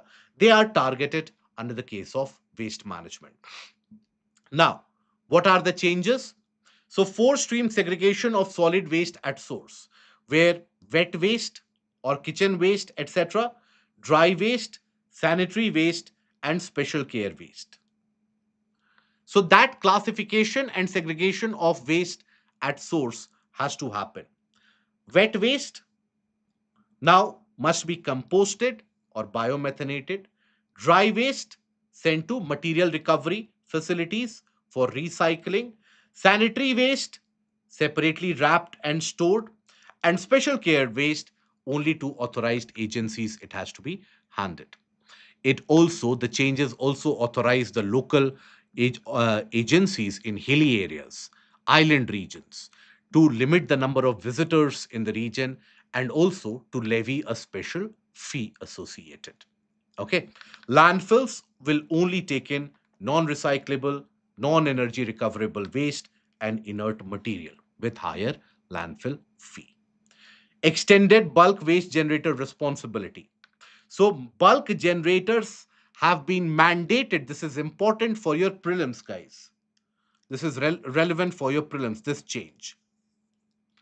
That is, the bulk generators, they have been mandated to process the wet waste on site, or if they don't have enough space, at least secure a certification showing or indicating that it is being processed. Okay, it is not to be left to municipal authorities. Now, remember, I told you that in pyrolysis, you have the case of the charcoal pellets which are produced. So, that is the reusable derived fuel mandate. So, to promote circular economy, industries must increase RDF usage from 5% to 15% over 6 years to replace the solid fuels. Okay. Now, legacy waste management, for example, the large dump sites that you have around Delhi, etc. So, time bound biomining and bioremediation and quarterly auditing has to be done, and centralized online portal and digital audits to be monitored by CPCB. These are the changes in solid waste management rules. Now, conventions associated with pollution. There are four different conventions that you have to deal with. One is the case of the Minamata, dealing with the life cycle of mercury contamination. Then, after that, you have the case of Rotterdam,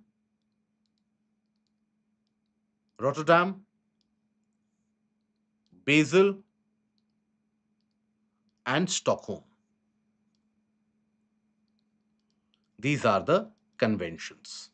Overall, when you are studying conventions and protocols, I hope we have seen the video about conventions and protocols. If not, you will find the link in the description below, right? And it will be added in the description. I will share it on the Telegram channel as well. There is a separate video that I have made for all the conventions and the protocols so that you can revise. I will share that in the Telegram channel. Do take a look at that. How to read the conventions.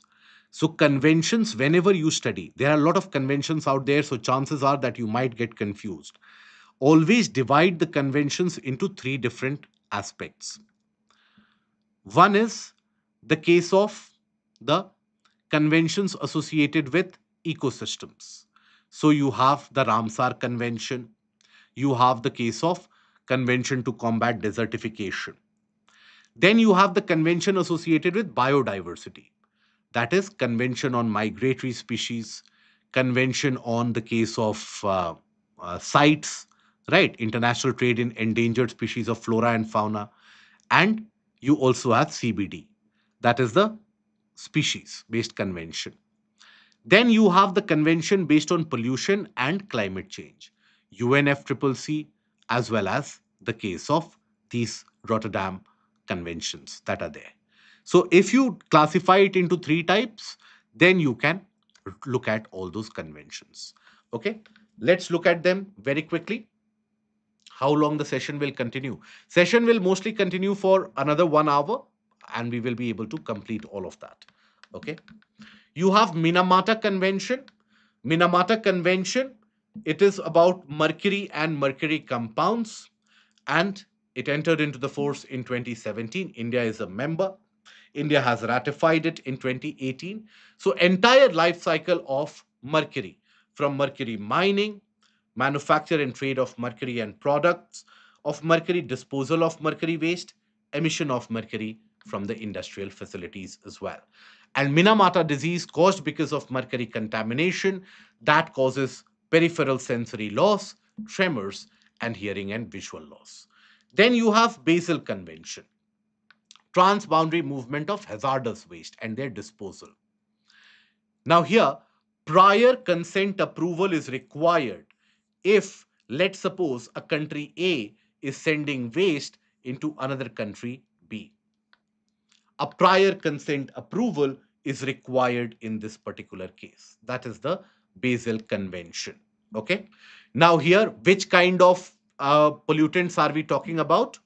So here, if you take a look at it, consumed or exhausted lead acid batteries, biomedical waste, stubborn organic pollutant waste, utilized oils and explosive waste, mercury waste, ship intended for dismantling, heat exchange fuels, fluids, etc. in the engines, all of them is covered under the Basel Convention. Generally, what would happen is that developed countries would not treat these waste in their own backyard because that would pollute. So they would send these waste to developing and underdeveloped nations like Sri Lanka, India, Bangladesh, etc. So that is where a lot of contamination and hazardous impact on health would happen to the local population. That is where you have these countries now basically coming up or being protected under the Basel Convention. Okay. Then Stockholm Convention, associated with persistent organic pollutants, insecticides, pesticides, etc. That is the case of the persistent organic pollutants which stay in the atmosphere for a very long period of time. They can carry out bioaccumulation and biomagnification as well because they get embedded in the fatty cells of the body. That is where, from mother to child or infant, these pollutants they get transmitted very easily because the mother's milk is rich in fatty cells. So that is where it impacts the young ones and the infants to such a great amount. Okay, so there are various different persistent organic pollutants, pesticides, industrial chemicals, and their byproducts, which are included under the banned item of the Stockholm Convention. Global Environment Facility is the designated financial mechanism for the Stockholm Convention, and UNIDO is the one which is responsible for the developing nations. Then you have the Rotterdam Convention. It is for hazardous chemicals and pesticides. Basel for shipbuilding, oil, etc. This is just for chemicals and pesticides to be used. Here, what happens is that those chemicals are divided into various appendices, and accordingly, their utility or use is restricted and they are banned. Okay. So here also, prior informed consent is something which is important. Prior informed consent is something just like the case of the Basel Convention. It is administered by FAO and UNEP. Okay. Now, another one which has been in news is Global Plastics Treaty. The world is trying to arrive at an international legally binding treaty to control plastic pollution. It has not been successful till now. But does it make it important for your prelims? Yes. You need to be aware about this global plastics treaty, where it has occurred till now, what has been its outcome. So it was initiated in the United Nations Environment Assembly in March 2022. The importance which was felt was that the countries should stop the plastic usage. So that is where there is a divide. Countries like India, they don't want the stop or restriction on manufacturing of plastic, because in our country you have a lot of small scale industries which are still involved in basic plastic manufacturing. So that should not be stopped as per India. Saudi Arabia, Russia, oil producing countries also don't want a stoppage or a restriction in production of plastic, because plastics are produced from what? From your fossil fuel. So they don't want a restriction in that. Now, there are certain countries like High Ambition Coalition, that is EU, Rwanda, Peru, and some of the Latin American countries and small island nations, who basically want an absolute ban on any type of manufacturing of the plastic. And that is where they have formed a High Ambition Coalition. Okay. Now, there is an intergovernmental negotiating committee which has been created as a part of this global plastics treaty. Are we able to see this change of the slide? I hope we are. No? Okay. No.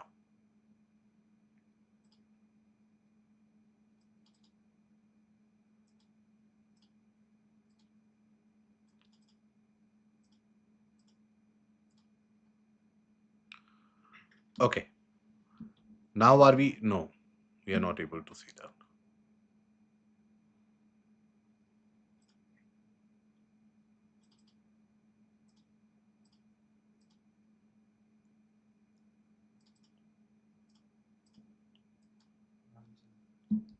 Okay. So this high ambition coalition constitutes of European Union, Rwanda, Peru, and the other small nations. They want a complete stop of the production of plastic, right? Now, previous sessions of international intergovernmental negotiating committee have been held. There have been 6 such sessions held in Uruguay, France, Kenya, Canada, South Korea, and Geneva last year. So this has not yielded lot of success. So Punta del Este in Uruguay, Paris in France, Kenya, Nairobi. So it is basically about, the issue is to come to an agreement about the restriction. Countries like oil producing nations don't want any restriction, right? They say that plastic problem is a waste management problem. Other countries are saying plastic problem is also a manufacturing problem. Why are you manufacturing? That is why zero draft and the framing of the norms, that has been failing. So in 2025 you had 2 such meetings, one in Busan, another in Geneva. Both of them led to a failure. Now we come to the case of climate change. Do one thing, take a 10 minutes break, and after that we meet for the final session, or a break of 15 minutes, and then we convene for the final session where we will finish the portion. After this, we will talk about the case of biodiversity, climate change, and the case of the conservation measures in detail. Okay? Take a 15 minutes break and we'll be back.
Okay, so now we talk about the case of climate change.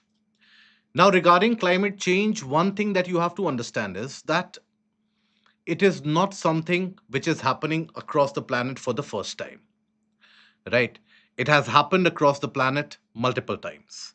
The planet has entered into multiple different stages of ice ages as well, okay, where basically you have the case where the entire planet freezes and then again there is melting, what is referred to as the case of Milankovitch cycles. Milankovitch cycles, they influence the case of freezing and the warming of the planet. Now, when we say climate change, now, due to the overall emissions which are happening, the amount of greenhouse gases that is very, very high.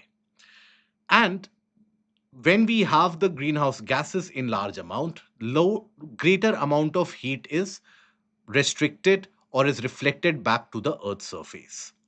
That is what is inducing the global warming. So basically, normally also, otherwise also, you have gases like CO2, right? Methane, right? Carbon monoxide, water vapor, okay? Nitrogen oxides, sulfur dioxide, hydrofluorocarbons, sulfur hexafluoride. All these gases are your greenhouse gases. So they don't allow the planet surface to lose heat. Okay.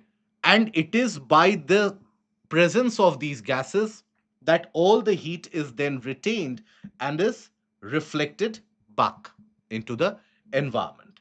So that is the case of this, what induces a kind of a climate change in general and induces global warming. Global warming.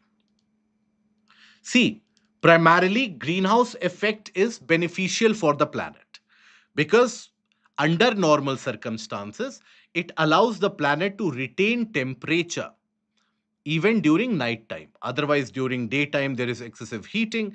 During night time, there is increased amount of cooling. Okay. So, for example, if you talk about the surface of moon, which doesn't have a lot of atmosphere, daytime temperature is very high, nighttime temperature is very, very low. So, if you have the atmosphere and the presence of greenhouse gases in the atmosphere, they retain some of that heat and they help maintain the temperature, make it livable. But then excessive of these gases make it very problematic. Now, that is where the heat retained is very high and the heat budget of planet Earth gets altered. Now, the natural condition of the planet is such that it is heating, the temperature is increasing. That brings us to the concept which is known as radiative forcing. What do we understand when we mention radiative forcing or when we talk about the case of radiative forcing? So, radiative forcing is basically how different surfaces or different kinds of materials, they either increase the rate of warming or reduce the rate of warming. For example, let's suppose if I have ice covered surfaces, right? Surfaces are covered with ice. Now, in that case, majority of the solar rays will be reflected back. Majority of the solar rays will be reflected back. So, in that case, what happens? You will find that temperature is lower. Then, when you consider the case of the clouds, many of the clouds, they will reflect back the heat or the solar rays from the top itself. Almost 27% of the solar energy is reflected from the top of the clouds themselves. So that also induces some amount of cooling, particularly the low level clouds, which are very dense and very thick. That will induce some amount of cooling as well. However, you have some of the short lived climate pollutants, such as the case of when we say, let's suppose, black carbon. Black carbon. Now, if you have black carbon deposits on ice, they will absorb more. Absorb more. Okay, more heat. So, In a nutshell, there are certain compounds which will increase the amount of heating, and there are certain compounds which will induce cooling or reduce the amount of heating cost. So, accordingly, radiative forcing, when we talk about, that is basically the positive forcing and the negative forcing. Positive forcing and what we have as negative forcing. When we say positive forcing, so these are compounds like black carbon, etc., increases the rate of warming. Increases the rate of warming. Okay. And then you also have what is the negative forcing. It induces cooling or reduces the rate of warming. Induces cooling, right? And reduces the temperature. So that is the case of radiative forcing, right? So you have various different gases, some aerosols. For example, black carbon is also a kind of an aerosol. Black carbon increases the rate of heating. So black carbon is going to cause positive forcing, will induce positive forcing. But when you have sulfur based aerosols, right? Sulfur aerosols. Now, in that case, that induces a negative forcing. It causes cooling. Okay. So that is how you basically have the various different types of forcings which are there.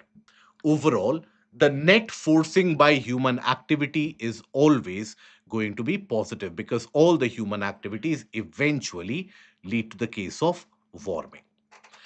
Then you have something known as the Global Methane Tracker, which is released by International Energy Agency, IEA. So IEA basically is associated with the Global Methane Tracker. It accounts for the amount of methane which is emitted. Now, methane is again emitted both naturally as well as anthropogenically. And when you consider methane, again relevant for your prelim, so please pay attention. Per molecule, per molecule, in the case of methane, radiative forcing is higher than CO2. Forcing is higher. Okay, than CO2 per molecule. So, per molecule, the ability to warm the atmosphere is more in methane as compared to CO2.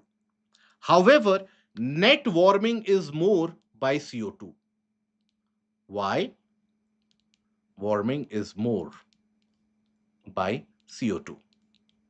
Why? Because the concentration of CO2 is much larger in the atmosphere. And also, when we talk about methane, it naturally degrades and dissociates itself in the atmosphere. It reacts with the hydroxide to form CO2 and water vapor. So that is why it naturally dissociates in the atmosphere, whereas CO2 stays as it is for a much longer time duration. So that is where it does impact the case of the warming and the rate of cooling. Now, amongst the natural sources of methane emission, you have waste decomposition, you have the case of even when we talk about any kind of degradation, wetlands also, they emit some amount of methane. But artificial sources, agriculture is one of the major sources of methane emission. One of the largest methane emission sources is agriculture, particularly when we talk about paddy cultivation, where flooding irrigation or flood kind of irrigation is something which is carried out. So, after that, energy sector, that is the extraction, etc., of energy, extraction of oil, sale of oil, everything is also associated with methane emission. Now, after that, we come to the case of global dimming. Now, what is global dimming? Due to air pollution, when you have lot of contaminants, particulate matter, etc. into the atmosphere, then they reduce the amount of solar insolation which can reach the surface of planet Earth. So normally also it is not as bright during the day as it should be. That is known as global dimming. Now, in the early 1900s and late 1800s, all these emission sources were in the region of Europe, North America. India was not well developed. China was not developed. So, all these emission sources were in Europe and North America. So, global dimming was dominant in those areas. Now, over the past couple of decades, the dimming has now concentrated over the region of China and India.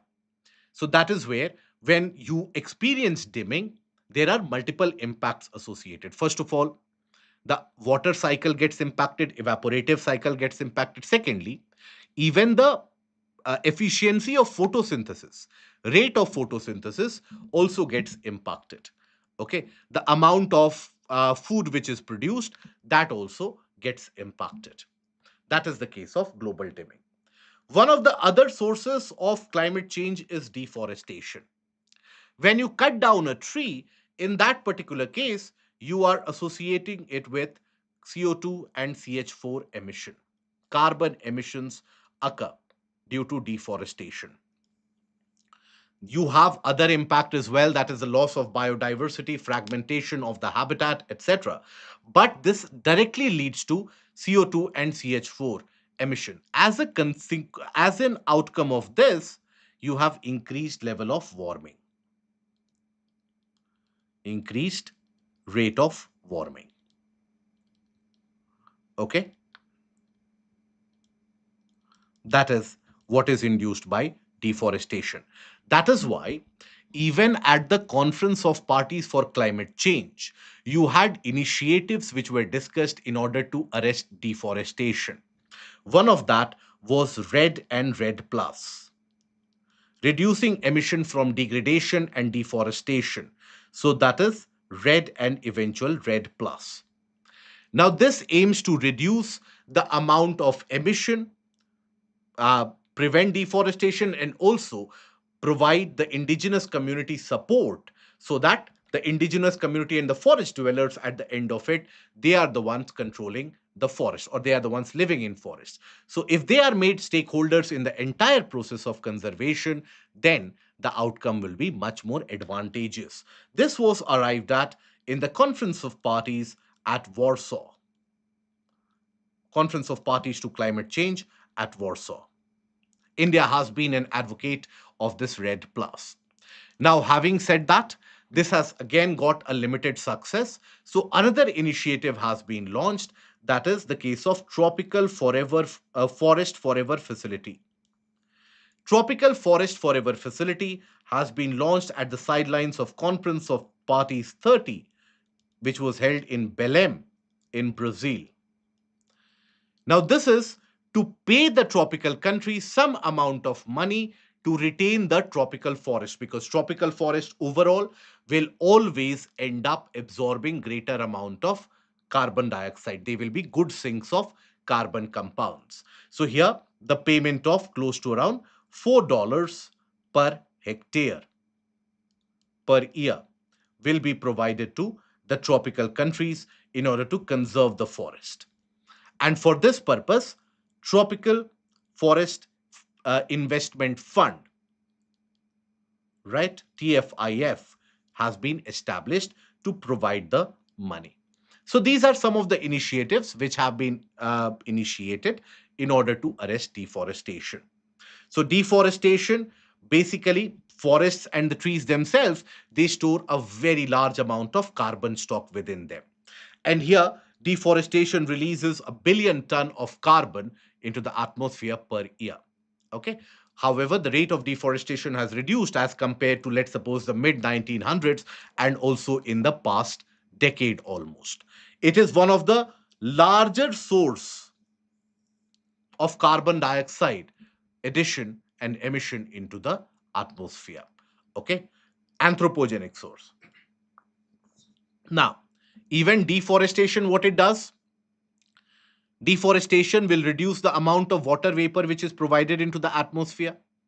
The natural provision of water vapor into the atmosphere will be reduced. As a consequence of that, what will happen?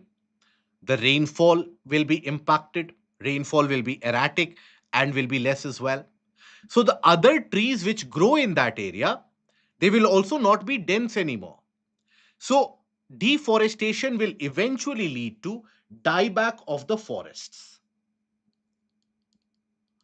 Dieback of forests. This is something which was highlighted in the Living Planet report. Okay. Dieback of the forest is what? That dense forest getting converted into moderate forests and then into open forests. The density reduces, the canopy cover reduces. That is associated with dieback of the forests. Okay. Now, initiatives we have discussed to arrest deforestation. You have the case of Red Plus to basically make the local community a part and the stakeholder in conservation. This will also remove poverty because now the local community can use some of the forest products. Now, India has already passed the Forest Rights Act, thereby making the local community a partner in the forest rights. Now, other than that, it will also help in preserve the biodiversity. Now, other than that, you have the Tropical Forest Forever facility. Forest Forever facility. Okay, that is the case of these initiatives to combat deforestation. Now, the role of oceans. Oceans basically are the natural sinks of carbon dioxide. Through the air water interface, the oceans absorb CO2. Okay, so substantial amount of anthropogenic CO2 is absorbed by the oceans themselves. But in the case of oceans, the amount of carbon dioxide absorbed is dependent on temperature. So higher the temperature, lesser is the carbon dioxide which is absorbed. Lower the temperature, it is able to absorb greater amount of carbon dioxide, right? So solubility of CO2 is inversely proportional to temperature. Okay. Warmer waters are not able to absorb lot of CO2. So due to global warming, as the sea surface temperature is rising, oceans can turn from sinks to emitters. And what we have been observing is that there is increased amount of emission. Due to increased emission, more carbon dioxide is being pushed. As more carbon dioxide is pushed, the oceans are turning acidic. So there is the case of acidification of the oceans, which are also happening. Okay. So when we talk about the ocean acidification, so that is where the pH value of the ocean is reducing. pH value is reducing. That is the case of ocean acidification. But it is important for you to understand that even right now, the ocean water is not acidic. Ocean water is still alkaline with a pH value of 8.1. It is still alkaline. But the pH value is reducing at a very fast rate, something which has not been witnessed in many, many hundreds of years, right? So the last time such kind of acidification or reduction was observed was around 650,000 years ago. So ocean water still acidic, but still basic or alkaline, but the pH value is reducing. So what is this ocean acidification and why does it happen? So when you have increased CO2 due to anthropogenic emissions, global emissions, increased CO2 which gets pushed, now that CO2 reacts with water to produce carbonic acid. Now that carbonic acid dissociates into hydrogen ions and bicarbonate ions, right? Now that can again dissociate to H plus and carbonate ions This is the normal reaction which happens in the oceans. Okay. But more number of H plus as it is released, that increases the acidity. More number of H plus will always increase the acidity. I will show you the reaction as well. You see, these carbonate ions, they are very important for the shell bearing organisms, for the corals to form the exoskeleton. That is where the carbonate is important. They synthesize calcium ions and carbonate ions, and they make calcium carbonate. Now, with increased amount of CO2, even this carbonate ion undergoes reaction. See, carbonate ion was an end product, but increased amount of CO2, which means that even this carbonate undergoes further reaction and again produces bicarbonate. So the amount of carbonate available for the shell bearing organisms is very less. So mollusks, crustaceans, they get impacted, right? So for one of the example is that of pteropod. Pteropod is unable to form a shell around, and that is where the soft body of it will be exposed to the outside, and that is where they get impacted. Now here, formation of shells. So you see, marine organisms, they use this reaction Ca2 plus carbonate ions to form CaCO3. But under acidic condition, CaCO3 plus H plus gives Ca2 plus the case of bicarbonate. So carbonate ions are consumed, and not only shell bearing organisms but even other organisms, such as the case of clownfish. Clownfish, they have a difficulty in basically locating the perfect habitat, even in escaping the predators when it comes to acidic waters. So, not only shell bearing, non shell bearing organisms also get impacted. So, the rising temperatures means that you will have the oceans also emitting CO2. Increased CO2 means sea surface temperature rises up. Overall greenhouse effect is massive. So you have more cyclonic events, more oceanic disturbance. So the coastal community or the coastal ecosystem gets severely damaged. Other than that, you have acidification. Multiple species of the oceans, they migrate. For example, the species from the tropics, they migrate to the higher latitudes because of rising temperature. And that is something which is known as tropicalization. Okay, that is known as tropicalization. That is the migration of the oceanic species. Of oceanic species. Where? To the case of higher latitudes. Okay, away from the region of tropics. Tropics. Now, the oceans and the coastal ecosystem, the carbon that they store, that is known as what? Blue carbon, right? We'll talk about it. First of all, we talk about climate tipping points. What are climate tipping points? So, there are certain events across the planet. When they happen, for example, the melting of the Arctic ice, the melting of the Antarctic ice, the dieback of the Amazon forest. Now, these will be triggered because of heating. But once they are triggered, then they don't need additional heat. They will continue to self sustain themselves and heat themselves so much. One of the cases, melting of permafrost. Permafrost melting. Permafrost is what?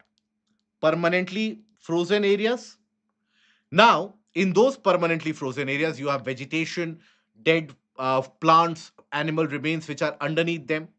So, let's suppose permafrost melts due to global warming. What will happen? Ice has melted out. So now surface absorbs more heat because of lower albedo, absorbs more heat because of lower albedo. When the surface absorbs more heat, temperature rises, further melting. right? Further melting. Now, dead vegetation, etc., trapped methane, everything gets released. Trapped methane gets released.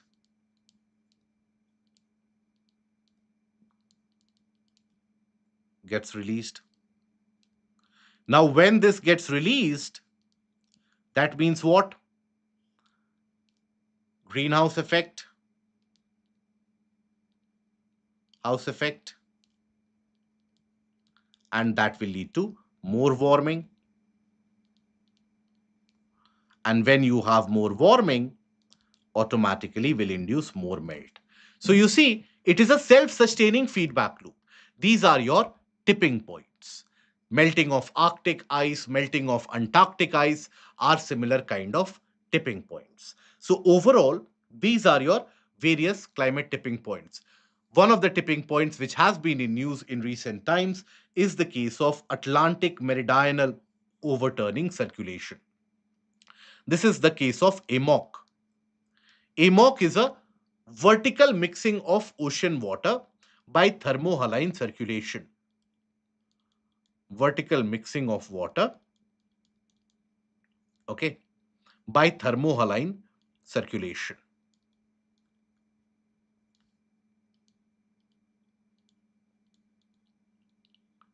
Okay.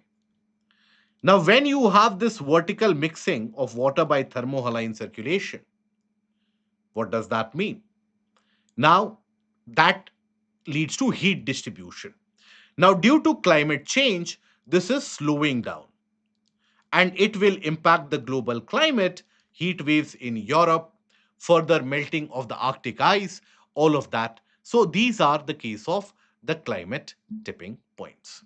Now, mitigation strategy for climate change. One is carbon sequestration, storage of carbon, the carbon which is emitted. So you have the natural sinks, oceans, forests, soil, etc., the trees, vegetation, and you have artificial sinks also. So you capture the carbon from somewhere and you store it into unminable or the mines which are depleted. Now, when you push carbon into the depleted oil reserves or depleted mines, there the extraction rate becomes higher always. Deep saline formation everywhere, you push in that carbon. So you have the case of blue carbon, green carbon, etc. So green carbon, carbon which is removed by photosynthesis and stored in plants. Blue carbon in coastal, aquatic, and marine carbon sinks. This is the entirety of the carbon rainbow. So when we talk about the carbon rainbow, black, gray, brown, and red, they are associated with carbon emission. Emission. Black released due to burning of fossil fuel, gray through industrial emission, brown burning of biomass, and red through biological particles. Then you have purple, blue, teal, and green. These are your carbon sinks. Carbon sinks. Okay. So purple captured through air, direct air capture or the carbon capture from industrial emissions. Then blue, coastal communities, water. Teal, fresh water, wetlands, peatlands, etc. Green, in the case of the terrestrial plants. So this is the case of carbon rainbow, again relevant for your prelims. Okay, the case of what is a carbon rainbow. So this is the case of the various different carbon types. This is the sink and this is the emission. Emission of carbon. Okay, which was done. So blue carbon, for example, mangroves, they are under the category of blue carbon. Seagrass, aquatic plants, they are under the category of blue carbon. Salt marshes in the coastal area, coastal wetlands, they are also the case of blue carbon. One of these which have the storage of blue carbon is the case of kelp forests. Kelp forests are one of the fastest growing species across the planet. They can grow multiple centimeters to inches within a day. Okay, they have a floating bulbous kind of a material which is closer to the surface, and they try to reach the case of the surface closer to the sunlight. Now, where is this found? In the temperate regions, colder waters, in the coastal area. Okay, now by the way, is it a seagrass or is it a case of a algae? What do you think? Kelp forest, are they algae or are they the case of seagrass and sea forests? So these are not your sea grasses. These are basically the algal species. They can grow up till 18 inches a day. Okay. Now they basically tend to move like a forest in terms of the growth. Now they provide shelter, food, and vital region for survival for many of the species overall. And they also experience seasonal changes because of high tide, low tide condition. So wherever you have slightly colder waters, you will find the presence of kelp. This is the global distribution of the kelp forest overall, as you can see. Okay. Now, it is a species of microalgae, macroalgae. Okay, and it is not a unique plant, flowering plant, but a kind of a macro algae. Right now, here the kelp forest, they are consumed substantially by sea urchins. They tend to remove and completely consume the kelp forest in a particular region.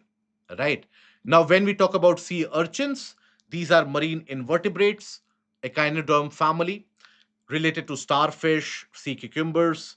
Now, here, found across all the oceans. Now, they have a specialized feeding apparatus which is known as Aristotle's lantern. That is the case of the sea urchins, and found in deep ocean floors and intertidal zones as well. Okay. Now, these sea urchins, they are devastating for the kelp forest. So that is where you have the nature's way to counter them is by sea otters. Sea otters, they basically consume and remove these sea urchins. Okay. The coastal blue carbon by mangroves, etc., they store it into the sediments of the sea floor and trap it for a longer period of time. So, when you consider the carbon storage, you will observe, for example, in the case of the mangroves, they store maximum amount in the soil and some amount in the biomass growth, the leaves and the trees, etc. Salt marshes, most amount of carbon stored in the soil. Tropical forest, more amount of carbon stored in the biomass, that is the trees, the leaves, the branches, less in the soil. So that is how it varies from one region to another. Teal carbon generally associated with the case of freshwater carbon storage, wetlands and peatlands. Okay, so inland wetland ecosystem, they are critical carbon storage reservoirs storing 30% of the soil organic carbon. Okay, and they store close to around the 500 pentagrams of carbon. 500 pentagrams, one being equal to around 1 gigaton. So here, that is where it is distributed. So here, when we talk about peatlands, they store the maximum. Peatlands, they store close to around 448 pentagrams of carbon. Okay, so that is where the natural storage is very, very high. Then when you talk about freshwater swamps, they store 36 pentagrams of carbon. Then marshes, they store 14 pentagrams. Ponds, 0.24 pentagrams. Okay, so peatlands can store up to 40 times more carbon than your tropical forest as well. So that is the importance of the peatland. So what are these peatlands? These are the regions whereby you have the limited decomposing vegetation which is submerged. So they are a type of terrestrial wetland ecosystem with a naturally accumulated layer of dead plant material called peat at the surface. They form when the area is so waterlogged that the plant material within it doesn't have enough oxygen to carry out decomposition. So peatlands will be created where? Where precipitation is always going to be higher. Precipitation is going to be higher than evaporation. Always. That is where you will have peatland. So that is when you have excessive amount of water. Now, where will the precipitation be higher than evaporation? In the low pressure zones. That is in the equatorial regions like Congo, Brazil, Indonesia, or in the subpolar regions. That is Canada, Siberia, etc. Okay, so 1 meter of peat takes almost 1,000 years to form. So it has got a lot of stored carbon. But due to global warming, what is happening? This water is evaporating. As the water is evaporating, the decomposition will happen and lot of methane will be produced, again producing a kind of a natural feedback cycle. So these are the regions of the peatlands: Canada, Siberia, Brazil, Congo, Indonesia. Okay, wherever you will find that the rate of precipitation is higher than the rate of evaporation. Another method of mitigating the case of global warming is carbon offsetting. What is carbon offsetting? So basically, let's suppose you are producing excess amount more than your target. So you invest into a developing nation, you invest into a carbon reduction project, let's suppose renewable solar energy, wind energy in one of the poorer countries, so that overall the carbon dioxide emissions will reduce. This is similar to the case of the carbon market that you have under the case of the Kyoto Protocol. Okay, so they are credits for reduction in greenhouse gas emissions which are produced. Then there is a carbon tax limitation in terms of the amount of emission. If you emit more than that, then you will have to incur a tax.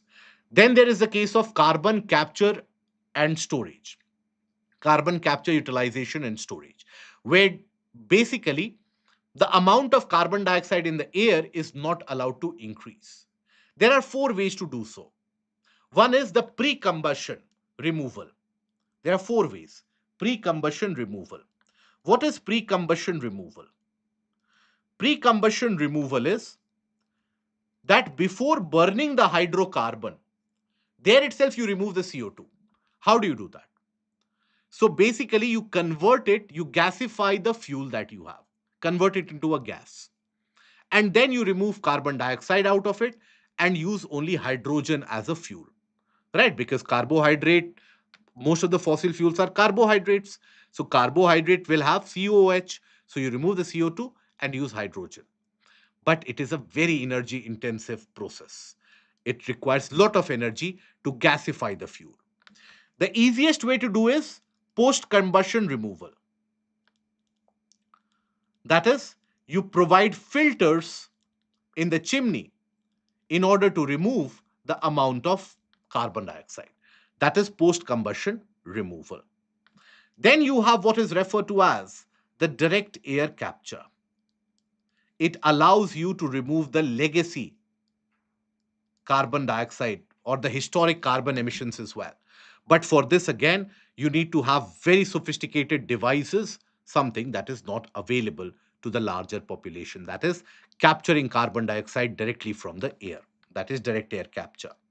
Then you have the case of oxy-fuel combustion.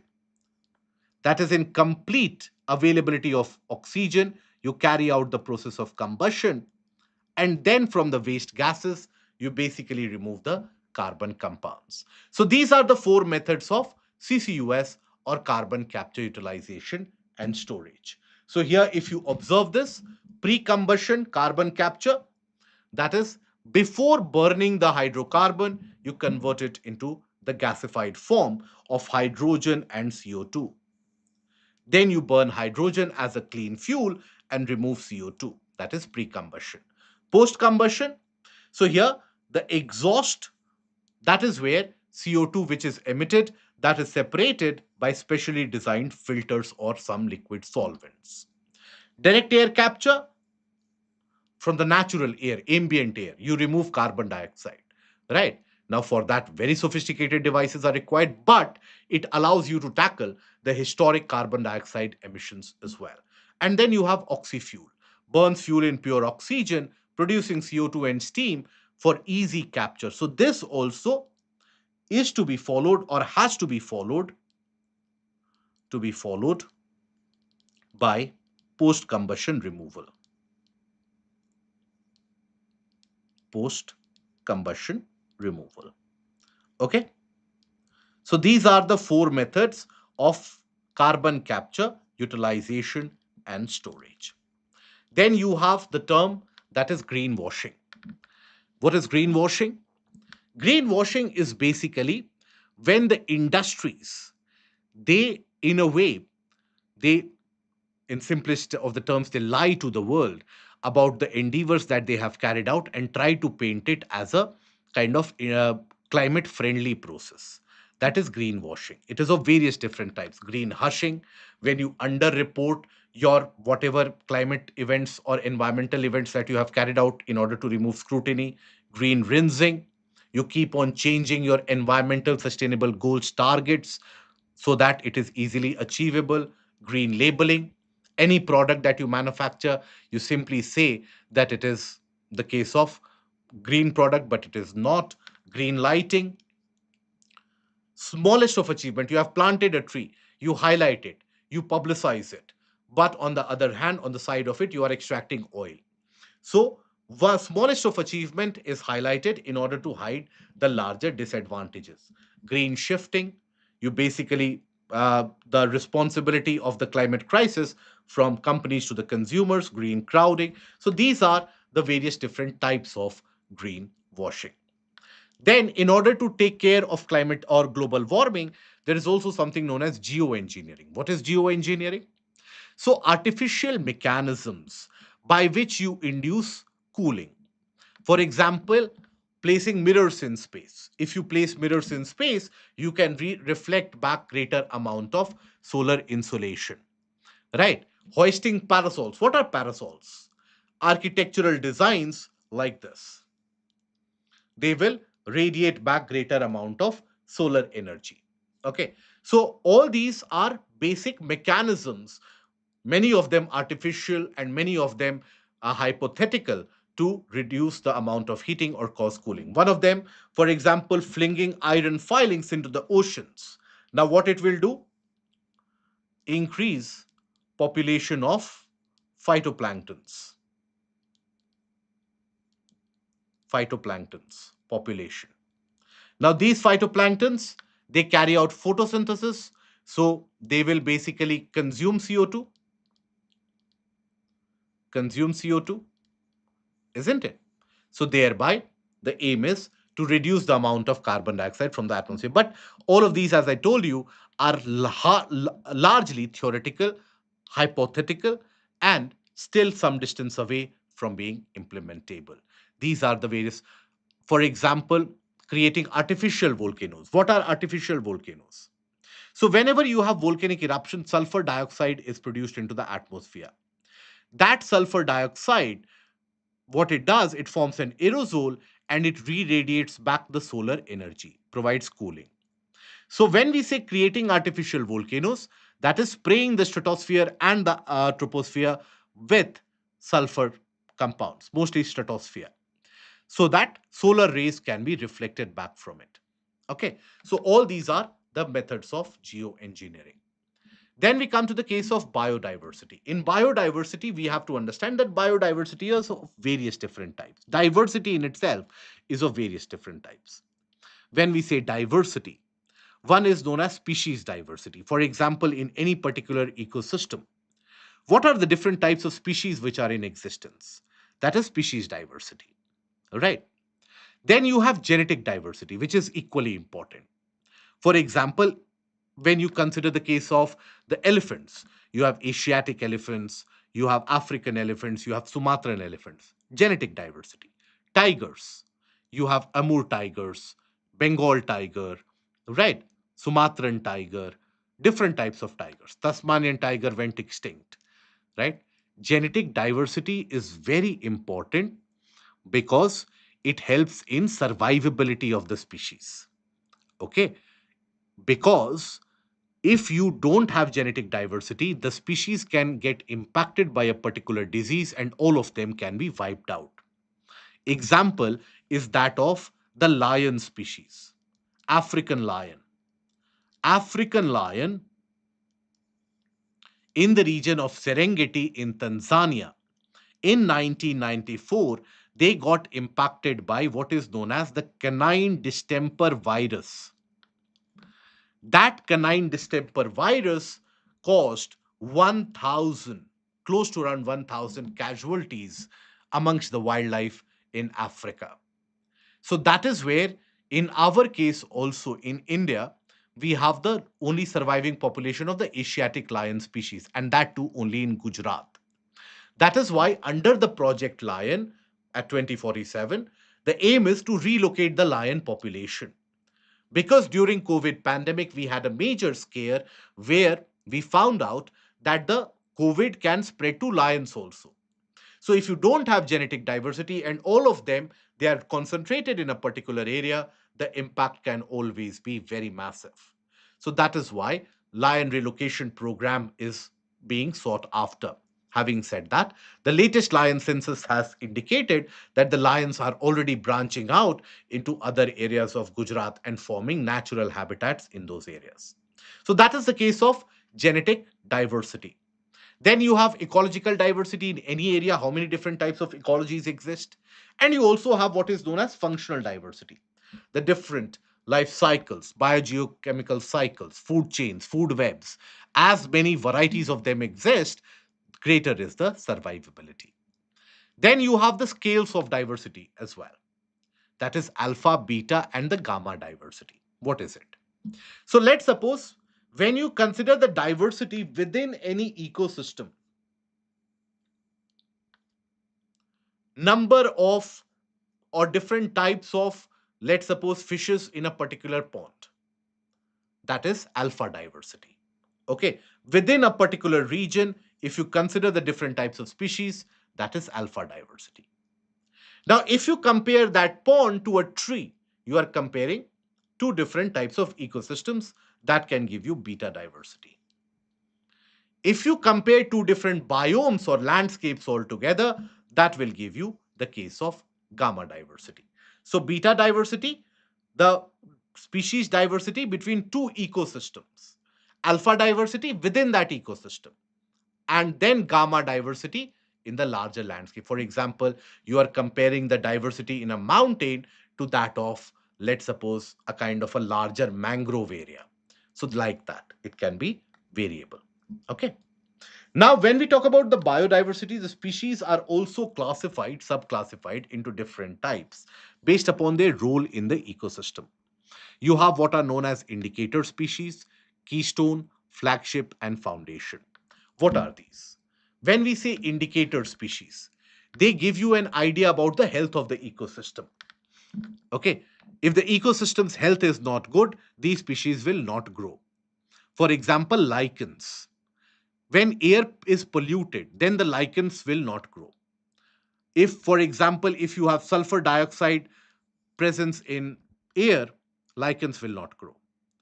That is why in Uttarakhand, in Munsiari district, we have the lichen park, which has been developed as an indicator of the air pollution as well. Similarly, if the marine water is polluted, corals won't grow. If you have lot of pesticide load in the crops, in the species also, then falcons won't be present. So those are your indicator species. They give you an idea about the health of the ecosystem. Peregrine falcons, indicator of pesticide loads. Lichen, air pollution indicator, especially SO2 concentrations. Then you have keystone species. These are very vital for the survivability of the ecosystem. If these species are not in existence, the entire ecosystem can collapse and can crumble very readily. For example, tigers. If tigers are not there, then the deer population will explode, as we have discussed. Once the deer population tends to explode, then what happens? If the deer population explodes, then what happens? The grasses, the there will be overgrazing, and the grasses will be completely consumed, the ecosystem will crumble. So that is where the keystone species, they are the ones which are very vital for the survivability of any kind of ecosystem. Then you have what is known as flagship species. What are flagship species? So basically, these carry a larger motto, a larger meaning. For example, when we talk about elephant conservation not only is about the immediate conservation of the species of elephant, but also indicates the larger idea about preventing the illegal trade in animal parts, because elephant ivory is utilized and is one of those which is traded illegally. Okay. Then, for example, snow leopard. Snow leopard is used as a flagship for the conservation of high altitude ecosystems, mountainous ecosystems. So that is the case of the flagship species. Then you have foundation species. Now they basically create an ecosystem itself. For example, the corals, they can create an entire ecosystem in the region. Okay, so that is the role of the corals. Otherwise, the oceans can be very desolate place. Okay, then we have what are known as the case of ecosystem engineers. What do we understand by ecosystem engineers? These are those species which, by modifying their own biological process or modifying their surrounding, are able to modify the ecosystem.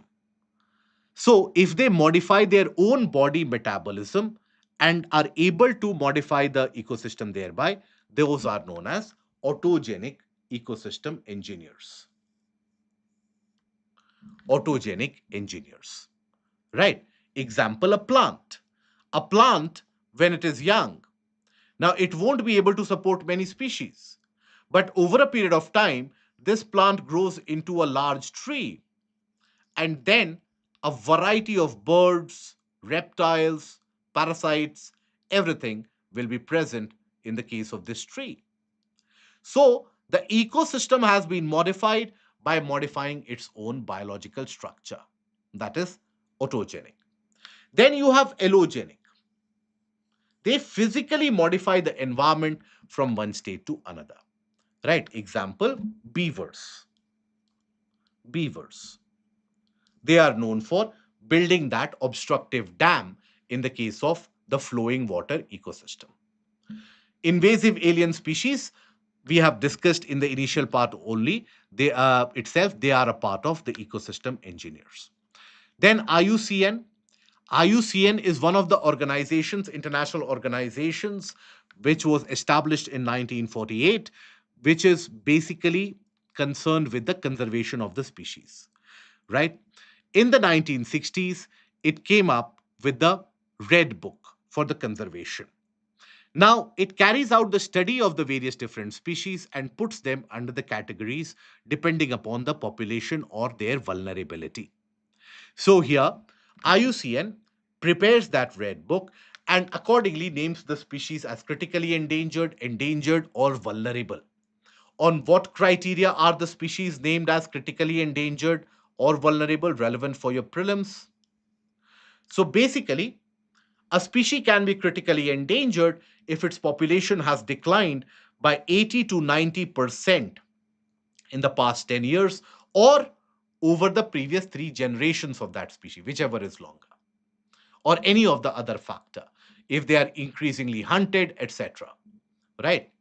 Then endangered population decline of 50 to 70% in the previous 10 years or previous three generations, or if the current population size of fewer than 250 individuals in the wild.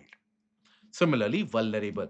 Now you have the species oftentimes moving from endangered to vulnerable, vulnerable to critically endangered, depending upon their overall population. In India, these are some of the species. Overall, there are around 73 critically endangered species in India. So obviously, you can't remember all of them.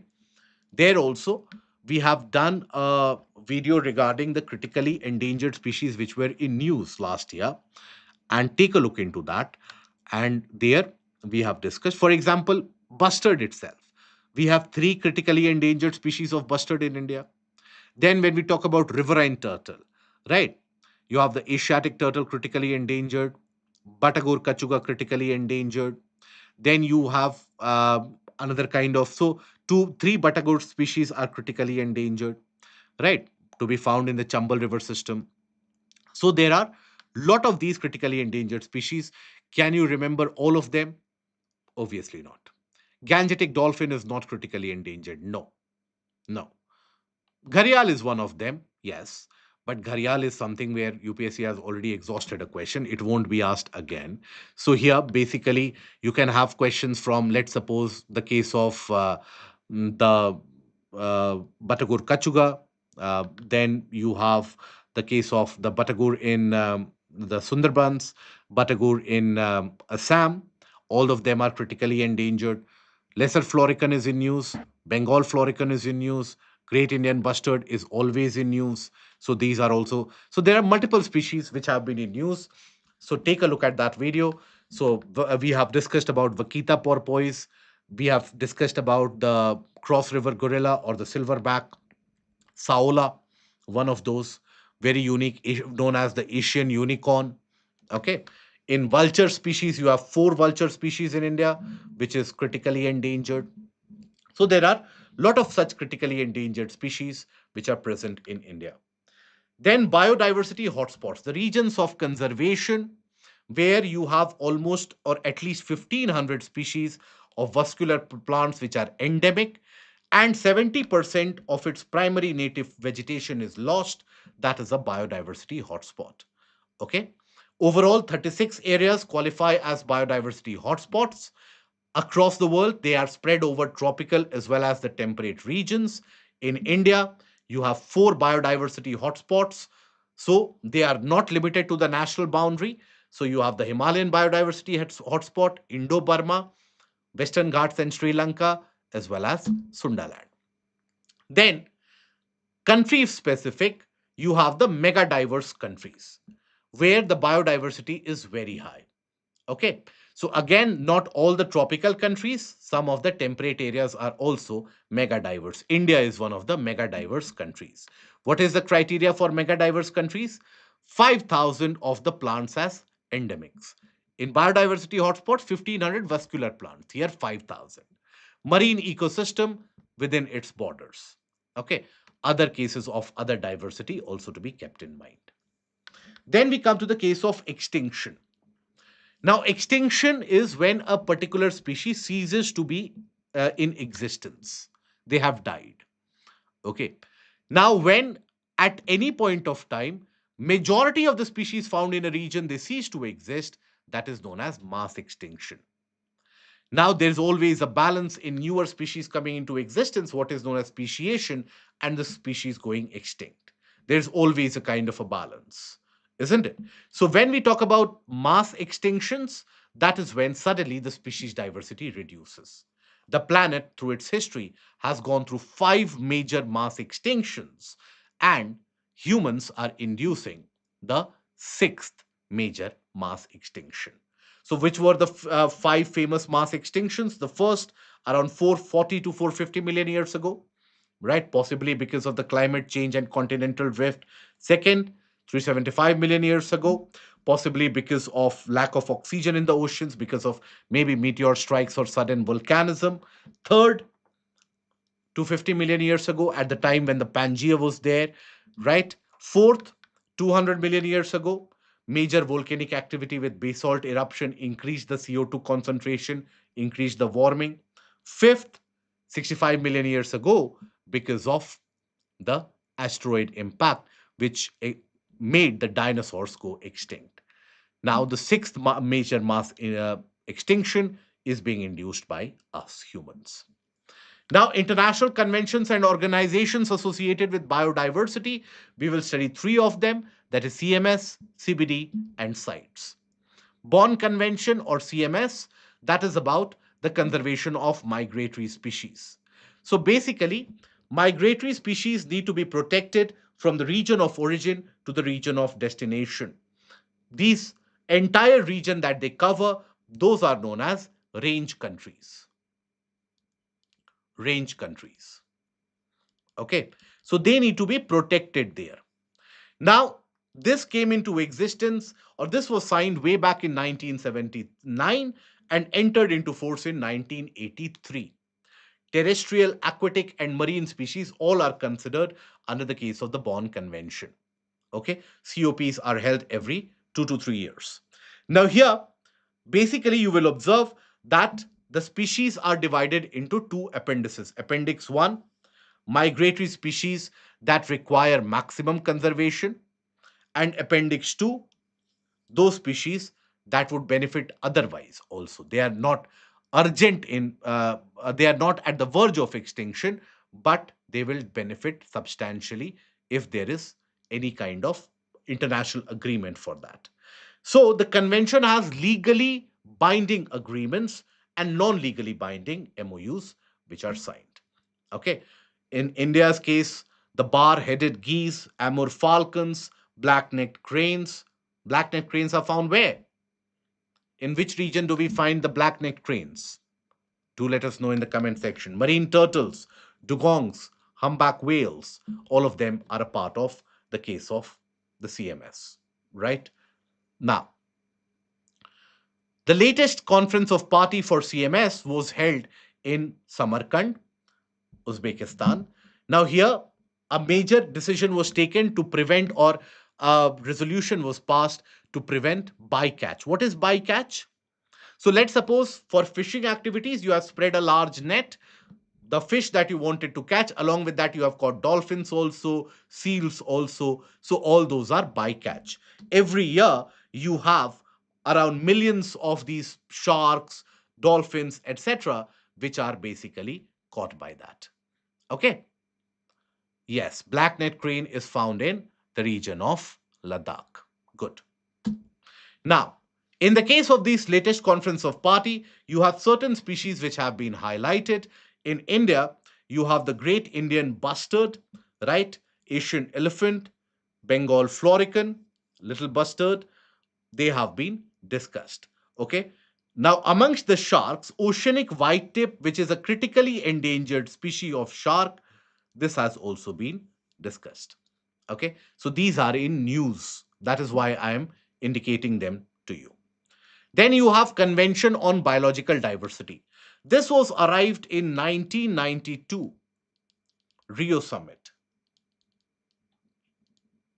So 1992 Rio Summit, you basically had three conventions. One was CBD, another was United Nations Convention to Combat Desertification, and then United Nations Framework Convention on Climate Change. These were the three conventions. The funding agency for all of them is basically Global Environment Facility. World Bank is its trustee. World Bank is its trustee. Now, this convention has got two protocols. In order to follow the norms of this convention, India has passed legislations, right? India has passed the legislation. The objective of the convention are threefold: conservation of biodiversity, sustainable use of its resources, and fair and equitable access and benefit sharing. That is the case that India has basically uh, passed the legislation also. So, India has passed the Biodiversity Act 2002. Biodiversity Act 2002 in order to adhere to the norms of CBD. CBD has got two protocols. One is the Cartagena Protocol for living modified organisms, genetically modified organisms, and their safe usage. And the other is the Nagoya Protocol for fair and equitable benefit and access sharing. These are the two protocols associated with CBD. So, here, international treaty that was adopted in Earth Summit 1992. Now, here, three main goals: conservation of biological diversity. These are the three exact main goals of Biodiversity Act 2002 as well. Okay. In Biodiversity Act 2002, please keep in mind, what else we have done is we have set up biodiversity authorities. So at the national level, National Biodiversity Authority. At the state level, state biodiversity boards. And then at the district level, biodiversity management committees. So that is where we have set it up at the national, state, and district level for better coordination. Okay. So these are the objectives. In order to implement this, you have the Cartagena Protocol, arrived at around 2000. For this, you have the Nagoya Protocol. Okay. Now, here basically, when we talk about Cartagena Protocol, it is the Cartagena Protocol on biosafety. The convention, by the way, is legally binding. Okay. Countries are obliged to follow its provisions. That is why India had to frame the law of Biodiversity Act. Cartagena Protocol for biodiversity deals with genetically modified organisms and LMOs, living modified organisms, that is there. Now, a biosafety clearing house has to be set up, and the countries have to sign advanced informed agreement procedure. What it means is, let's suppose a country A is sending an LMO, living modified organism, to a country B. Now, advanced informed agreement has to be signed between B and A, declaring what are the impacts on biodiversity which will be felt by this introduction. And there will be the biosafety clearing house which will facilitate the exchange. Okay. Then you have the Nagoya Protocol. Nagoya Protocol was arrived at in 2010 in Nagoya in Japan. That is when the CBD also framed the HE targets to be achieved up till 2020. This is for fair and equitable sharing of the benefits arising out of genetic biodiversity. Now, HE biodiversity targets, they ran out of the end date in 2020. Obviously, they were not achieved. So they were replaced by the Kunming Montreal Global Biodiversity Framework. So that was arrived at the Conference of Parties number 15. That is the Kunming Montreal Agreement. So that is where the Global Biodiversity Framework was set up, including 4 goals and 23 targets to be achieved up till 2030. So, what are the various different goals set as per by this agreement? So, one is halt in human induced extinction, increasing area of the natural ecosystem, maintaining genetic diversity, sustainability, fair and equitable sharing, and also aligning the financial flows. So, to bring the loss of areas of high biodiversity importance close to zero by 2030, 30 by 30 goal to bring 30% of the planet, that is land and ocean, under conservation, right? Bringing 30% of the planet under conservation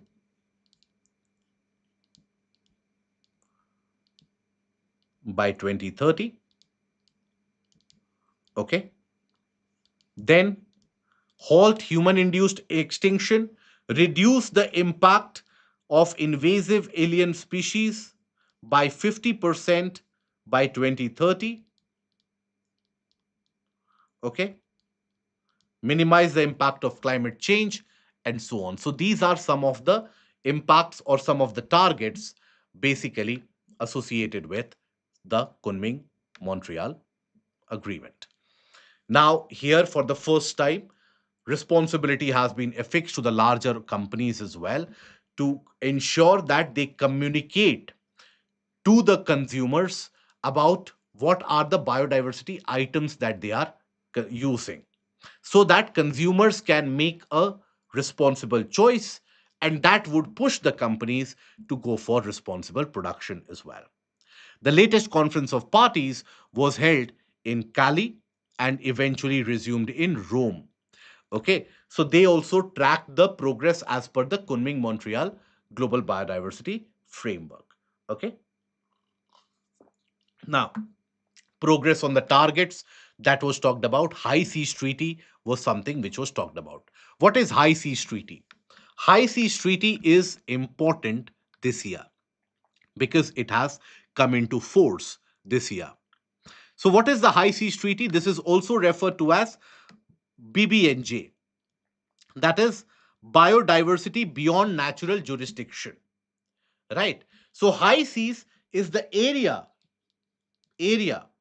beyond your EEZ, Exclusive Economic Zone. That is the high seas. In order to protect the species in the high seas, that is why the High Seas Treaty has been arrived at. Because when we talk about the territorial waters, that is the national jurisdiction, the countries are responsible. To some extent, even in EEZ, the countries are responsible. But beyond the EEZ, which extends up till 200 nautical miles from the shoreline, beyond that, who is responsible? That is where you have the High Seas Treaty. Okay, that is conservation of biodiversity beyond natural jurisdiction. Now, this has finally been ratified and has been implemented. Okay, so high seas, they are the parts of the ocean that aren't included in the EEZ, the territorial area, or the international or the internal waters of any country. Okay, so majority of the oceanic region across the world that you see, that is in the high seas. That is where all the exploitation tends to happen, and that is where still the outcome is very less. Conservation process is very less. The treaty was finalized in 2023, adopted in June 2023, and is the first legally binding global treaty talking about the conservation of high seas. Now, it stands or it is dependent on four pillars: establishing more marine protected areas, right? That is the area based management tool. Marine genetic resources and benefit sharing as per the CBD, environmental impact assessments to be carried out, and capacity building and technology transfer to be done to the small island nations and to the poorer and developing nations. Right? On September 2025, High Seas Treaty was retained or was basically ratified by 60 states and has become legally binding as of 17th January 2026.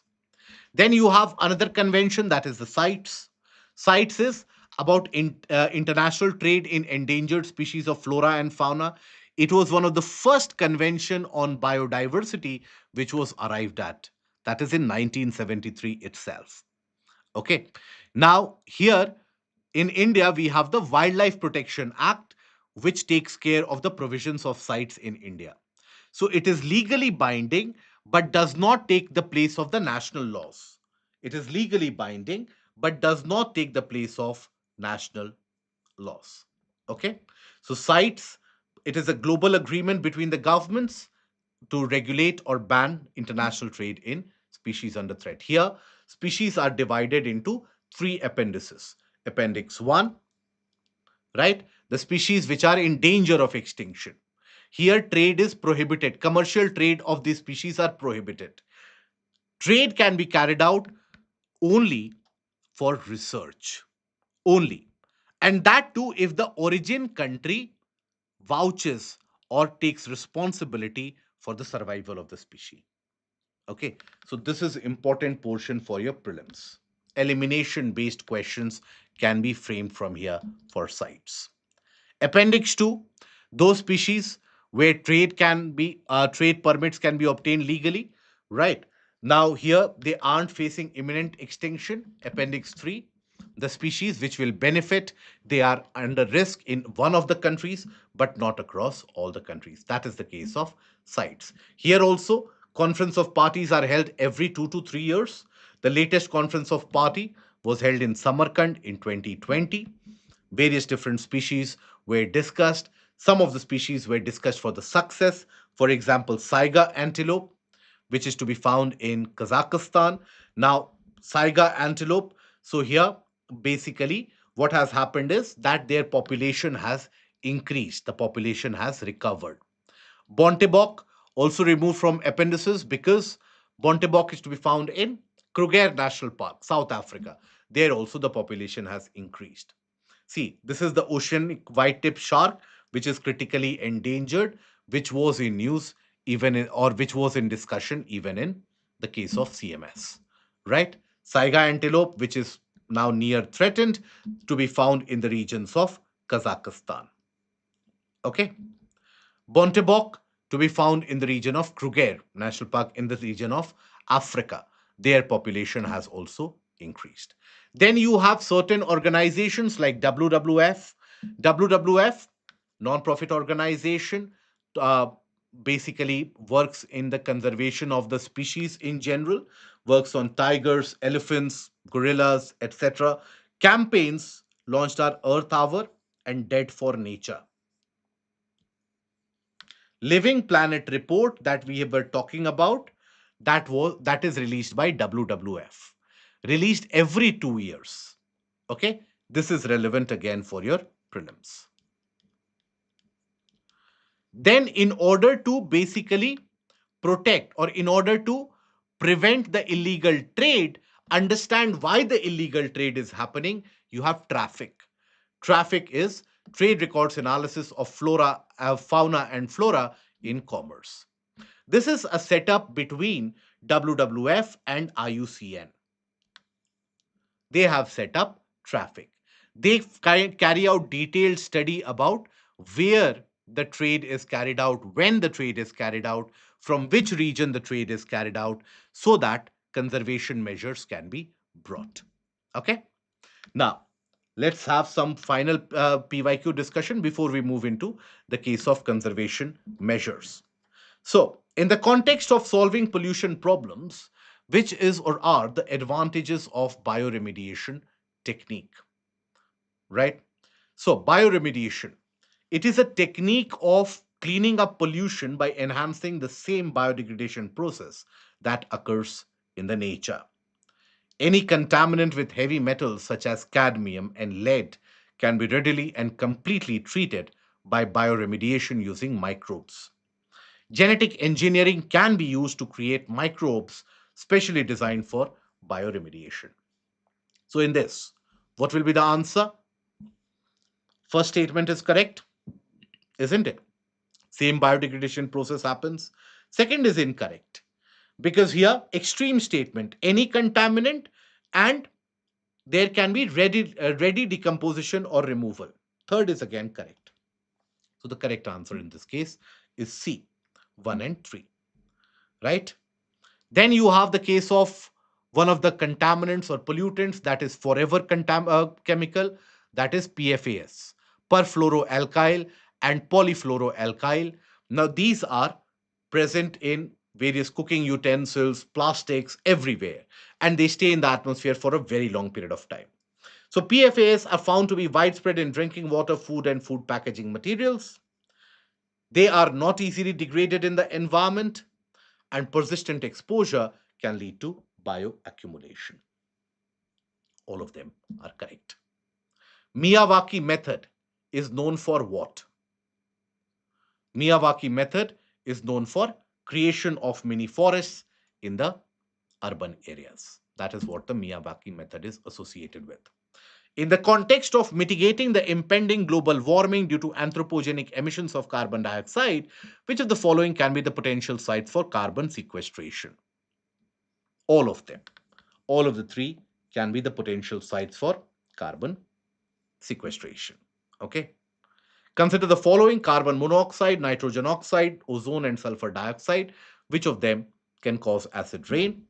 So, sulfur dioxide and nitrogen oxide both can cause acid rain. So, overall, you will observe that these are the PYQs, quite doable overall, I would say. Now, if we take a look at the final portion, that is the case of conservation measures. So, when we say the case of conservation measures here, just a moment. So it is about conserving the biodiversity. How do you conserve the biodiversity? Right. So this conservation measures include formation and establishment of national parks, wildlife sanctuaries, biosphere reserves. All of them are included within that about the conservation reserves. Okay. So when we talk about conservation measures, broadly categorized into the principle of ex situ and in situ. In our country, conservation measures were started by the National Policy of Wildlife Conservation in 1970, and Wildlife Protection Act 1972 was the first act for the conservation of biodiversity.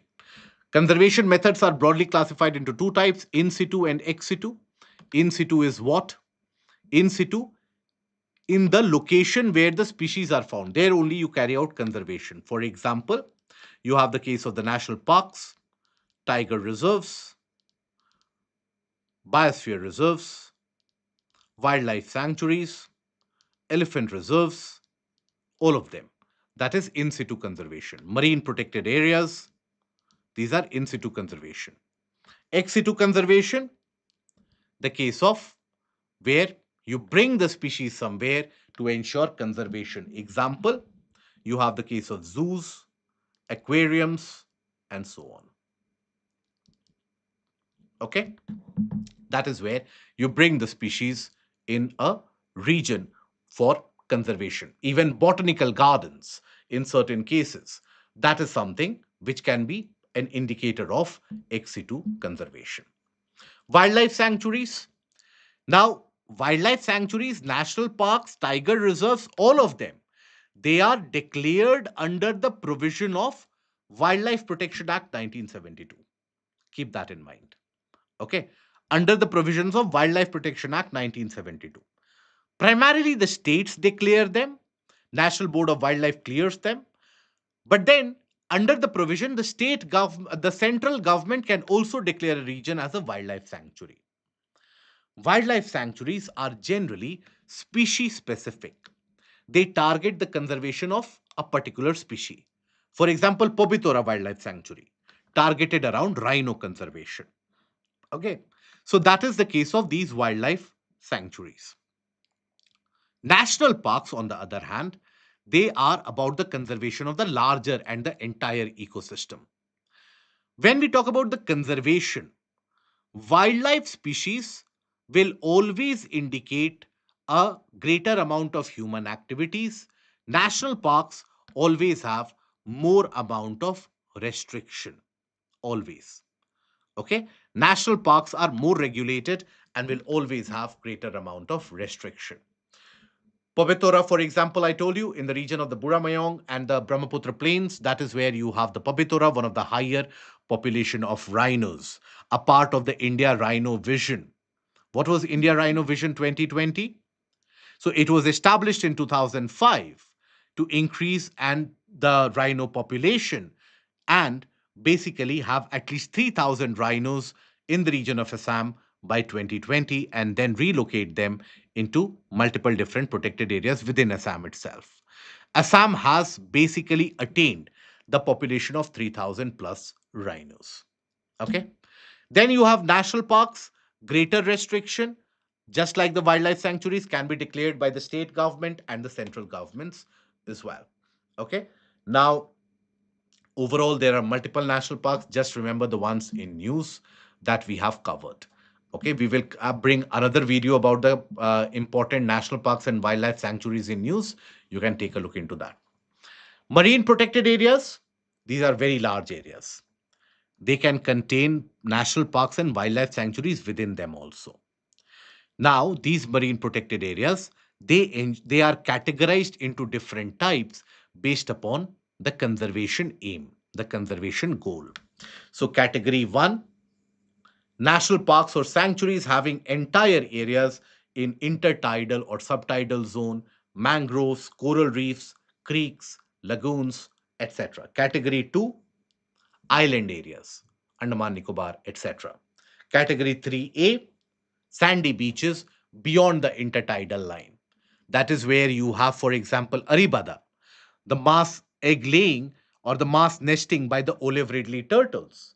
That is Aribada. That happens in the sandy region, sandy beaches, right? Then category 3B, evergreen or semi evergreen forests of islands. These are some of the marine protected areas. Now, here you will find, for example, if you observe the region of Gahir Matha, this is where olive ridleys, olive ridleys, they carry out mass nesting. And this mass nesting is known as the case of Aribada. It is also observed where? In Rushikulya. Rushikulya also, it will be observed. The same activity will be observed there. Mass nesting. Okay. So like that, you have some of the marine protected areas which are listed here. Bhitarkanika, mangroves, they are substantial in number. Also famous for the saltwater crocodiles. Bhitarkanika, Sundarbans, they have the saltwater crocodiles. Some of the largest predators in the region. Another conservation site is Biodiversity Heritage Site. This is not declared as per the Wildlife Protection Act. This is declared as per the Biodiversity Act 2002. And who declares them? It is the district. That is the biodiversity management committees at the district level and the state biodiversity board. They take a decision. So, under Section 37 of the Biodiversity Act, state government, in consultation with the local bodies, they declare a region as a biodiversity heritage site. What is a biodiversity heritage site? So, areas of important biodiversity which can have natural as well as some of the artificial landscapes considered together. That is the case of biodiversity heritage site. The first biodiversity heritage site in India was the Nallur Tamarind Grove. Nallur Tamarind Grove. Where is it to be found? Devanahalli.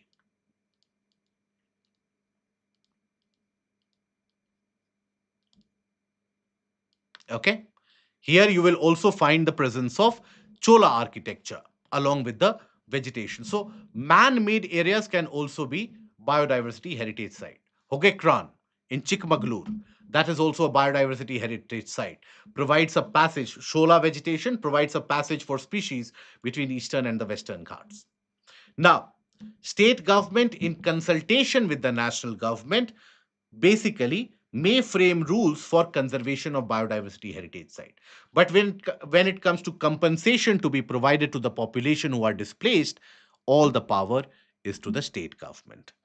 State biodiversity boards in consultation with the district level biodiversity management committees, they declare a region as a biodiversity heritage site. Then we have the biosphere reserves.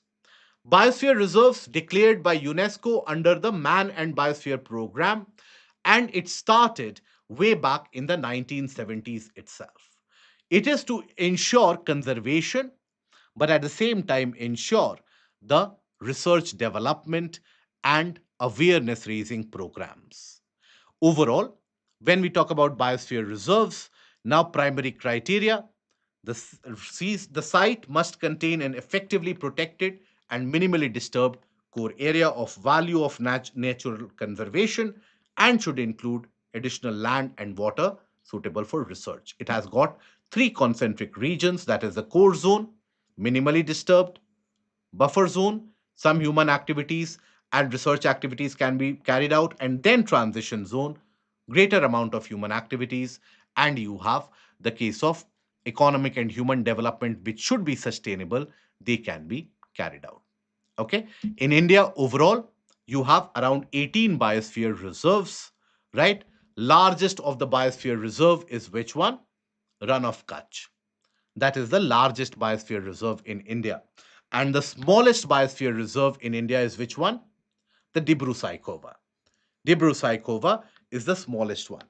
Now, lately, this is the smallest one, this is the largest one. We have had a free session, special class of the Biosphere Reserve as well, right? About the various different biosphere reserves in the country. Now, recently, Coal Desert Biosphere Reserve was in news. Why? Because it was added to the World Network of Biosphere Reserves. This includes the Pin Valley, the Khyber, all of this is included in the Cold Desert Biosphere Reserve, right? It was included in the World Network of Biosphere Reserve. So in India, you have only few of them which are not a part of World Network of Biosphere Reserve. That is Shesh Chalam, for example, is not a part of that. Great Nicobar Biosphere Reserve is also in news because of the impact which will be created by the Great Nicobar project overall. Okay. Now, then you have Project Tiger to conserve the tiger population. Project Tiger was launched in 1973. National Tiger Conservation Authority is the nodal agency. It is a statutory body which was created after amending the Wildlife Act in 2006. Okay. So Wildlife Protection Act was amended in 2006 to provide statutory authority to NTCA. So if you want to alter any region, the tiger reserves area, boundaries, etc., for any of those purposes, that is where NTCA's approval is mandatory. It is a must. Okay. So they take care of Project Tiger.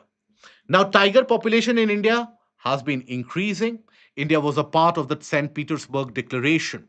St. Petersburg Declaration arrived at in 2010, aimed to double the tiger population by 2022. Across 13 tiger range countries, this was the aim. India was the one. India is the one which has succeeded. India has got more than 70% of the tiger population. Okay, 70% of the global tiger population is present in India.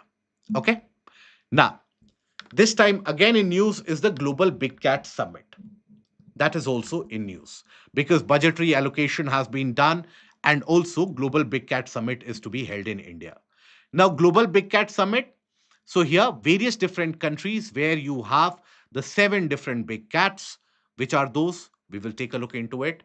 Now, that is basically where you have the collaboration about the best practices to be shared, conservation efforts to be shared. Scientific organizations are a part of it, conservation partners, all of them are a part of Global Big Cat Summit. Which are those global big cats? So you have tigers, lions, leopards, snow leopard, cheetah, jaguar, and puma. In India, jaguar and puma are not to be found. Rest of them are to be found in India. Okay. Rest of them will be found in India. Only jaguar and puma is not to be found. So here, this is the IUCN listing. You will observe that pumas and jaguar, they are present in larger numbers, so they are least concerned and near threatened. Whereas rest of all of them are in Appendix 1 of CITES, the ones which are found in India. Tigers are endangered. Rest all of them are vulnerable. Okay. Jaguars and pumas can be found in South America, particularly in the region around Pantanal, that is the wetland. That is where you will find substantial amount of jaguars and puma. Okay?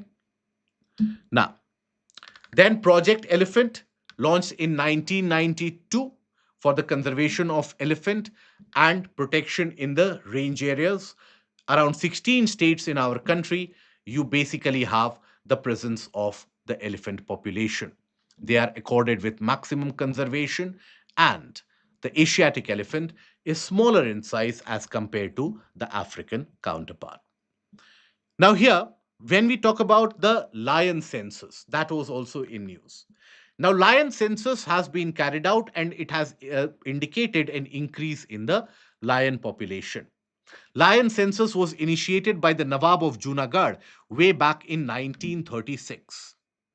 Now, it was in 1955 when it was given to the Forest Department, and after that, lion census is carried every 5 years.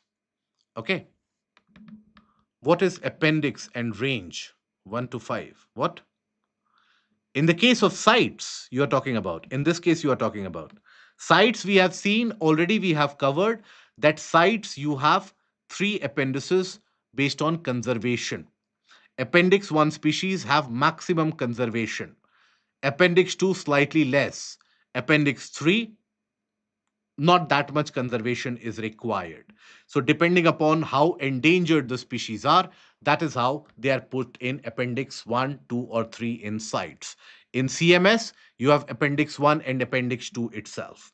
Okay, it is not that 1 to 5 you have the appendix, what is there. No. Okay, so it is something we have discussed and we have studied already here.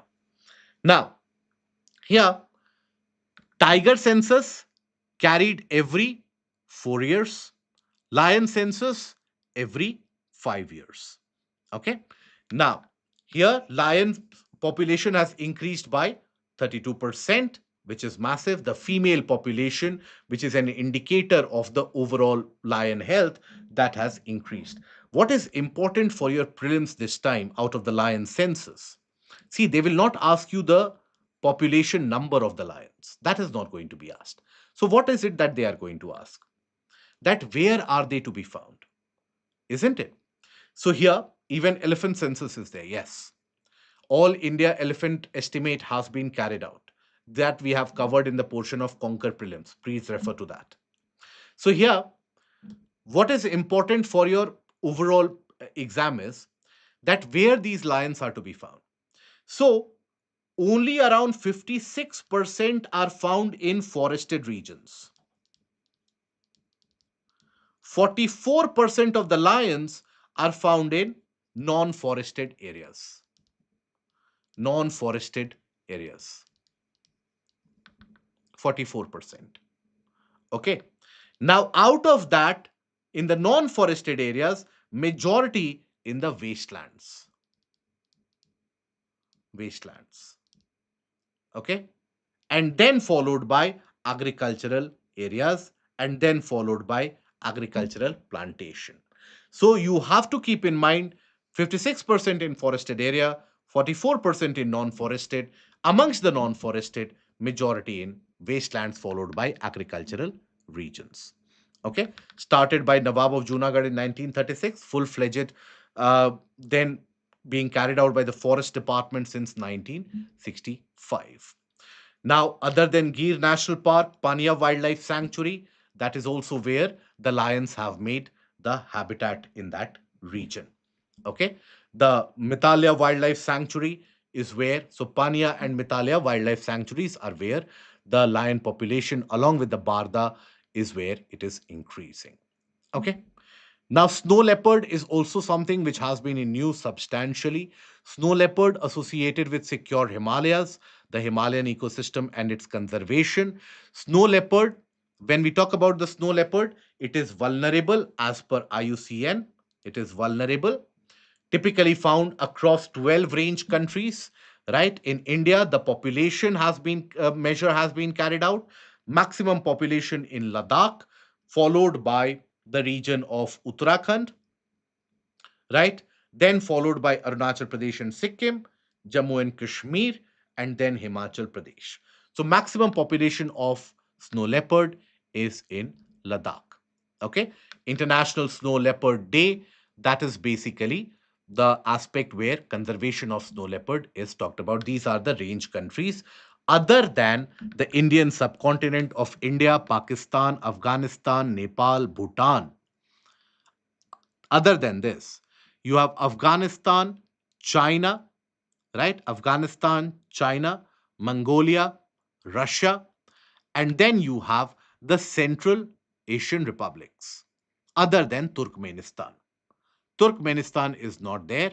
Other than that, the Central Asian republics, Kazakhstan, Kyrgyzstan, Tajikistan, Uzbekistan, Afghanistan, Pakistan, India, Nepal, Bhutan, China, Mongolia, Russia. Okay, we would have studied in greater detail about the map of Asia also in the mapping session. I hope we are doing that. Monday at 5 p.m. On the special class, we will be revising the questions associated with Asia. Okay. Now, after this, basically, you have some of the other PYQs also which we can discuss. But before that, let me tell you that when we talk about the case of all the COPs, you already have this video, COPs associated with climate change. That is something that we are not going to cover. So all the COPs associated with climate change is there in this video, from Berlin to Belém. The We have covered it in marathon sessions. So please refer to that. It is We have covered the outcome of the COP in Belém as well, the Tropical Forest Forever facility, so the 4X Belém 4X initiative. All of that we have already discussed, right? Now, some of the questions we will discuss and then we will end the session. But I do hope this session has been helpful. Along with this session's PDF, I will provide to you a write up of some of the organizations also, such as National Board of Wildlife, Global Environment Facility. Everything will be provided in the Telegram group by Monday or Tuesday. Okay. But please understand this, that cover it in shortly. What cover it in shortly? The COPs. COPs are something which cannot be covered shortly, my dear. COPs are, it only takes 15 minutes. Okay. So climate change basically is the case of the you have the global convention, that is the conference, United Nations Framework Convention on Climate Change. Every year you have the conference of parties which are held for the climate change. Now that is known as COP. First COP was held in 1995 in Berlin. Now there it was talked about controlling the amount of emissions which are leading to global warming, and that is the greenhouse gases. That is where in 1997 you had the arrival of the Kyoto Protocol. Kyoto Protocol had its plan period and its implementation period from 2008 to 2012. This was then amended by the Doha Amendment in 2012, and the plan period was extended up till 2020. What to do beyond 2020? For that, in 2015, you had the Paris Agreement. That Paris Agreement changed or differed from the Kyoto Protocol because Paris Agreement, rather than setting targets to the developed nations, Paris Agreement talked about individual nations talking about the their own targets, what are known as INDC, intended nationally determined contributions. Now that was provided as per Paris Agreement. Now, India provided its own submissions to the Paris Agreement, which was then updated in 2021 at the Conference of Parties number 26, which was held in Glasgow. That is where India submitted its Panchamrit goals or the Panchamrit missions. As per the Panchamrit goals of India, the net zero target was 2070. The aim was to have 50% of the energy which would be produced from renewables by 2030, reduce the carbon intensity of the GDP by 45%, and increase the carbon sinks of India. Then, in Conference of Parties number 27, which was held in Sharm el Sheikh in Egypt, the case of loss and damage fund was discussed. Loss and damage fund, which was in discussion for a long period of time, now that is where the small island nations, and that is where you have the various different countries of the subcontinent like Pakistan, India, were deeply interested in that. The principle of CBDR was deeply contested, and countries like Australia, they pushed back against it. Then after that, in Conference of Parties number 28, which was held in Dubai, UAE, that is when you basically had the discussion, the operationalization of loss and damage fund was done in Dubai. And for the first time, health was linked to climate change in the Conference of Parties. Then after that, Conference of Parties moved to Baku, Azerbaijan. In That was Conference of Parties number 29, which was in 2024. That happened in Baku, Azerbaijan. Now, at that point of time, the main aim was to galvanize finances. So that is when you had the new collective quantitative mission or the goal, that was to galvanize more finances, trillions of dollars of finances to be galvanized. But again, because the US elections had just taken place, Donald Trump had won, everyone knew that US is going to withdraw from it again. So that is why the developed countries did not commit to it. Then last year, that is in 2025, the Conference of Parties moved to Brazil, Belém, at the mouth of river Amazon. So that was your COP30, which was held in Belém.